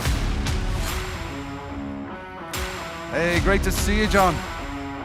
Welcome, my friend. Oh my goodness, I'm totally getting shirt envy here. That is a cool shirt. I love it. Okay. Next up, we're going to welcome the CMO of the Mighty Weekend. Please give it up for Kirsten Openshaw. Thank you. We got Weekend in the house. Fantastic. Welcome, Kirsten. Great to see you. Okay, joining us next is the CEO of the Mighty Luckbox. Please give it up for Thomas Rossander. Thank you. Excellent. Your Luckbox, we got some love for Luckbox in the room. That's great. Good to see it. Look at it again. Jacket envy. I tell you. Okay, and rounding up our power lineup today is the founder and CEO of the Mighty Kiro Sports. Please give it up for Tomasz Devenishek. Thank you. Welcome, Tomasz. Great to see you, my man. Brilliant. Okay. So I'm very glad you've all joined me today to answer these very important questions, iteration versus innovation. But before we get into any of that, in time-honored tradition, I would love to invite all of you to introduce yourselves in a bit more detail to the room. And we're going to start with your good self, Kirsten. Thank you. Yeah. Hi, everybody. I'm Kirsten Openshaw. I'm the CMO at Weekend. I've been within marketing for plus 10 years now, which I hate to admit because it makes me sound older. But within gaming, iGaming with about 6 years now. Okay, fabulous. Thank you so much. Your good self, John. Yeah, I'm John Gordon, the CEO and co-founder at Incentive Games. We're the #1 free-to-play games provider in the industry. I'm sure Jamie will have an argument against that, but yeah, we provide all the sort of bespoke content for FanDuel, Bet365, Live Score Group. Fantastic. Yes, I'm Endre. Oh, do we have the mic? Is it working? There we are. Yeah. Now we're talking. Yes. Literally, now we're talking. Thank you. I'm Endre. I'm the president and CEO of Coolbet, a operator licensed in 4 licenses, operating in 10 markets, headquartered out of Tallinn, Estonia. Oh, so very happy to be here. Yes. Fantastic. Tallinn, one of the most beautiful places on the planet. Absolutely love it. Okay, moving on down, my good friend. Thank you. So I'm Thomas Rossander. And again with the microphone. Hello, hello. Hello? Yes, yeah, we're good. Working. So I'm Thomas Rossander. I'm the CEO of Real Luck Group. I've been trying to innovate in this industry since the good old poker days, and now lately with Luckbox and some micro betting. Nice, that's awesome. Okay, and over to your good self. Mic check. Perfect. Tomasz Devenishek, CEO and founder of a company called Kiro Sports. We're a micro betting provider that specifically focuses on algorithmic curation, i.e. giving people what they want rather than a large menu of items. Nice, thank you. Yep, Jamie Mitchell, co-founder, CEO of Low6, free-to-play gamification company based out of the UK, #1 free-to-play provider in the space. Mic drop. Okay, love it. That's great. And just to my dear friends in AV department, if you could summon up a magical clock in these monitors in front of us, that would be absolutely wonderful. Okay, so let's dive right in. I mean, the title of this debate is Iteration versus Innovation. So my first question, open question, whoever wants to dive in, is this a bit of a chicken or egg question, or is one the master of all methods forward? What say you? Who's going to jump in first? Yes, John. Yeah. Well volunteered. Yeah, so I think it's innovation is iteration, over time. I think companies like myself and some of the B2B providers up here, some of the operators get the benefit of what looks like overnight innovation, but it's actually years, 10 years, for instance, in our company, of iteration upon iteration, time over time. So whether it's A/B testing over the years or that sport works in that country and all the data analysis, I think some of the operators now have the luxury of having suppliers like ourselves and some of the companies up here to be able to say, we'll just take that off the shelf or we'll adapt it here and there. So I think, there isn't in this industry, I don't think there's a huge amount of innovation since maybe Cash Out or Build a Bet, and then maybe 5 years later everyone else tries to copy it themselves. We've got micro betting and other bits and pieces, and what we do is innovative in its own way. But I think, on that point, I think it is one or the other. I think innovation is iteration over time, and it's just how do you get that from the industry? Is it from a supplier like us, or do you try to build it yourself? Interesting. And of course, there's all those trends in big tech where a smaller startup can be nimble and agile and innovative, and then they just get swallowed up, and all of a sudden the big tech company that's bought them is innovative because they have the benefit of all of those years of iteration from that kind of nimble startup. Who wants to jump in there and talk about that balance of iteration and innovation? What are you seeing in the world of iGaming? What's exciting you? How do you think the balance should go? I can say, Mike, yeah? Oh, yeah. All good. I think your chances to succeed with any innovation really increases if you actually iterate. Mm-hmm. And I mean, like development organizations, they found out very long time ago, like if you iterate, it is going to get better, like small value-driven iterations. And I would say that it's the same with anything, marketing or anything in our business or in any business actually. And it's the same goes, of course, for innovation. Yeah, but I mean, I completely agree with you. But innovation is kind of a sexy word, and it's nice for companies to say, "Yeah, we're so innovative. We just launched this innovative whatchamacallit." Do you think it's an overused word in this industry? I actually tried really hard to define it in advance of this session, and I think I got to a definition. Yeah. I think innovation is imagining the future way in advance of it happening.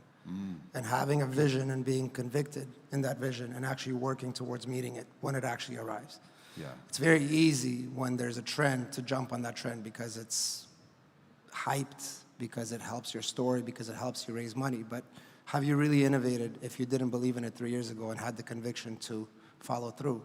And in contrast, iteration, I think, is actually the proof of work to show that you're an innovator. You spent that time, you did those reps, you took those iterative steps to actually deliver something. And that's your proof of work, right? So for us, last year I was here talking about microbetting at this conference. 2 years ago I was at other conferences talking about microbetting. There weren't that many companies that did that. There's probably one other, well, 2 others. Today there's a lot more. And so was there a conviction before, or are people just jumping on the trend now? I think to me, that's the distinction. And nice. Iteration is how you show the work. Absolutely. Some real talk on the stage there. Andre, you want to jump in? Yeah, just to maybe go back to your question, sure to say if innovation is overused. Yeah, what say you? Yes, 100%. I think right. I'm not against what you're saying, but I think also in my book, innovation is together there with AI. Oh, yes. These terms we hear, machine learning, omni-channel. Yeah. There's so many people using it, and I think there's a big difference between innovation and just adapting to the user trends.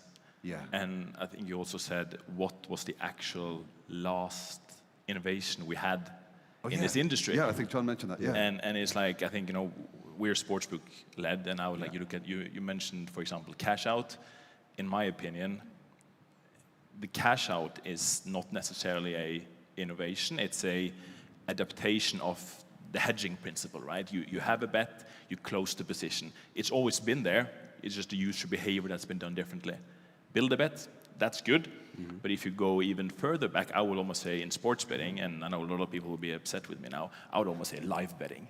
It was like the last true innovation in the sports betting. Casino, I mean, there's probably people who can speak more about that than me, or in other words, but that's my 2 cents. But when we see it in market, right? Like we now all see cash outs, we see bet builders, we see other things.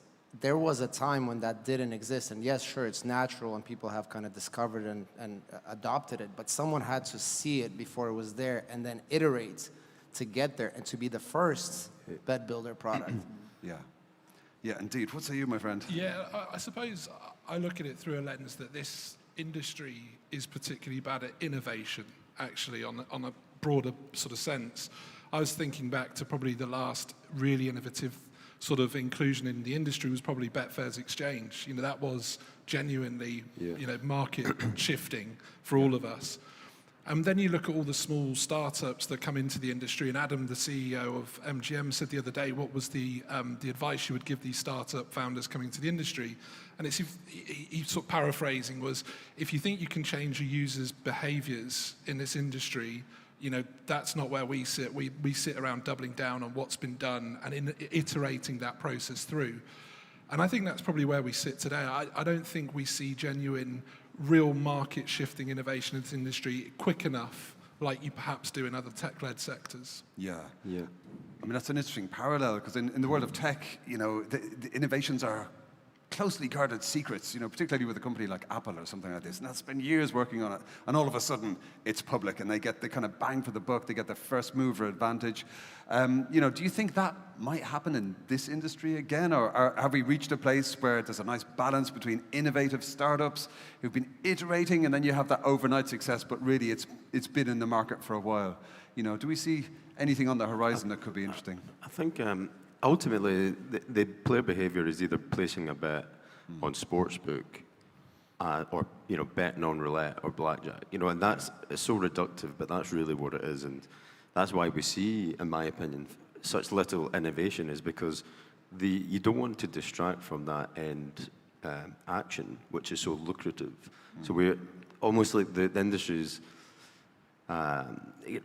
guards away from building any sort of side thing that people are distracted on and spend a lot of time there, when, look, actually, no, this is where all the value is, and it's probably why Adam's doubling down on, you know, where they make all the money. And a lot of it is about user journey and all this, the slickness of it. I think we actually don't like is like people think, you know, we've got a gamification technique that works over at, you know, an air miles company, and we can think, oh, we'll bring all that in, and, you know, we're going to build points, leaderboards, all this good stuff. And it's like, well, that doesn't really work in the casino industry, because in my opinion, you don't want to feel like you're in a VIP experience if you're because you've lost the money.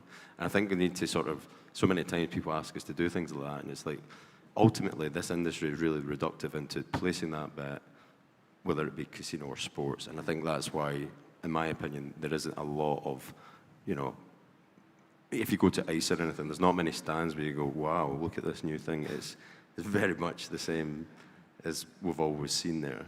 Yeah. So there's that classic saying, if it ain't broke, don't fix it. Yeah. And indeed, that seems very much to be the case. But coming over to yourself, Kirsten, now you're obviously CMO at the Mighty Weekend. Talk to us a bit about that balance of iteration and, you know, iterative kind of marketing processes and using MarTech, and any innovation that you might see, that you've come across in your career, you might see on the horizon. I think innovation comes out of the need of disruption. Yeah. You know, so it's one of those of innovation is a word that is very much abused nowadays. And I do agree with you that innovation really, to the truth of it, is adaptation to a product or iteration of what we're seeing at the moment. Innovation is very much a key buzzword in marketing, where you kind of see it so much it becomes almost as natural as having a cup of coffee, and it's used a little bit too much. But through the need of causing disruption, we create new innovation, and you have products like KiroBet and like Live Spins, where they're taking the new, you know, microgaming, or if you take, for example, you know, the new thing of streaming that everybody's doing, and if you even go a little bit further, the adoption of esports and how we interact with the player on that side. That's where the innovation and causing disruption comes. If you even look at how we market to people at the moment, because of the loss of technology in certain aspects when you come to MarTech, you know, there's a whole thing of, you know, we're going to lose our cookies, we're going to lose our tracking, we're going to lose everything. So we have to be innovative. I don't think that's going to happen for a long time. I know, you know, Google keeps on moving the mark there, but I think the only product that's really stuck to it and has been innovative is, say, for example, Apple, who's changed things. And when that made the adjustment, we all had to jump to it. And that's where the need for, they caused the disruption that made us have to be innovative and come up with new products and new ways to market to people and track them. But in terms of even going into different markets, whether grey market, black markets, or regulated, yes, we have to iterate of what we're doing currently, but the kind of disruption within the market causes us to be more innovative as well. That's a really interesting point, right? I love that. I'd love to open that last point up in terms of like markets becoming more regulated, and where does this fit in and influence that kind of tension, that dynamic tension between innovation and iteration? You know, you said it kind of drives innovation in some places. Do we think it generally does that? Does it also drive iteration? What's your take? I think it makes it harder. Yeah, I think traditionally, if you're looking at innovation and looking for disruption and whatnot, it's resource heavy, it's time consuming. You need to really put effort into it. You need to try, you need to fail, and the more, you know, I can use ourselves as an example, right? We're heavily regulated, we're operating in numerous jurisdictions, and the amount of resource we have to put into those markets just to stay regulated, to stay compliant, reporting, all types of basically different products almost in different jurisdictions, it very much slows down everything and makes innovation harder. That's at least my experience from it.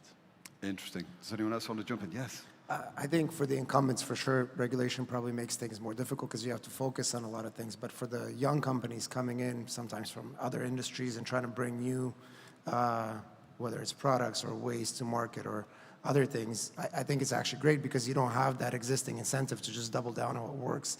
So you have to fully disrupt it, right? And regulation, I think where it lends help is take the US. When the US regulated, now you've got this entire new market in a place where people are not traditionally sports bettors. So you have to figure out how do we adapt what has existed and also things from other industries like the general tech environment to the US consumer, and that's great. It may not be great for the incumbents, but it's great for new companies coming in and bringing principles from traditional technology verticals into the space. Yeah, and I think the grey markets is an interesting example of that with casino. You know, the most streamed sort of streams going on right now is things like Plinko and Crash games, you know, which in the regulated market is just really difficult to get off the ground and compete with stake.com, etc. So that sort of grey market, the black market that's operating is causing this innovation, iteration, tension, I think, between regulated and non-regulated operators right now. Fascinating. Yeah, there's so many different sides to this coin. Yes. Yeah, I'm just thinking here that is there size on innovation? Like, because we have so much innovation on regulation, there are a lot of companies here, you know, here today that actually have done innovation within compliance and regulation to deal with that. Yeah. So we always think of innovation like it has to be something big, preferably has to be something that's part of the user experience, but we have lawyers that are doing innovation. Yeah. So, you know, we're saying that it's overused word, but it's a fantastic word. Can you really overuse it? I would say we need more innovation. Interesting. Yeah. I think innovation is one of those in terms of, like I was saying, in marketing, it makes it very easy for us to sell things to the greater public and our audience. But where the innovation really needs to happen is the product. Because as much as marketing can wrap something up in a pretty little bow and sell it, if it doesn't work, you know, we're not going to get that retention. We're not going to, the players are going to churn, they're going to leave, and we're not going to make the money. So my job, obviously, being in marketing, I love grey markets because they're way more fun. But I have worked in regulated markets. You know, I have felt the royal decrees, the Austrias, the Germanys, the Netherlands, and obviously the Scandinavia issues as well. And in terms of what I do, that caused a lot of innovation because we had to rethink of the norm. You know, okay, yes, we can only now do ads between 1 and 4 a.m., say for the regulated markets in Royal Decree, for example, which was probably the worst one for me personally. But again, like we were saying before, it's how the lawyers read it. You know, how do the lawyers read the regulation as well? But when you're saying, okay, we can only be on between 1 and 4 a.m. in the morning, but when you look at the actual statistics, that's when the high-value players are actually playing. So in a way, the regulation almost works in our favor, but you just have to be, you know, innovative of how you're going to target them now, because you can use influencers, you can use ambassadors, you can use this, you can use that. So, all right, do we go to a image-based person? You know, do we use AI? You have to have another shot. Oops, I'm sorry. another shot. We've got a game going backstage. There's shot glasses, and every time AI is mentioned, I don't need to tell you anymore. So, you know, do we need to look at those kind of things? And that kind of, like I say again, causes the disruption, brings in the innovation. But us as marketing, we heavily rely on a product that works, is innovative, that allows us to actually sell and market forward. And in grey markets, like I say, we can put everything in a bow, but you are allowed to be so much more creative and forward-thinking that really, really, really helps us as in marketing. But that still says that regulation is not fun. It just means that, you know, you have to be a little bit more adaptive to the situation and think outside of the box and probably be more irritable. What's the word? Iteration. Iteration. I was going to say irritable. Iteration. That works. Iteratable. That works sometimes. You know what I mean? I do. Okay. So you have to be more adapting to the changes in that sense. But when you're coming to the grey markets, you can be much more innovative. Can I just add to that as well? I think what you're saying as well about the product. So I'm a product person, and I think you're right in terms of innovation has to be, your product has to be good enough, and that's obviously what feeds retention. But also to the point as well, I think they've got a good example. One of my clients in America, Fangio, and they've got a really nice, clean app, and everything they put on there is really well thought out, and they're great product people from their experience at Flutter in the UK and stuff. But then there's another operator out there that is maybe one of their competitors, and they, in my opinion, seem to throw everything they've ever thought of on there as soon as it's half-baked in their head. Yeah. So then that, to me, that could be deemed as innovative because they've got an NFT marketplace and they've got this and that and things that don't work. I'm like, is that innovative? Or are you just throwing everything on there? And I think, in my opinion, the Fangio or the cleaner apps that are well thought out, maybe not as classified as innovative, but much better product, functional to use. And I think that is where the winners will be. Yeah, indeed. There is that old conundrum of innovation for innovation's sake, and what actually is this, and do the users actually want it? That's a very good observation. Thank you. So I'd like to kind of throw out an open question to anyone who wants to jump in. Have you seen an example of a company that's just like the gold standard of this stuff? So they've been innovative, they've been iterative. So, you know, innovate, iterate, dominate. You know, has anyone done this? Yes. Yeah, I would say a good example is SoRare. Yeah. I think SoRare have done a really good job in terms of iterating what fantasy football could be on blockchain, etc. Yeah. But I think even that is coming under scrutiny now because of the bear market with Web3. The players' end experience, they've lost money on the cards. And so do people keep coming back? And I think we'll see product pressure placed on SoRare. But in terms of a business and what they achieved in a short space of time, I think it was remarkable, actually. And the rights in the Premier League have made a big difference, over in Europe as well. So I think they're a really good example, but just shows it doesn't, great product, etc. But, end user has to enjoy the experience. And if you're losing money, I would suggest you're not. Wise words. Yes, my friend. I've got one nut from the industry. What's been the biggest innovation in humanity in the last year? OpenAI, ChatGPT. We're going to get hammered after this. They started in 2015. First product launch, 2018, 3 years. So they had the vision in 15, launched the first iteration in 2018, 3 years later. It got really big last November. That was version 3. A long time to get there, a lot of iteration, but had the vision 7, 8 years ago. Yeah. Great example. Yeah, absolutely. I'm not saying we're the most innovative, but to your point in terms of like people think incentive games is like some sort of overnight success, but we founded ourselves 10 years ago, and only now we're sort of become more popular. But to that point, you've got to be at this for so long, and I think, as Tomasz is saying, you have to have that vision of it and then make it happen. And all those years of trying, and this doesn't work, that works. And I think, people don't see the amount of work that goes behind the overnight success often. And we know this through experience, right? Like before we powered our first real money wager through microbetting, we spent 2+ years powering a lot of free-to-play experiences, learning on professional sports teams, apps, etc. Tens of millions of bets, hundreds of thousands of users. That's real feedback, and you need that if you're going to launch something that works. Well said, yes. Just from an operator perspective, again, talking about innovation, I think the YOLO guys are really good. They are not afraid to try new things and push things out and looking at different verticals and adding. I think on the opening panel here, Tim spoke about his Telegram casino. Oh, yes. So those types of things, it's admirable to see. So fair play to them. Yeah, well said, yes. And we had Fast Track here as well, doing innovation with AI again. So I'm just trying to make them drink behind there. But okay, well, they're going to be smashed backstage. I was going to say that in outside of our industry, there are companies that they are innovating for the sake of innovation, and like Apple and Tesla, because they have that culture, and people expect them to come with new innovations all the time. Yeah. And it would be great if, some on this panel, or some of these companies actually have that legacy so that we have to innovate. Yeah. Because there are so many companies in our industry now that doesn't do it.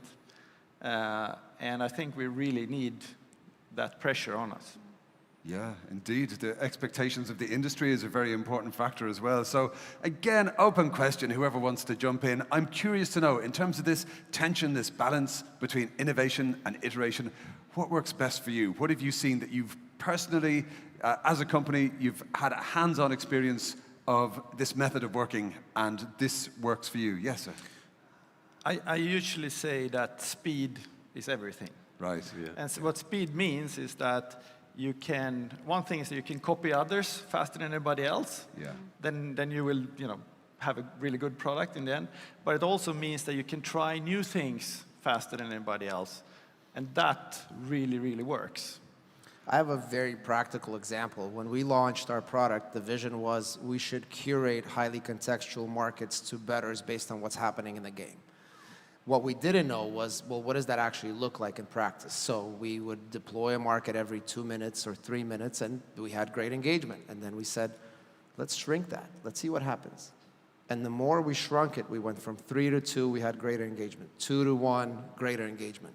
2 to half a minute, greater engagement. And we were so excited, oh yeah, we found the solution. But then somebody said, well, if it's true going this way, it has to be true going back. And so we went back to 3 or 4 minutes.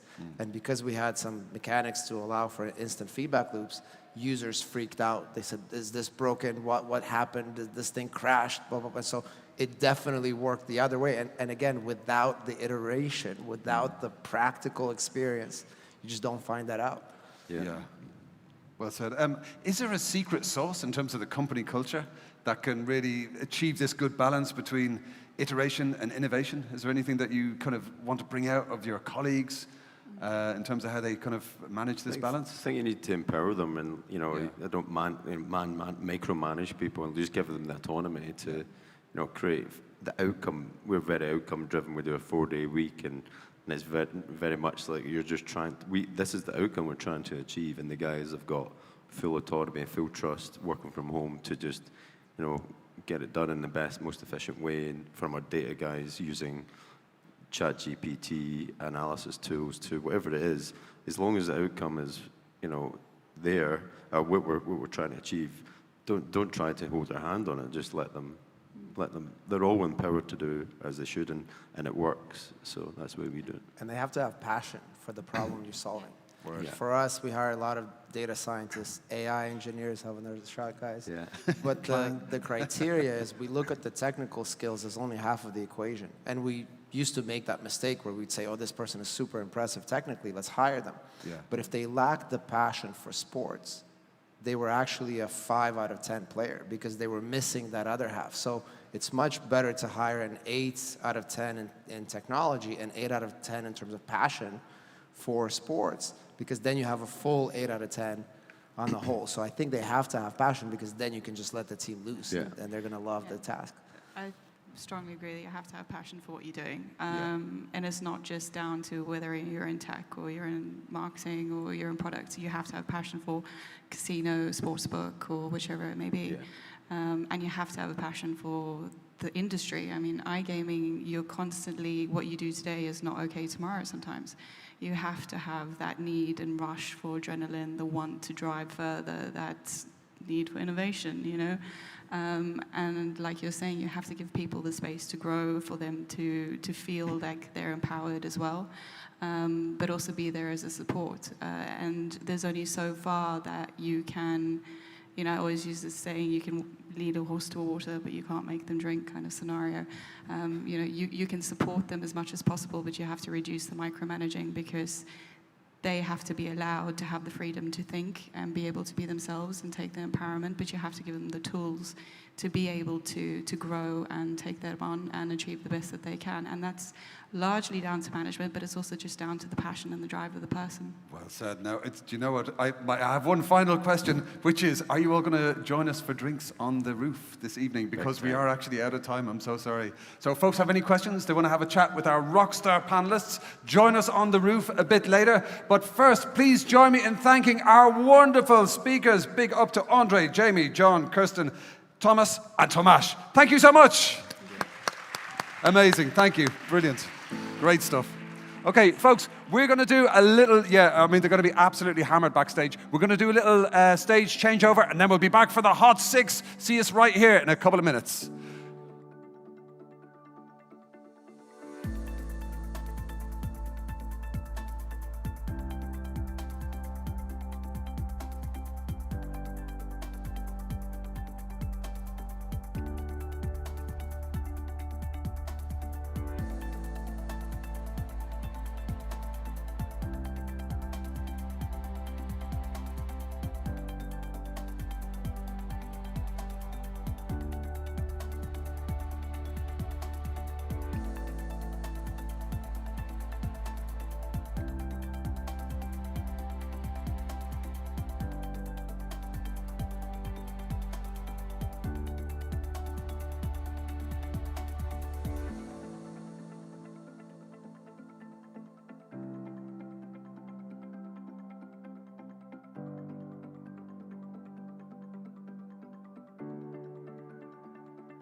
Hello, hello, hello, hello. There we are. Brilliant. Hey, great to see you all because we have reached the grand finale of iGaming NEXT Valletta 2023. And it is one of my favorite parts of every show. This is such a popular session, so insightful, so interesting. And of course, I'm sure you all know what's going to happen next. This is the Hot 6 for iGaming NEXT 2023, where 6 of the newest and brightest brains in the industry come together to answer direct questions from an all-star panel of institutional investors. So expect some great insights, some excitement, and there's a lot riding on this. So my dear friends, please join me in welcoming our super amazing host to the stage for this. She is the CEO of Beyond Play. Please give it up for Carolina Pelk. Thank you.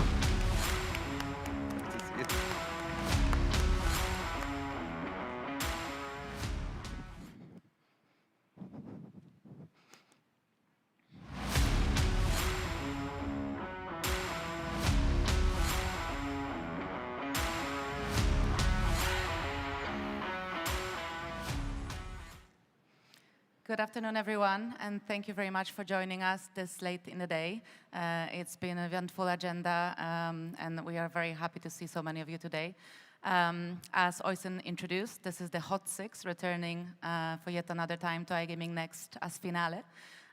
Before I introduce the investors, I would like to highlight that this is not a pitch competition. We like to really make it clear. This is a showcase of strength and an amazing opportunity for the companies featured today to tell you what they're up to and how they are being the challenger companies in the industry. Having sat in the Hot 6 chair as a founder of Beyond Play 2 years ago, I can only vouch for the size of the opportunity this presents to each of the participants. For me, I followed my performance with securing one of the investors who sat on one of those chairs as a lead investor in our recent funding round. So I really, really cannot recommend for anyone to get involved in this in the future. Now, without further ado, I'm going to let the panel introduce themselves. Lloyd. Hey everyone. Lloyd Danzig, managing partner of Sharp Alpha Advisors. We are a venture capital firm that specializes in sports betting and online gaming. Hi everyone, my name is Benji Cherniak. My company is Avenue H Capital. I independently invest in startups that are primarily US focused as well as advisory. Hi, Daniel Bratske, co-founding partner at Happy Hour. We are a VC that focuses on empowering the next generation of iGaming entrepreneurs by providing capital, network, but also some awesome cheat codes. Thanks, guys. All right, let's get the party started and welcome to the stage the very first of our participants. Please welcome Seth Score, CEO of Jeffabet. Seth is the CEO of a Spanish-language gaming affiliate that is launching its real money casino in Chile and social casino in the USA later this year.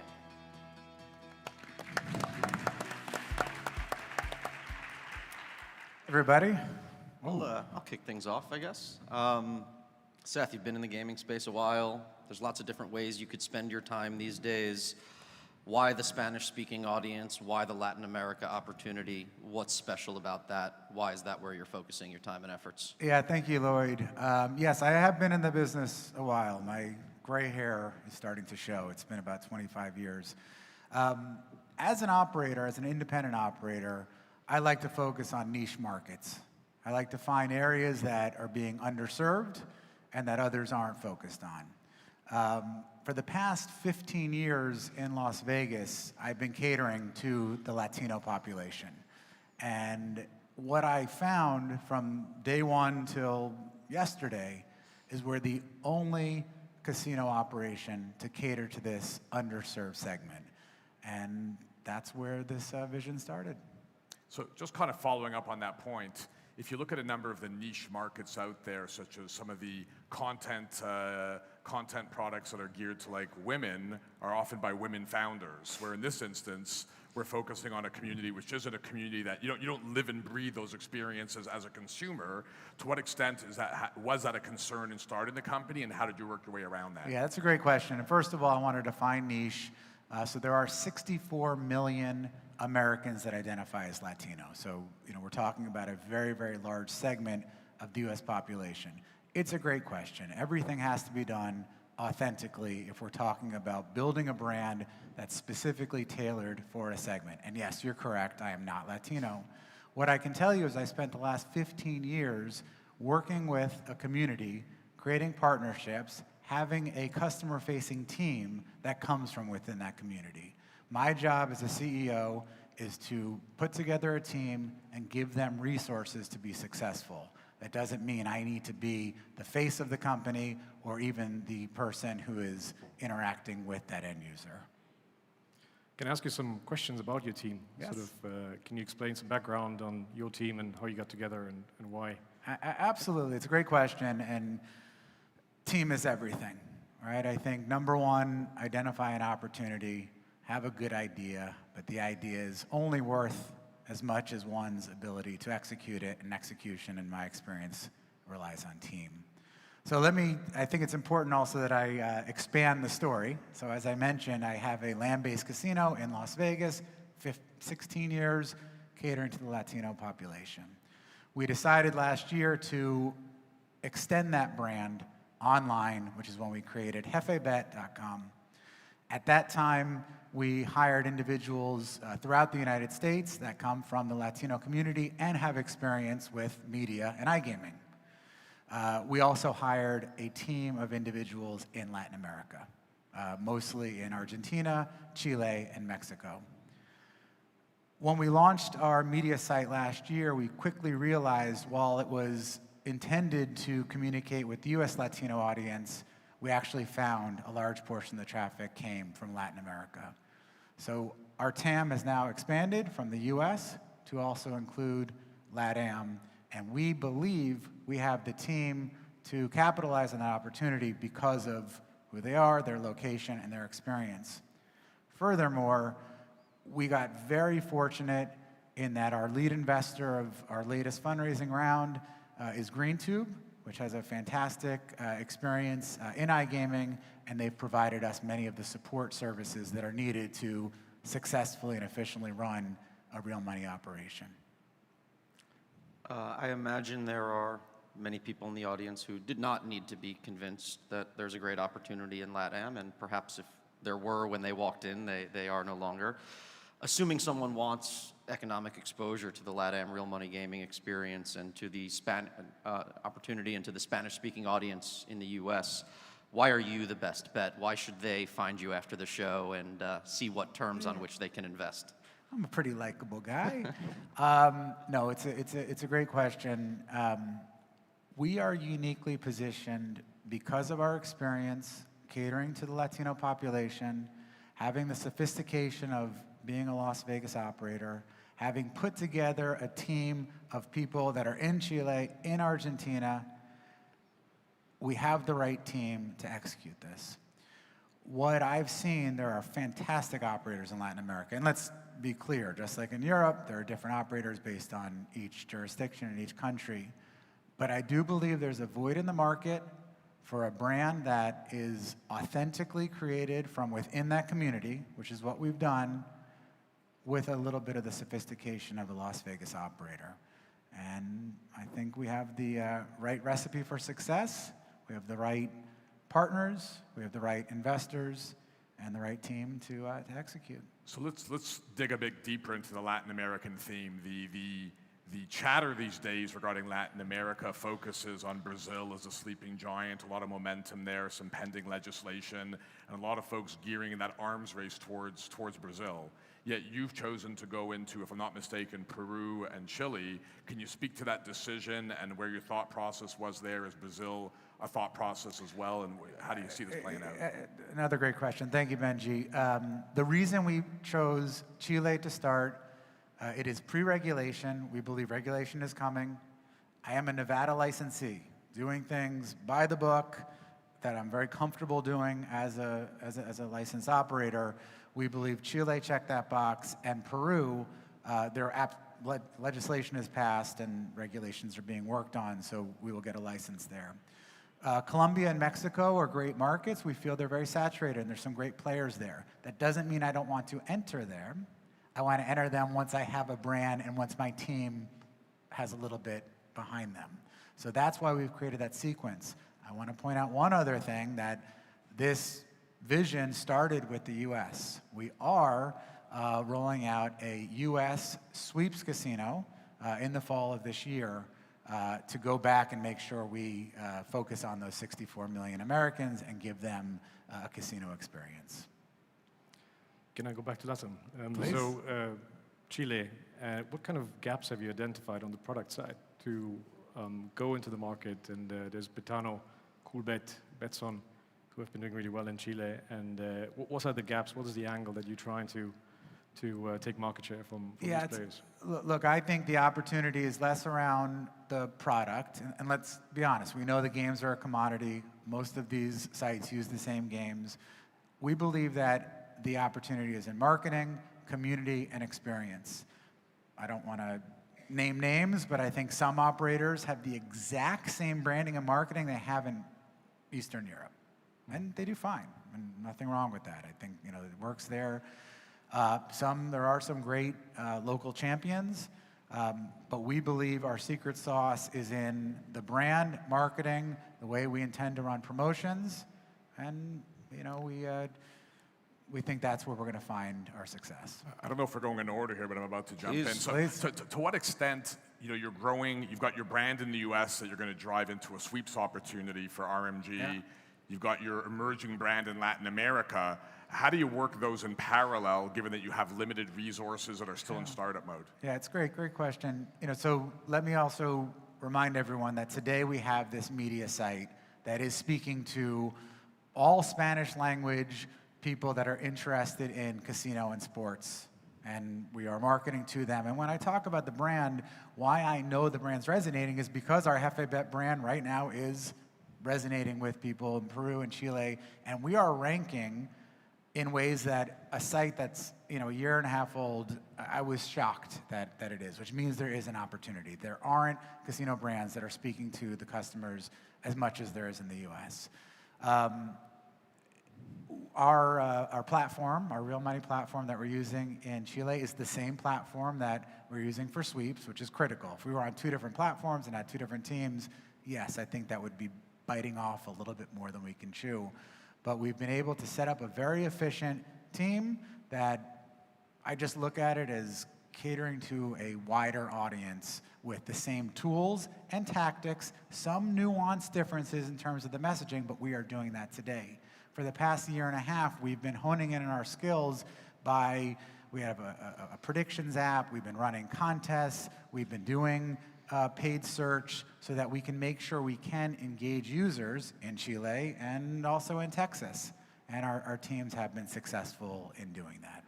Seth, we have 27 seconds left. Oh my God. I'm going to use that to apologize. I had one job, which is to introduce people and their companies, and I have mispronounced the name of your company. So for everyone here, it's JefeBet, not JefeBet. Clearly, my Spanish skills are not coming through here. Thank you very much for having us here today. Great, well done. And let's welcome the next participant. Thank you so much. Thank you, guys. Thank you. All right, let's welcome to the stage Justin Farrugia, who is the co-founder and CEO of Arretonet, natural language processing powered business intelligence solution for the gaming industry.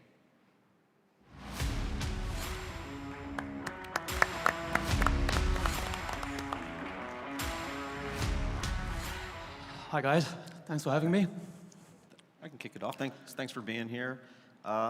What does it mean, a business intelligence solution for the gaming community? Is it dashboards? Is it daily reports? What is the deliverable that you provide to your clients? Essentially, BI is identifying, looking at data and discovering data, but from our perspective, it's a bit more than that. So generally speaking, from a BI perspective, you have, your technical specialists at the back building these sorts of reports. And you can have predefined reports, you can have even 200 of them, but truth is that there are always these Q&As that come up in an organization and you need answers to your data. So essentially, you need to get those reports set up. So what we've done from a BI side of things is sort of eliminate that friction, that need to wait for your answers. And that's essentially why we applied natural language to Bet and Tell. I read, and you alluded to even backstage, that this began as a customer retention tool and has evolved to where it is today. Why the pivot, and how did that evolution occur, and where to bring us to where we are now? I wouldn't consider it a pivot, first of all. Since its inception back in mid-2018 when we launched our MVP, our focus was always a data-driven approach. I mean, fundamentally, data is, well, it's the foundation of every decision, right? So when we launched our retention and engagement tool, we put a lot of effort in data. And throughout the years, we got lots of feedback, kept adding lots of functionality and features to it, predictive modeling, slicing and dicing, this sort of thing. And we were successful in that core component, so we decided to extract that into an entire separate product. Obviously, we're still full on board with our CRM, keep pumping that functionality there, but I think they go hand in hand. And it's an opportunity both for us, our clients, and potential partners to utilize that specific core component of our tool on third-party platforms. It could be another CRM. What was the process for you to develop the software over these past years? Was it the feedback that you also had from various sources? Where did you validate your product development process? So, initially an idea starts off with a basic idea, but I think we must have had countless product walkthroughs and essentially not just obviously to sell the product, but also to get the feedback. And I think the best feedback we've had is, besides from clients, clearly, it's also from operators as well, and not just experienced operators. Mind me, I think some of our most valuable feedback came from US operators, and the reason probably is that while European operators have the experience, they're accustomed to a certain way of adopting certain processes and so forth. While that is definitely a benefit, you still have, the US operators who have been, back then when we started, entered US market, but we started, talking to US operators, they were kind of new to the process. So they came with a fresh mind. Although they had the experience and perhaps imported, resources from Europe, their pain points were quite new. So they wouldn't be accustomed to this sort of, standard practices, so to speak. And I think the feedback we received from those operators were more valuable. That's basically it. To the extent that you can disclose any numbers or ranges of numbers, what can I expect as an operator for becoming a client in terms of increase in time on app, increase of revenue per user, decrease in churn, whatever it is that you guys optimize for? From a CRM perspective, our existing clients reported, various KPI increases, particularly from a data perspective. This is why data is important. Even within the first 2 to 3 months, our QA operators reported a 10 to 15% decrease in bonus costs, for example. Without the appropriate data, you can't really understand who are your, I wouldn't call them bonus abusers, but you don't look at, if your bonus to deposit ratio isn't clearly visible and clearly legible and grouped into predefined clusters, for example, it's very difficult to tell. And traditionally, like a 25% increase in FTDs, first-time depositors, which is something standard if you improve a little bit your retention strategy. And from a reactivation standpoint, we've done pretty well as well. I guess depending on the operator, but it can range anywhere between 25 to 50%. Maybe smaller operators who before didn't very basic stuff, and today they have some automation stuff in place, so that obviously helped a lot. But I think those are the 3 top KPIs that perhaps we could share. There's companies that provide, that are perhaps that are more industry agnostic, that would compete with what you're doing. Are there any competitors in our space, and what to you are your USPs that differentiate your business? Yeah, well, we are gambling specific, right? Myself and also my co-founder come from a gambling background, and again, we are of the opinion that gambling-specific products, when they're tailored for gambling, bring benefits, right? And that was the basis of the product. Even if you look at, just from a regulatory standpoint, I think as a product provider, we have to shoulder some responsibility and not just leave it up to the operators. Something like, self-exclusion, school-offs, this sort of thing. We have it inbuilt in our system. So if a customer, is running a cool-off period for 30 days or self-excluded, we need to make sure that marketing emails, bonuses are not granted to our automation system, and that's inbuilt within our system. Then besides that, have predefined clusters. We have all industry standard KPIs already in place, segments already in place. Triggers like sportsbook consecutive losses, campaigns, templates already predefined. So all this comes out of the box. And besides, there are also certain features, like a few that I mentioned, that can't possibly be available in more generic CRM, so to speak. And I think, that's I think it's quite a solid, quite a solid point for operators, whether small size or not. I think it brings value. And besides, I think also another important point to consider is that since we're gambling specific, anything we build is specifically for the industry. We don't try and generalize our functionality to adopt to the finance or retail sector, all this kind of stuff. So if we put in 10 man hours of work, everybody else has to put in 100 hours of work to get anywhere close to what we do, because we're very specific. And there are other products out there focused on the industry, maybe a couple of them. Others perhaps tackle a few variety of industries, and they're good products as well, but I think ultimately it also boils down to user preference as well and opinion. In terms of commercial sort of total addressable market size, how do you define that in your segment? Well, the CRM is quite tough, right? There are so many options out there, and if you look at some products that have been out there for more than a decade, they're pretty much available as readily integrated everywhere. You're not going to have a BetMGM drop whatever they're using to come to us, clearly. And I think this is one of the reasons why we launched Bet&Tell. First of all, its uniqueness, right? There isn't something like that tailored for the industry that can help all business users understand their data. And also from a perspective that it also helps our existing customers, and it compensates for also existing products. So it's not like we're deviating from what we're doing or anything, but I think it was the most obvious way to go. There was a second part to Benji's question that I thought was a great one. I was curious about. Seems quite plausible to me that a gaming-specific application makes more sense than an industry-agnostic one. Are there other competitors that you find yourself going up against, other gambling industry-specific audience segmentation, churn optimization platforms, and how do you see yourself differentiating? How do you win clients compared to others that might be pitching a similar but perhaps slightly different offering? I think it also boils down to what Daniel asked before, I guess. I mean, the market is somewhat saturated in this field, and while we launched Bet&Tell, I guess one of the reasons was also to complement other CRMs as well. So essentially, our tool can be integrated easily with even third-party CRMs, just to enhance or power up their CRM and expose certain data that's it's not that easy to get through reports. I mean, there are countless scenarios, right? Even if you want to create, a specific segment, you're either going to go to your BI team to create that, or you're going to ask the question, get it, then you can build a report, create a segment, publish it in real time to another CRM, and get going. I mean, and Bet&Tell in itself opens up also other market opportunities, where before, from our CRM perspective, operators were the most obvious choice as a potential market. Bet&Tell is also suitable for platform providers, affiliate systems, CRMs. Essentially, if your product has data, then this is a potential application of the product. Hey guys, I'm gonna stop you right here. We have 30 seconds left, so just enough time to thank you very much for sitting on this panel and telling us all about your company. Ladies and gentlemen, again, Justin Farrugia, CEO of iRetonet. Thank you very much, guys. And we're ready for the next participant, and I'm super happy to introduce a good friend of mine, Nicola Longmire, who is the CEO of Avatar UX. Avatar UX is a leading game studio that produces unique, award-winning online slots.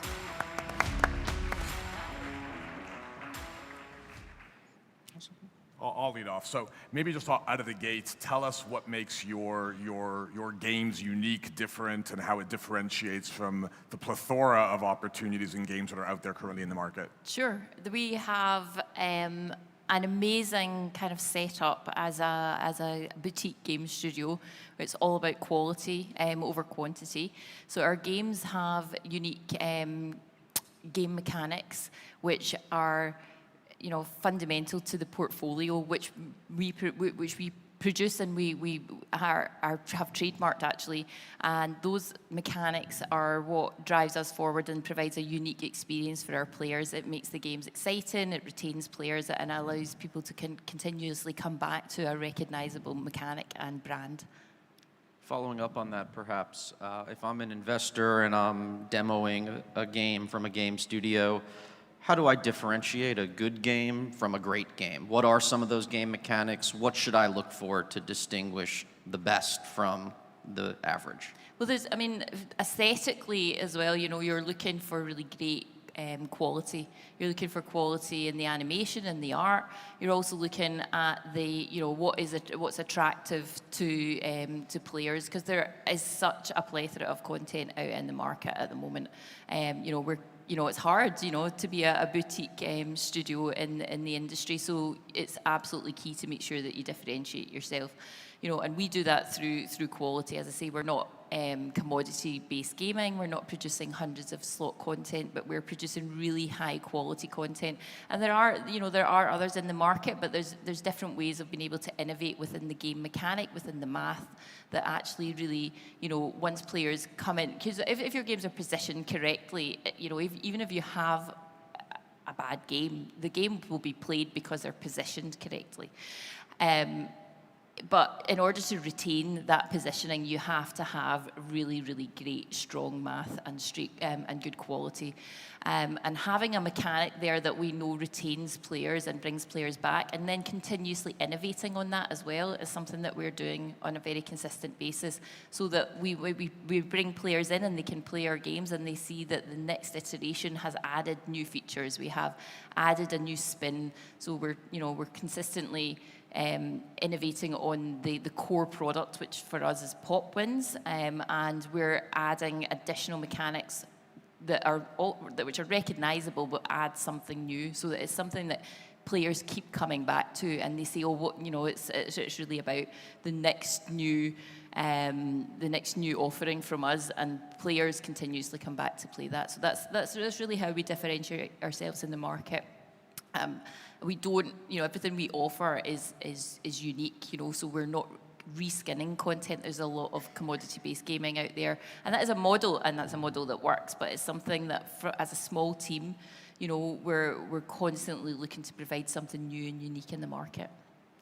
Can you explain the process, how you achieve that? Sort of what goes into your product development process? What are the influential parts that you are using in creating those quality games that you're aspiring to? So if we knew the magic formula of how it all, fit together, then, I think all game studios out there are looking for that magic formula. It doesn't exist, or if it does, we haven't found, what the magic formula is to replicate it time and time again. But what we do is we very much learn from the previous iterations of our games, and we're looking at what's been out in the market, what's been successful, and then we learn from that. We have a huge influence in the player communities as well. So we're, we use streamers, and we work with streamers who showcase our content, and we work with the communities there. We take the feedback, and then we constantly go through a product feedback loop. We also work with the operators who, at first are much closer to the players, and it's all about kind of, providing the players with exactly what they want, and that's what we're trying to do all the time. But in terms of the actual kind of operation, we have, we're constantly looking at, when we come up with concepts, for them to be marketable, very marketable concepps. So we're looking at the themes, we're looking at the mechanics, we're also looking at what is the most compelling math models. And then also when we're building the games, we're looking at being able to get the best return on investment, within the production. And so we're constantly looking at the art and animation, and where we can kind of scale things and actually, you learn from our previous iterations as well, so we don't make the same mistakes twice, and therefore ultimately it's a cheaper process all round. No, go ahead, Benji. You spoke briefly in regards to working and partnering with operators. I want to double down on the operators piece for a moment. That, when you do a partnership with an operator and you bring your product to them and they're going to bring it on board, it's going to sit alongside their existing portfolio of games. And how do you work with those operators to ensure that you have the appropriate shelf space and that it's presented in a way in which you won't just get lost in the shuffle? It's a tough one. It's a challenge for sure, because there are so many studios in the market. But again, the product is what differentiates us.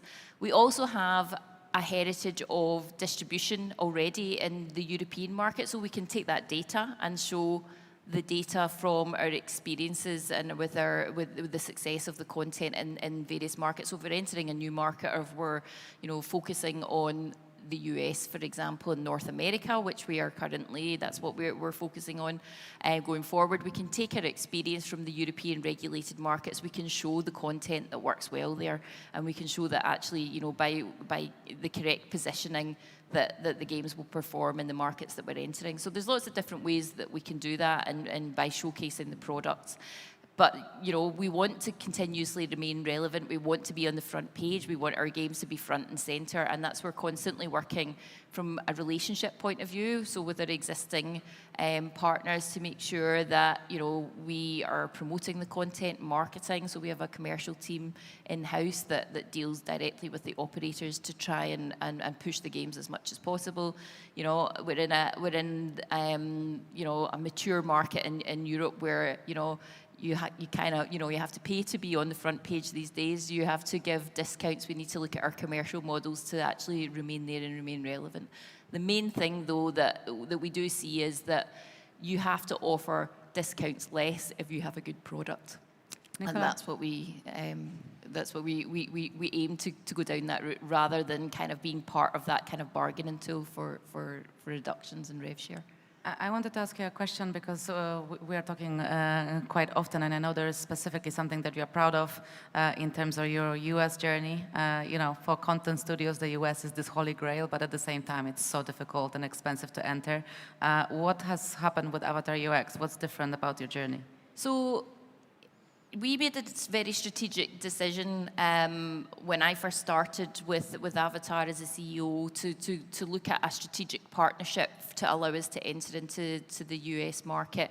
I've had some experience of how expensive, lengthy, intrusive it is to go through the regulation, the full, for licensing for the US, and then obviously you have to continue to do that state by state by state.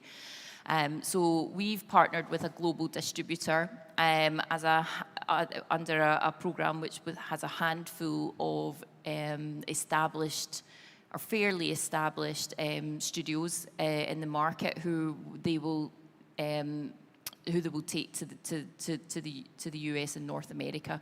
So it's been a really valuable relationship to allow us to enter into that market. We're not quite there yet. We're very, very, very close. We're launching actually at the end of the month in the UK and Europe with our new partner, and then towards hopefully before the end of the year we'll be live at least in Michigan first, and also in the Canadian market. So that's allowed us to kind of get a foothold in the market early, which I think is really key for, at my previous role, there was a long journey to get to the North American market, which is kind of still to come to fruition. So I know how difficult it is firsthand to actually, do that under your own steam by integrating directly with all the operators. And the advantage that gives us is with the global distributor that we're partnering with, they already have established relationships with the big four, with BetMGM, with Caesars, DraftKings, etc. So it allows us to have a platform there to showcase our content, which is a really invaluable asset for us. Okay. Sorry, I bumped in with a question. We have 30 seconds left now, but thank you very much, Nicola, for telling us your story. And we're going to welcome the next participant to the stage. Thanks, Nick. Thank you.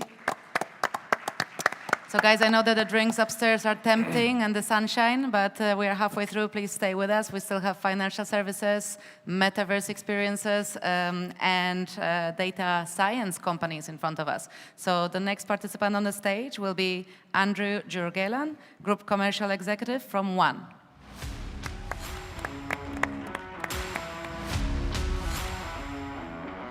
One is a provider of financial services across both digital assets and fiat currencies, helping businesses move money globally.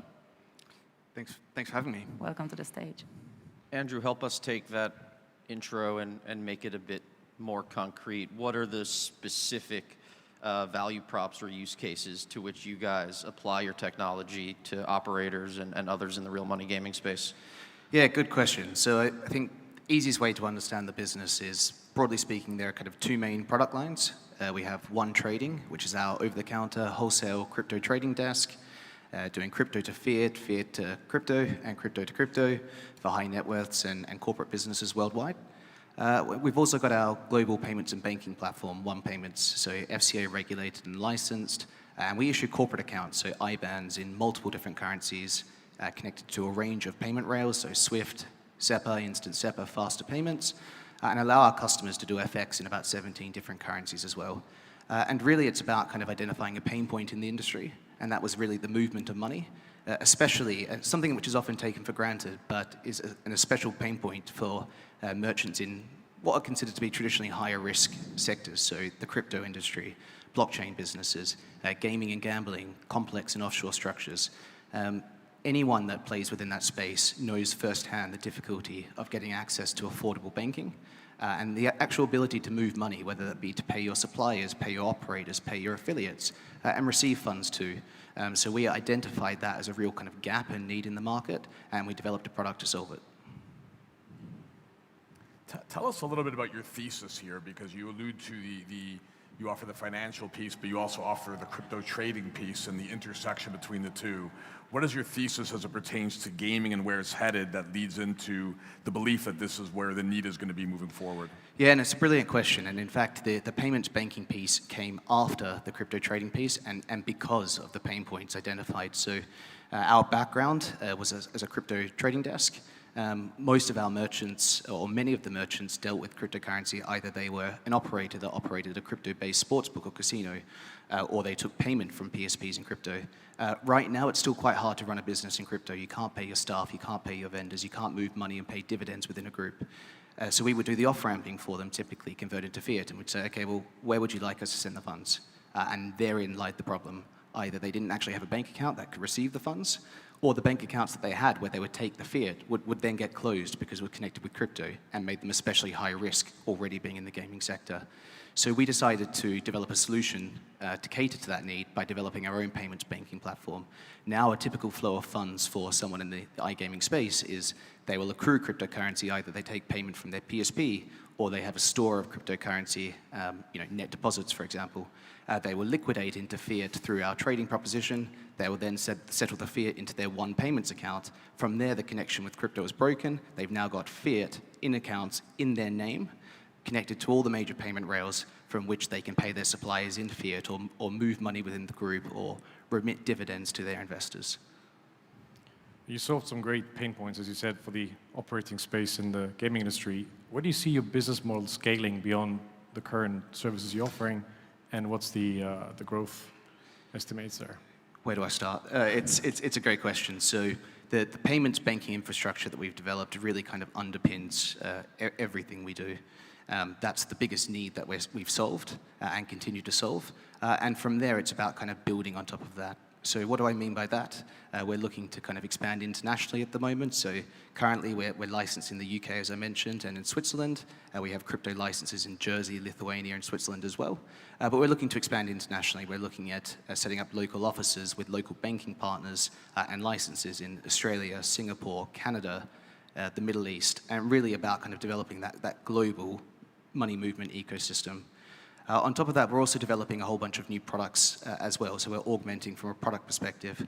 So we're moving away from just doing trading and just providing payments and banking. We're developing a hosted wallet, which is going to be a B2B2C product and allow kind of operators to receive deposits from their players in a much more kind of straightforward way.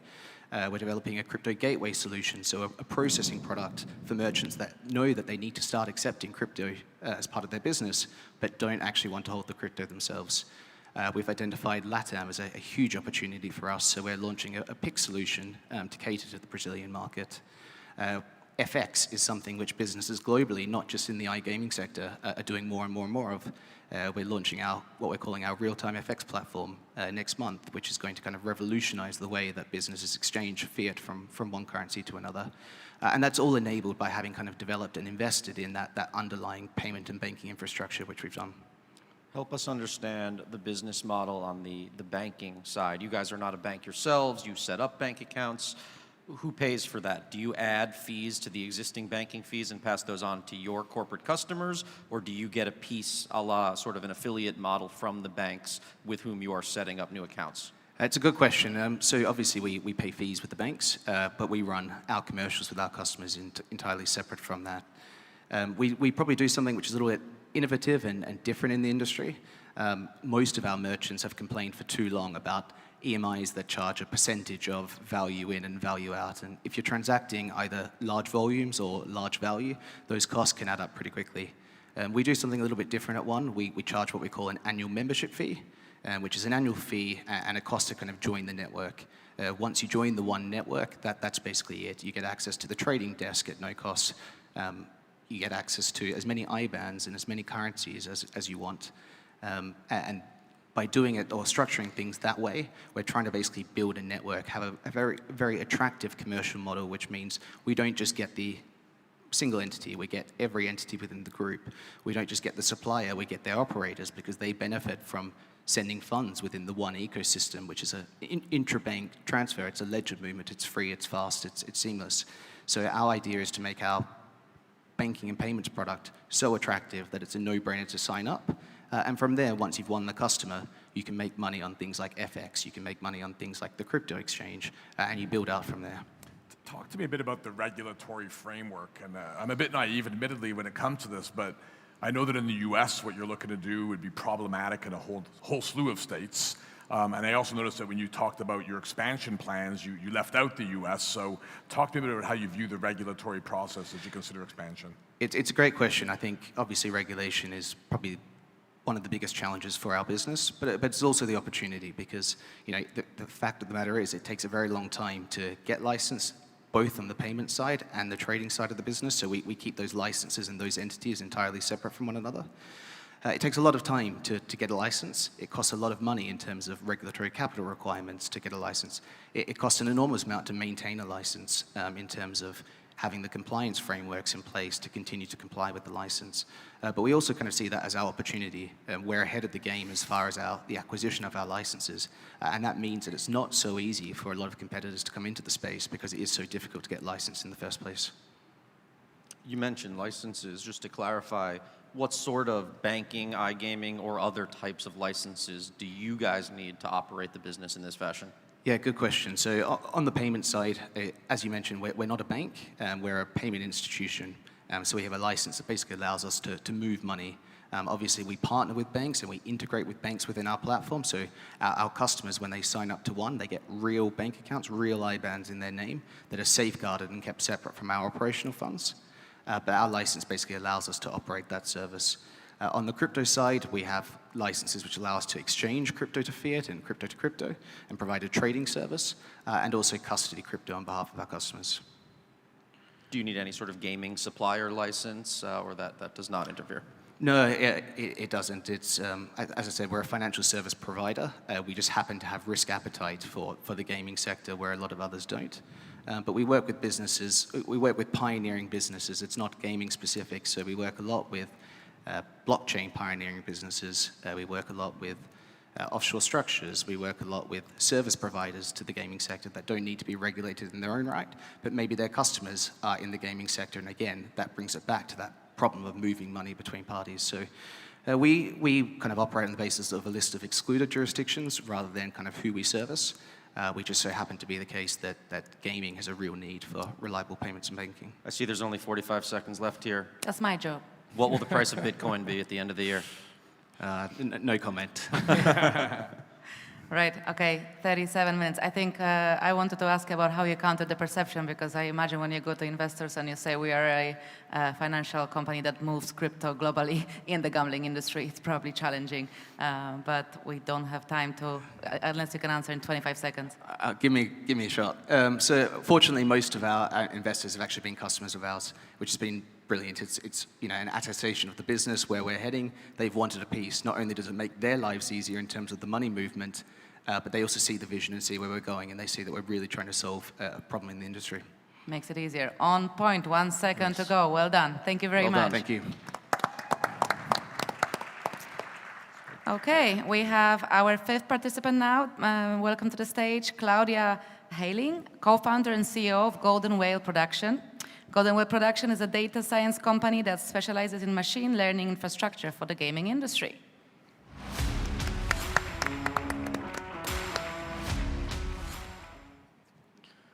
Yeah, you can lead off, Daniel. Start, yeah. Tell us about the business model. What is it you're offering, and what is the value that customers of yours gain from working with Golden Whale? Okay, so first of all, thank you for having me. It's great to be here. Well, we are, as Caroline just said, the data science company focusing on delivering machine learning as fast and easy and trustworthy as possible to our clients. So our clients are operators in the first place, but also game providers and platform providers, because essentially data science and machine learning, I mean, I saw the packed room on the AI panel. It's a hot topic, but also a technology that we really think is going to stay. Our team consists of industry veterans, you could say, highly experienced people from the gaming space.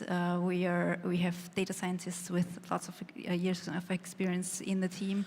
We are the core founding and the core team of GreenTube, essentially. So we have Eberhard Duschmidt as our CEO. We have the former CTO, Thomas Kolbabik, on the team. He's again CTO at our company, Golden Whale Protections, and the former lead architect at GreenTube as well. So, and we used to, you know, I was there in the very early days at GreenTube as well, and we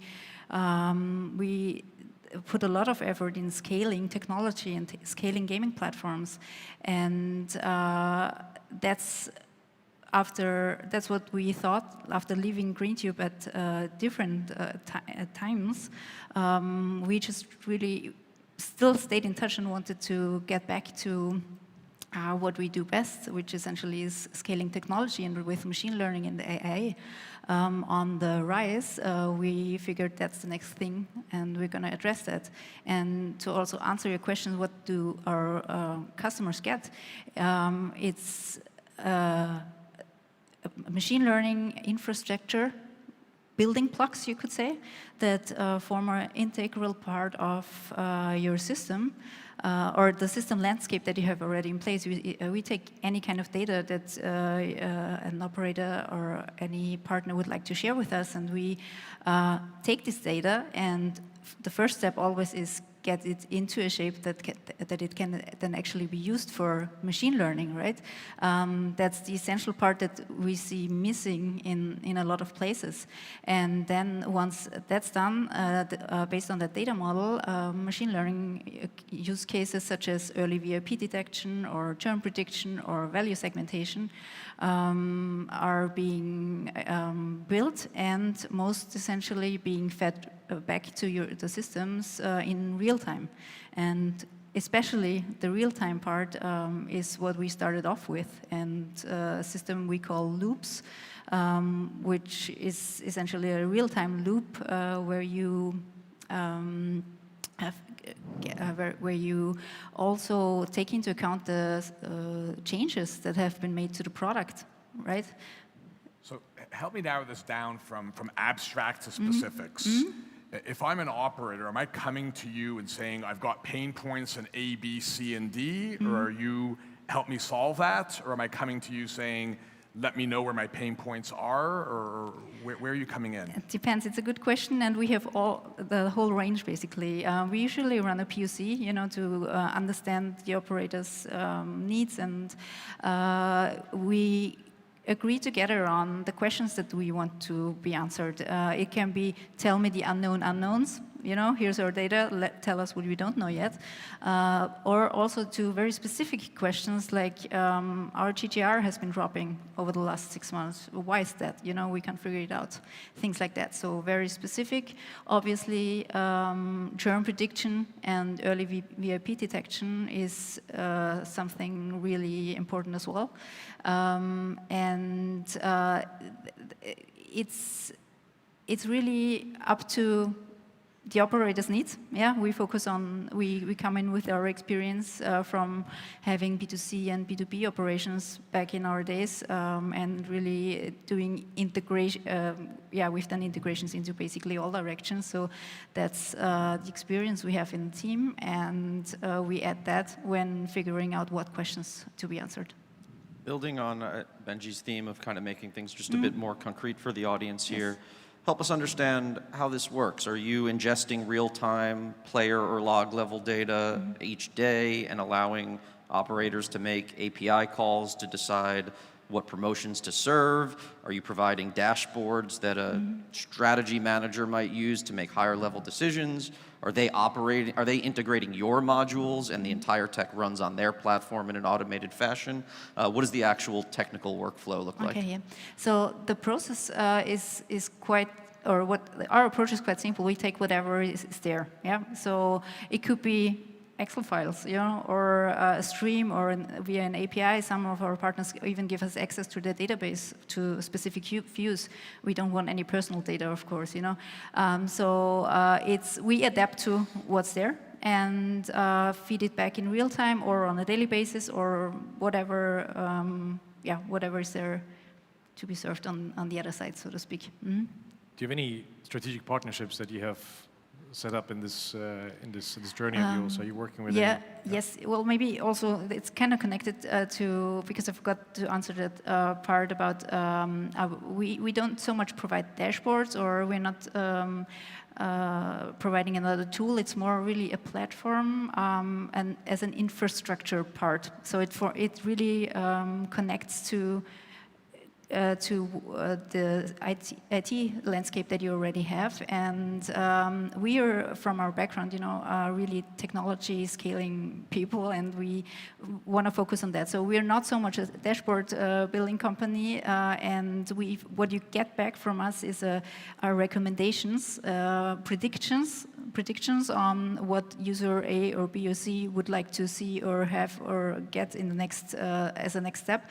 And that's why we also work with strategic partners to sort of close the whole circle, you know. So we connect to existing CRM systems, we connect to platforms. We, for example, also are working on a prototype that can be quite scaled quite easily with flows, you know. Oh, nice. Yeah.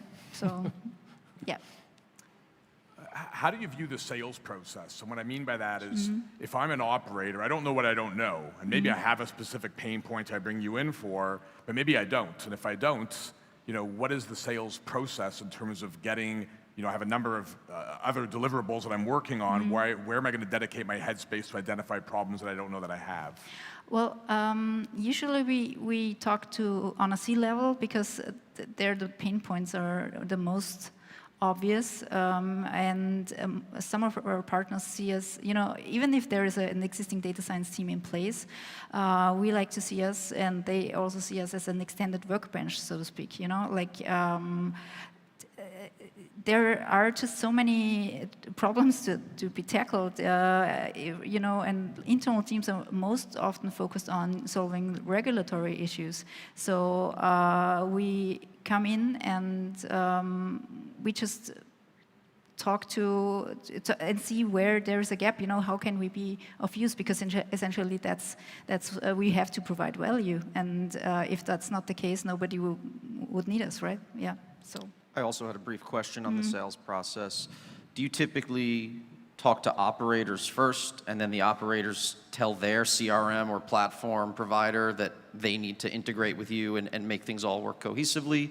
Do you sometimes go to the platforms or the CRM companies first, and then they sell you into their clients, or is it a little bit of both, perhaps? It's a little bit of both, actually.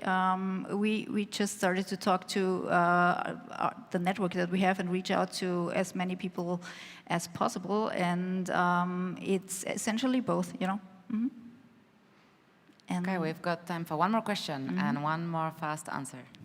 Okay, maybe coming back to add to that, there's a concept that we call sensor games as well. So we're not only talking to operators and platform suppliers, but also to game developers, because essentially every game can be a sensor, can act as a sensor game, and we really try to dig deep holes into that matter as well, where then game providers get more information about their own games, which then makes their games more valuable when offering them to the platform providers, to the operators, yeah.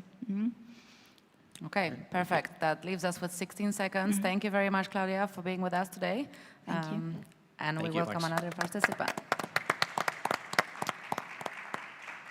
Okay, so next up we've got Daniel Kunbach, and I have again not done my homework on the pronunciation of the company name. I did check the surnames with people, not the company names, but I believe it's Trion NFT, is it? Try NFT. All right. An AI-powered body tracking company that transforms traditional live dealer casino games into immersive metaverse experiences. That sounds super exciting. Definitely, definitely. So, yeah. Let's start with the basic question and tell us kind of what you do, what the vision is, and just for audience's benefit. Yeah, so we have basically two products, and one of them is the metaverse and the whole environment where we're developing the logic for the casino games like blackjack, roulette, etc. And the second product is our own AI technology, which we're using for the body tracking. So we can track the human's body without any gadgets, no VR headsets, no sensors. The metaverse and the body tracking are connected. So like that, we can bring the live dealers into the metaverse. There is 0-second latency and pinpoint accuracy in the tracking. So I understand you take as input a video feed from a live dealer studio. You use computer vision and pose estimation, I guess, to track exactly where a live dealer is and what they're doing, and you recreate sort of a digital simulacra in the metaverse and allow someone to play in an immersive casino. Why not have an entirely simulated metaverse casino with a generative AI-produced avatar? What is the value that you've seen in your conversations about having that digital avatar mapped directly onto a live dealer that exists in some studio as opposed to perhaps being purely AI-generated? It's a very good question. I really believe that human factor is a necessary part of the live casino in general. Why players prefer live casino to pre-automated animations? Because there is a real human with whom you can interact, who can comment the game. And today, live casinos is not only about commenting the game, right? It's about the communication, about any different topics. So I believe that AI don't need to replace humans. It needs to help humans to enter the Web3. And this is what we decided to do in our project. So I believe that we have an example with pre-automated solutions like Decentraland. They have the pre-animated avatars. And to me, it's boring. There's much more fun to play traditional Web2 live casino. If I can have an experience which is 100% proven that it's a real human in the metaverse, this is something new. So yeah, humans should be in the metaverse. Have you done any sort of estimations as to how much that market could be in terms of live casino, metaverse, game experience, or sort of what has been crucial for you to actually develop this in the first place? So as a public numbers, we can take as an example Decentraland again, and the revenue of Decentraland in 4 months was approximately 32 million. And this is people who are into gambling and people who like Web3 in general. So our vision is to have 3 different type of players, which is basically three different type of incomes. First one is those people who are already playing live casinos, so they will be just interested to try something new. Second layer of people, players who play the video games, because metaverse itself, it's a video game as well, where you can bring a lot of entertainment and much more interactive. And people who are into video games, they will definitely join to try, because we are providing to them as well the option to interact with the VR. So. And the third layer, Web3 people in general, who are interested in metaverse, in new opportunities. So just following up on that, I understand that you're kind of almost expanding the TAM in terms of helping operators potentially bring in a new audience that doesn't already exist within their platform. How do you see that intermixing with their existing Web2 experience? Do you see it as something that should be ultimately replacing as such or living alongside it? It's not something what should replace traditional Web2 experience, definitely, because it's 2 different type of experiences. So there definitely will be still people who will prefer more the traditional way of playing the live casinos. This is just something new which will bring more value into the industry and more opportunities for developers and as well the operators. So it should work together, I believe. And I mean, I'm not going to be surprised if after some time they're going to be like mixed reality, metaverse, and real life, so kind of Web2/Web3, something like that. Building on almost exactly that point, I understand that the dealers in the metaverse casino are, again, perfect simulacras, digital copies of a real-life person. What about the users and other users? Am I turning the camera on in my computer and you're creating an avatar of me? Is it a little bit more video game animation-like, and I'm watching other people kind of navigate with a joystick or the keys on their keyboard?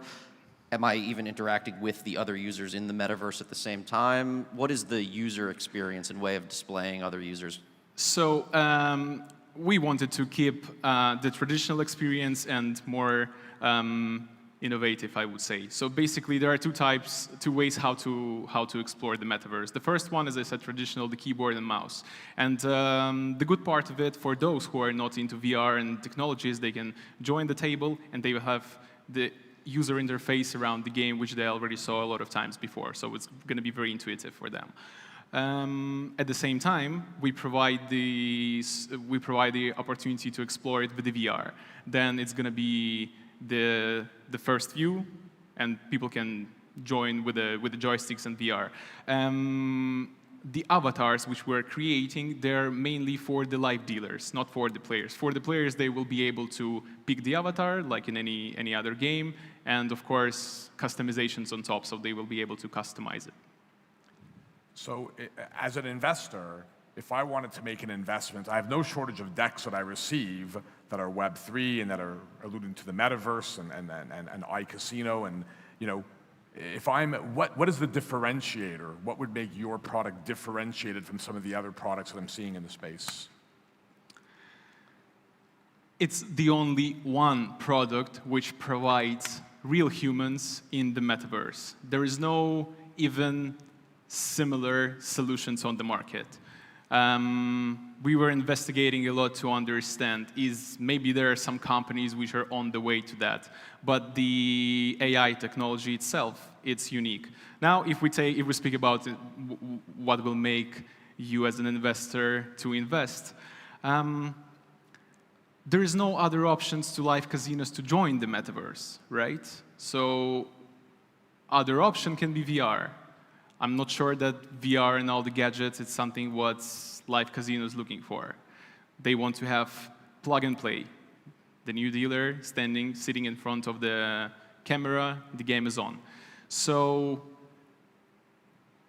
no similar projects, unique technologies, because of course AI is as well trendy technology today, and we are following those trends. And of course, because of I have a background with iGaming, so the goal is to meet all their needs in one place.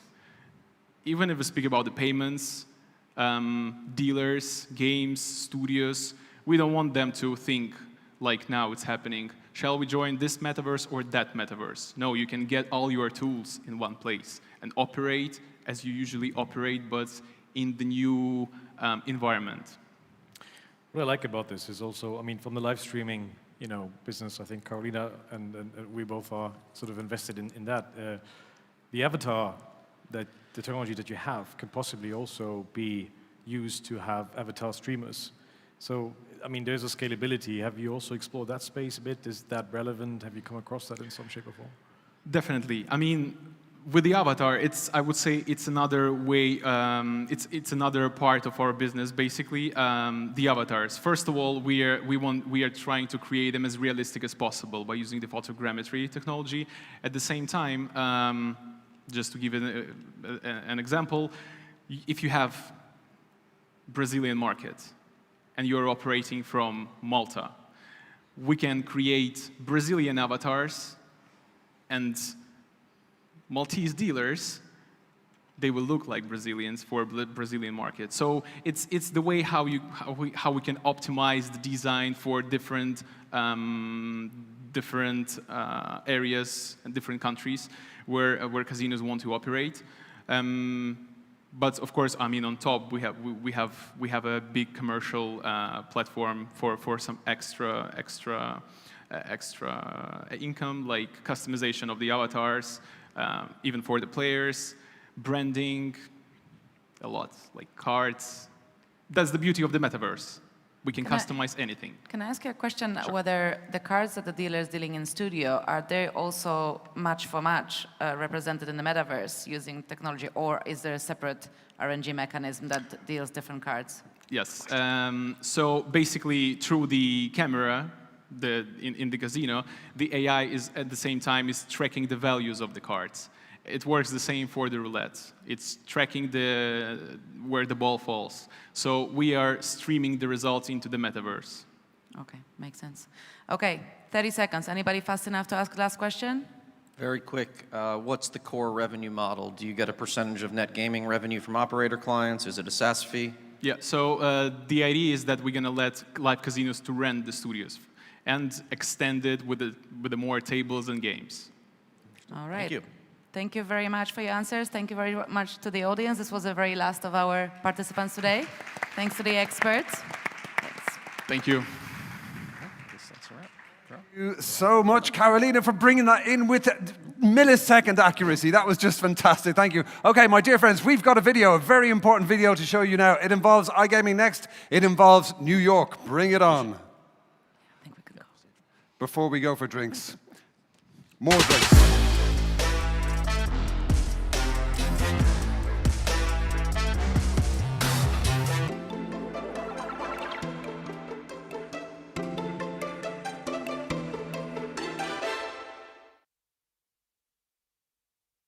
How about that? Mark your diaries, and iGaming Next have basically just given you €500. I love it. Okay, my name's Oisín Lunny. We are now all going to go for drinks. I just want to say a couple of thank yous. A huge thank you to Gabby and the amazing iGaming Next team for putting this all together. A big thank you to, big round of applause for Gabby and the iGaming Next team. Absolutely. Just fantastic. A lot of love in the room for iGaming Next. I love it. And a big thanks to David, Lara, Joe, Steve, and the amazing AV team behind the scenes and in the front of the house there. You've done a smashing job. Now, my name's Oisín Lunny. My personal motto is always be connected, ABC. And sometimes that is extended to ABCD, which stands for always be connecting over drinks. So if you're joining via the live stream, feel free to join in at home. Everyone else, up to the roof. Let's all have a drink. I'll see you up there. See you in New York. See you next time. Thank you.